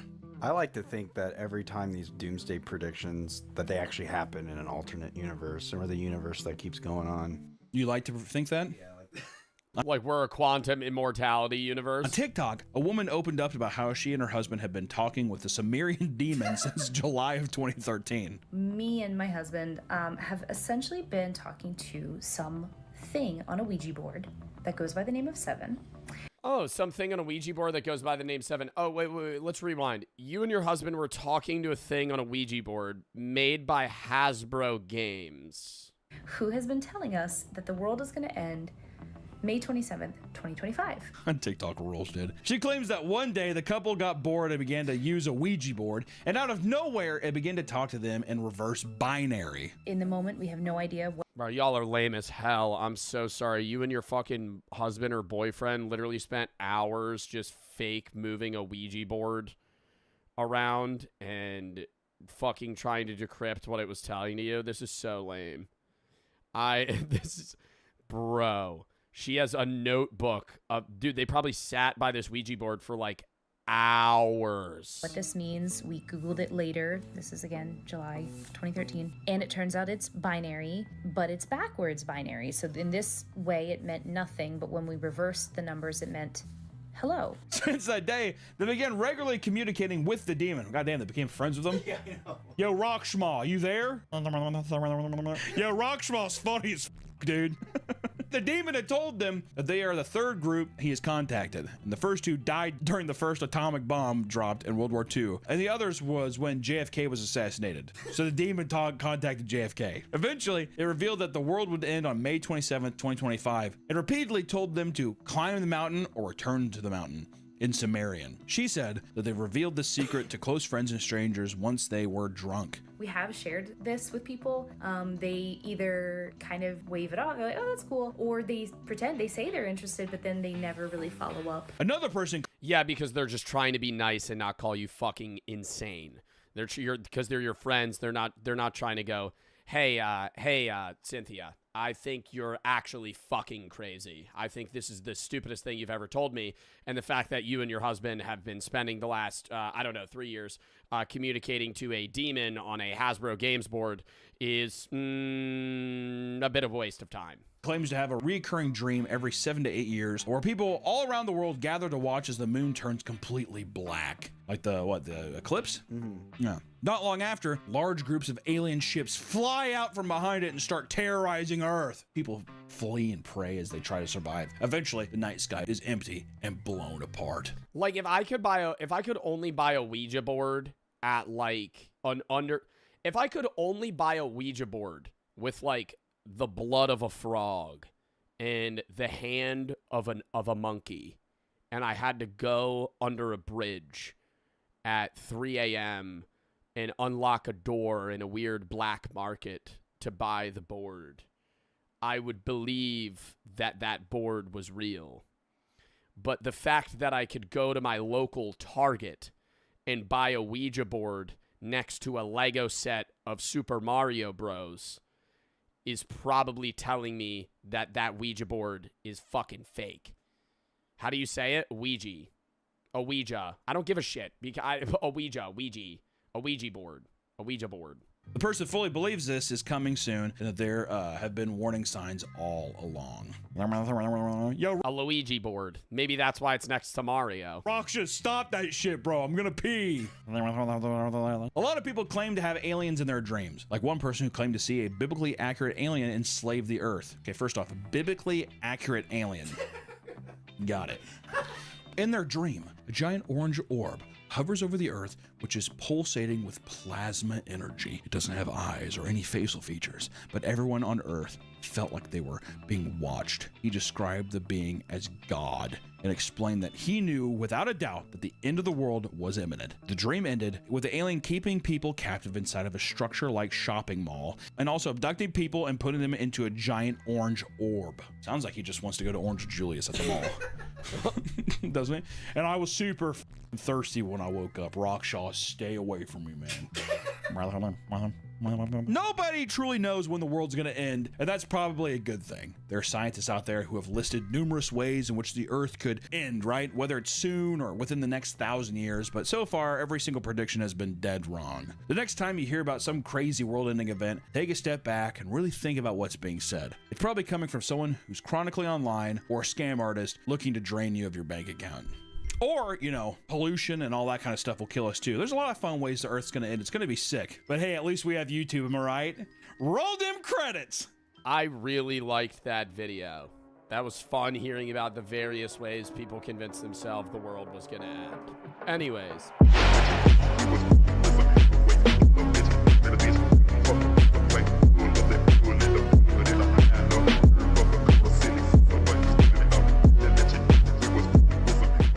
Lock in chat for the next video, Prankless Harms. See, I find that pranks are all fun and games when they come in the form of harmless pranks. Sure, can I see your receipt? But on the other side of that spectrum, we have pranks. I love that video. He's just like fully fearful and shocked. Walks to the Walmart representative. That guy ate my receipt. Actually, my favorite ones are when a guy will walk up to like one of those Walmart receipt checkers and hand them like a note card that says like Big Chungus or something, and they just stare at them, and the old person freaks out and goes to a representative, and they're like, this person didn't pay for their items, and then they actually take out the real receipt and hand it to the like younger manager, and then the manager's like, yeah, I don't know what you saw, and they make the old woman seem like crazy. Spectrum, we have prankless harms. Yeah, I'm not a fan of these. I also, yeah, well, this is fake, but I'm not a fan of I'm not a fan of like public harassment pranks, if that makes sense. When you go to Walmart and you like with an employee for 5 seconds, that's different from when you're outwardly like following a random person in public for 30 minutes to see how far you could egg them and rage them to the point where they like actually pull out a gun and shoot you. That's like another level of trying to make stupid content. Or like there's guys, bro, there's like up and coming not YouTubers. They make content on TikTok where they'll just go like punch homeless people. Do you see that? It was like on Twitter. It was like this one kid, he like went around and just like pushed over old people at a park. I'm like, dude, you're just assaulting people. This isn't a prank. Like you're actually just beating up old people. If you're unsure what this video I'm showing you right now is, this is the killing my best friend prank. I say prank. Well, that was like, what year was that, bro? That had to be like 2016 YouTube. But take a look at this dude. Now let's see what the supervillain that orchestrated this has to say. Let's see how he reacts to his best friend of 5 years being My name's Sam Pepper. killed in front of him. I'ma say you took this one like a champ, really. Light work, no reaction. See, the problem with prank content is that it's stuck in this never-ending competition, you know, to do something new. Or it's not even do something new, it's bigger and better. Because, like, how many times, that's the issue of prank content, is you can't reformat it.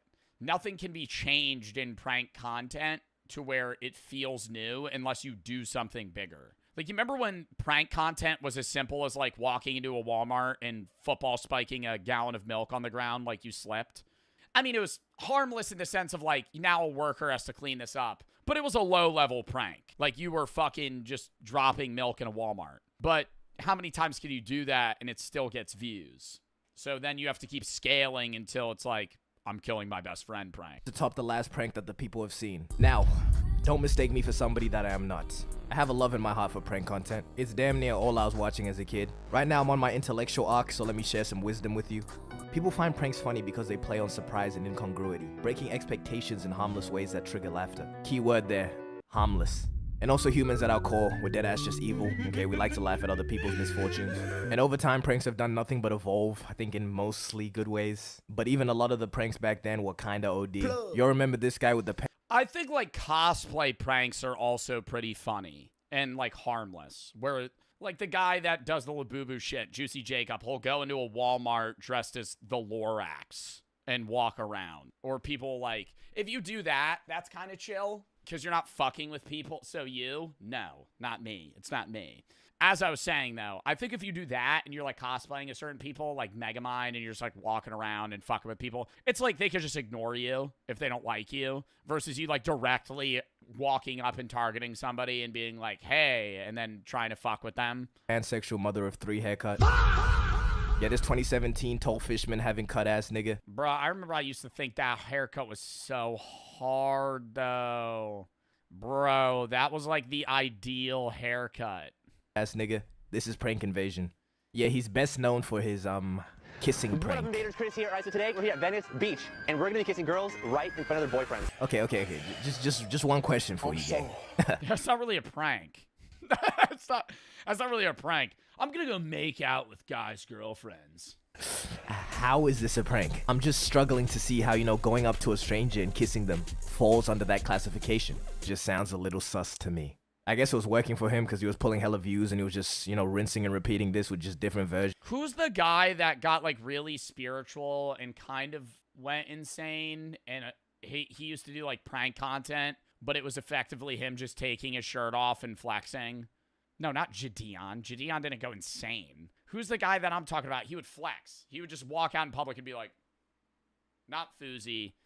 Connor Murphy. Y'all remember Connor Murphy? Bro, he would literally just, like, walk around in public and just, like, take his shirt off. And that was the video.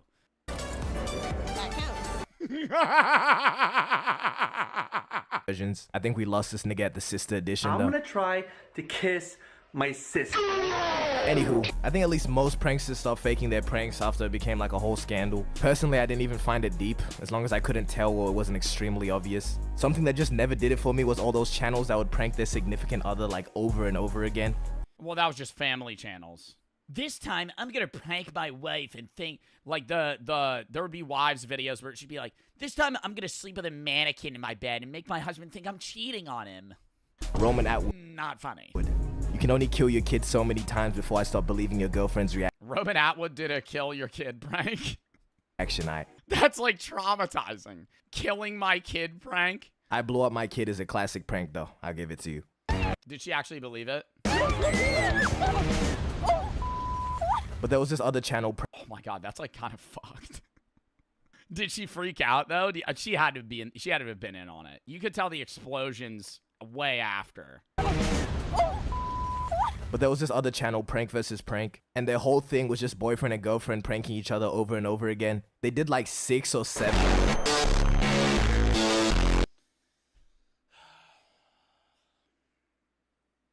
They did like 6 or 7 cheating pranks. Bro, when you have a whole prank channel dedicated to you pranking each other, you're gonna live on edge like the whole time. So after the 3rd cheating prank, it's like, bro, your reaction is not going to be genuine. Well, yeah, like after a point, you're just going into every day assuming that your partner's going to prank you for the channel. But you have to lean into it, otherwise it's not content. So that's when you get those like really corny ass intros like, "What's up, Ace? What's up, A-fam? We're going to be pranking my girlfriend today and making her think that I cut my own fucking foot off." Like these two deadass used to just terrorize each other. Like this prank where he laces up food with a ghost pepper. I think we need to realize just because the camera's on. That's kind of fucked up.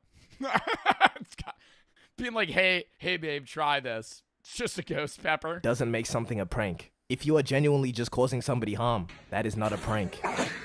And there was these 2 kids that just... Yeah, it almost got to the point where like, I think if YouTube didn't have guidelines, I think there would actually be like drugging my friend pranks. Like that would be... I wouldn't even be surprised if there's a YouTube video from like 2013 that's like that. Like, give my friend Xanax to see how he reacts. Decided to do a robbery prank. Or how did they go about this prank? Did they use like bananas instead of guns? No, these... Well, the robbery pranks, some of those YouTubers actually died. Where they would walk... We watched a video on that. Where some guy fake robbed a group of guys and he pulled out a fucking knife and they just took out a gun and shot him. I'm like, what did you think was going to happen? You walked up to a group of fucking people on a parking lot with a knife, and you're like, they're not going to fight back? Niggas use real knives. And this went as bad as possible. One kid was shot dead on the spot. Rest in peace, though, for real. But broskito, you play stupid games, you win stupid prizes. But you know what prank I really mess with? The screaming prank. Bro, didn't some TikToker get arrested for that? Like, recently. Wasn't there a TikToker that got fucking arrested for, like, screaming in, like, a Walmart and blaming it on his friend? What's the crime there? This was revolutionary. This is what pranking needs. Because modern day pranking, right now, is just a whole lot of rage bait.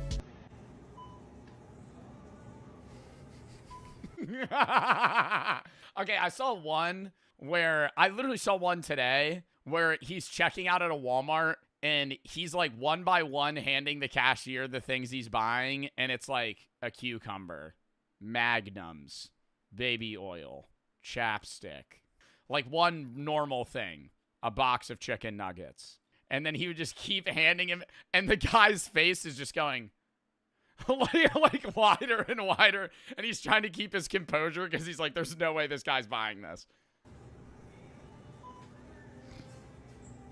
Or straight up just confusing people. I really don't know because I don't really know. Because it's gonna be like a 4-foot drop because I have a really expensive. I have a 14 Pro Max. And the screaming prank was just another one of these. Until we introduced the twisted yet genius prospect of the backup screamer.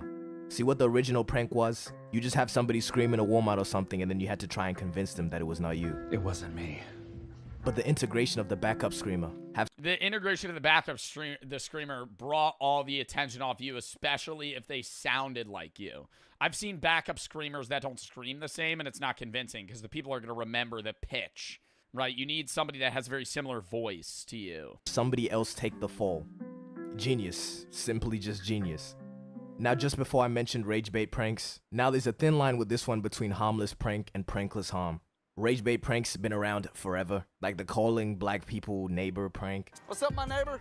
Or the farting in the hood prank, or the staring at people in the hood prank, pretty much anything in the hood. Black people. Bro, those pranks were fucking nuts. They would just be a guy that would walk up to somebody and be like, I'm like, you're asking to get beat the fuck up. Like, how much would somebody have to pay you to go in public and just stare at someone? Like, but not even from afar, like directly to their face. And when they say stuff, you don't respond. I would think that they would murder me. I'm not doing that for any amount of money. $10? For $10, bro, your ass is caving. Your ass is caving. You're not doing that. If I gave you $10, you're not walking up to a guy and going, you would maybe do it. And the second he goes, what are you doing, bro? You're walking away. You're going to be like, I'm sorry, man. Okay, so there's like a camera over there. I'm getting paid. You're going to be like, I'll give you half the money. You would immediately give up. A content farm for pranksters. And why I say there's a thin line, because, you know, we obviously have pranks like staring at people in the hood. Because obviously you're not causing anyone harm, but you know how they're going to react, you know? So when a petite white guy goes around... I think that's anywhere, though, bro. You stare at somebody like that, they'd be like, bro, what are you on? In the hood saying, my neighbor, with the hottest ER you've ever heard, yeah, he's going to get some reactions out of people. But when you get to putting your cheeks all up in people's faces, even if it's a real fart or not, that's a reasonable crash out.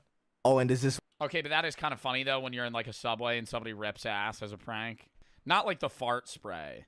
I've seen that video. Where he's in a subway and he's spraying fart spray on himself like it's cologne. And there's, like, somebody in the background just gagging. One guy on TikTok, right, that gets employees into the craziest positions and has them say some crazy shit. Come in. Are you in? Are you in? In my ass? I don't know how he'd be getting away with these. He just calls them brain teasers and people do them. Like, I know it's not part of your job to be in this position when a customer asks. Come in my butt, come in my... You high-key did this to yourself. And also just being a public nuisance. Yeah, I don't understand. Like, some random guy walks up to you and you're like, yo, you gotta get on your knees and say, but spell run. Be like, what's the brain teaser here? Since I don't think that falls under the prankless harm category. Yoo-hoo, it's a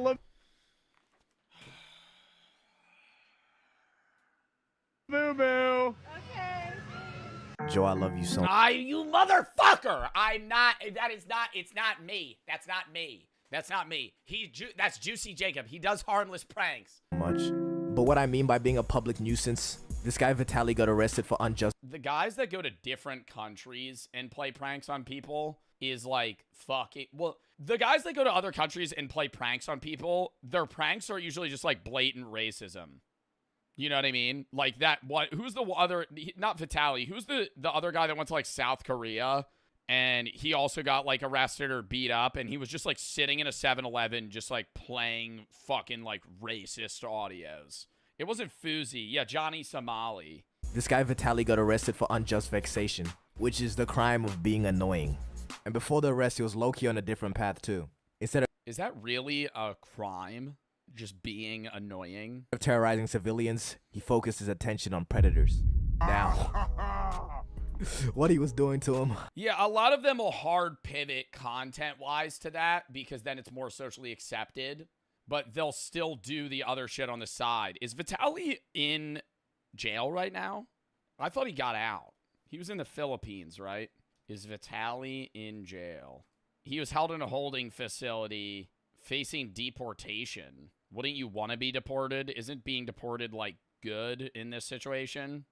And I high-key can't even be mad about it. If your calling is terrorizing people, you know, these are not bad people to choose. Even Gideon did the same method. A running theory of mine is that... Well, Gideon, he used to make regular prank videos. Stopped. And then he was making... Didn't he have, like, a period... I know he's still very religious now. But didn't he have a period in time where he was just making, like, straight-up religious content? Like, it was like a few-month period or where he wasn't making content at all. I remember he made an announcement. People that make He never content. did. Yeah, but he did stop for a minute. Genuinely find enjoyment in causing other people misery. And if they're getting backlash for doing it to random people, I mean, why not do it to people less deserving of human rights? It probably does get to a point, though. This might be a little bit overdoing it. It's debatable, though. But then there's this other kid, Heston James. You've probably heard of him. Who's facing 9 years in prison. For doing the screamer shit. They have this nigga on 13 charges because of some YouTube pranks. And what's funny is under a Fox News video reporting on this, there's like a bunch of middle-aged people just flaming this nigga. Diggler Duck said, influencer is just a euphemism for malignant narcissist. What does that even mean? First thing, dumbass. influencer, so fuck everything you just said doesn't mean shit. This guy Arthur said, ban TikTok, arrest these clowns, make them pay restitution to the companies they affected. They can clearly afford it with all the money they're making from the videos. TikTok, arrest these clowns, make them pay restitutions to the companies they've affected. Bitch, shut the fuck up. Say boo you, bitch. What do they think happens after a teenager pretends to be a mechanic at a shop? The whole business just goes into ruins. The business burns down. They don't know what they can fucking do anymore to fucking get customers. Maybe 10 minutes of their time was taken up. That's being generous too. I think if you're one of those prank people that were like licking ice creams and putting them back in the fucking container and back on the shelf, yeah, you should have to fucking pay for that. But if you're like walking in to a public, you know, business and pranking somebody and leaving, that's different. There's a difference between actually publicly pranking people and doing genuine vandalism. And I'm not saying it doesn't. And like fucking what do they even be? That would be more than vandalism. If you were like eating products and putting them back, what is that? That's like a health violation. Doesn't affect these people at all. Obviously, this shit is probably annoying as hell. I'm just saying it's not that serious. Okay, multiple criminal charges over this. Who we should be prosecuting is them ass niggas from 2016 who dressed as killer clowns and terrorized the youth. Bro, I flat out have the take that if your dumbass was out on a random road in the middle of nowhere at 2 a.m. dressed as a clown holding a knife and somebody runs your ass over, that is fully your fault. That era was so weird where people were like, yeah, let's just go stand out in the woods and wait for people. I'd be like, bro, no, you're actually going to fucking murder someone. 2016, I was only a baby. But there was genuinely a stretch of time where I didn't feel comfortable going outside. Damn. Yeah, bro, scary. I remember because it was so common. And then there was like a weird mixture of people that were prankers versus people that were actually psychopaths dressed as clowns trying to like kill people. I'm really out here being the prank police. But I deadass think a lot of quote-unquote pranks are just acts of terrorism. Okay, maybe I dragged that a little bit. Except for the fake bum prank. That one definitely fits. Correct me if I'm wrong, but what pranks are meant to be is tricking someone into getting a reaction that applies to a situation that isn't how it seems, you know what I mean? So if you were to say, oh look, there's a camera over there, they'll just be cool about it. And not genuinely bringing someone to a point where their veins are protruding out of their forehead. Chill. But deadass, I don't really... And I think people have gotten a reluctancy to cameras more than they used to. You remember the days, like the early days of Impractical Jokers? I bet they had some bad experiences, but I feel like with a lot of early prank shows, it was as simple as being like, you're on a show, calm down, there's the camera. And it was cool because it was like, oh my God, I'm going to be on TV. Now it's like, fuck you, I don't want to be on your bitch ass TikTok. Like, it's full switched. Because it used to be like cool to be like, oh, I'm going to be on TV versus like, no, fuck you, I don't want to be involved at all with whatever the fuck you're filming. I only comment on things because I can. I just get both sides of hate and love towards prank. Yeah, no, I think prank content in general, it's like you got to walk a thin line. Content. Because if this was me in this video and somebody just comes up to my shit and turns it off, yeah, I would be mad. But it is kind of funny, though. But this prank here is high-key my favorite prank ever, just for this guy's reaction. This guy's just taking items out of this old guy's trolley and saying, oh, you don't own it yet because you haven't paid for it. And for some reason, this is his reaction. Don't be a racist. Come on. How am I being racist? Because you're picking on a white guy. I just wanted to share that. Because I thought it was funny. Oh, my God. Don't be racist because you're picking on a white guy. I would just be like, don't be like a dick, bro. What do you mean? How is that racist? Like, he's the only white guy in the whole fucking store. W-Vid.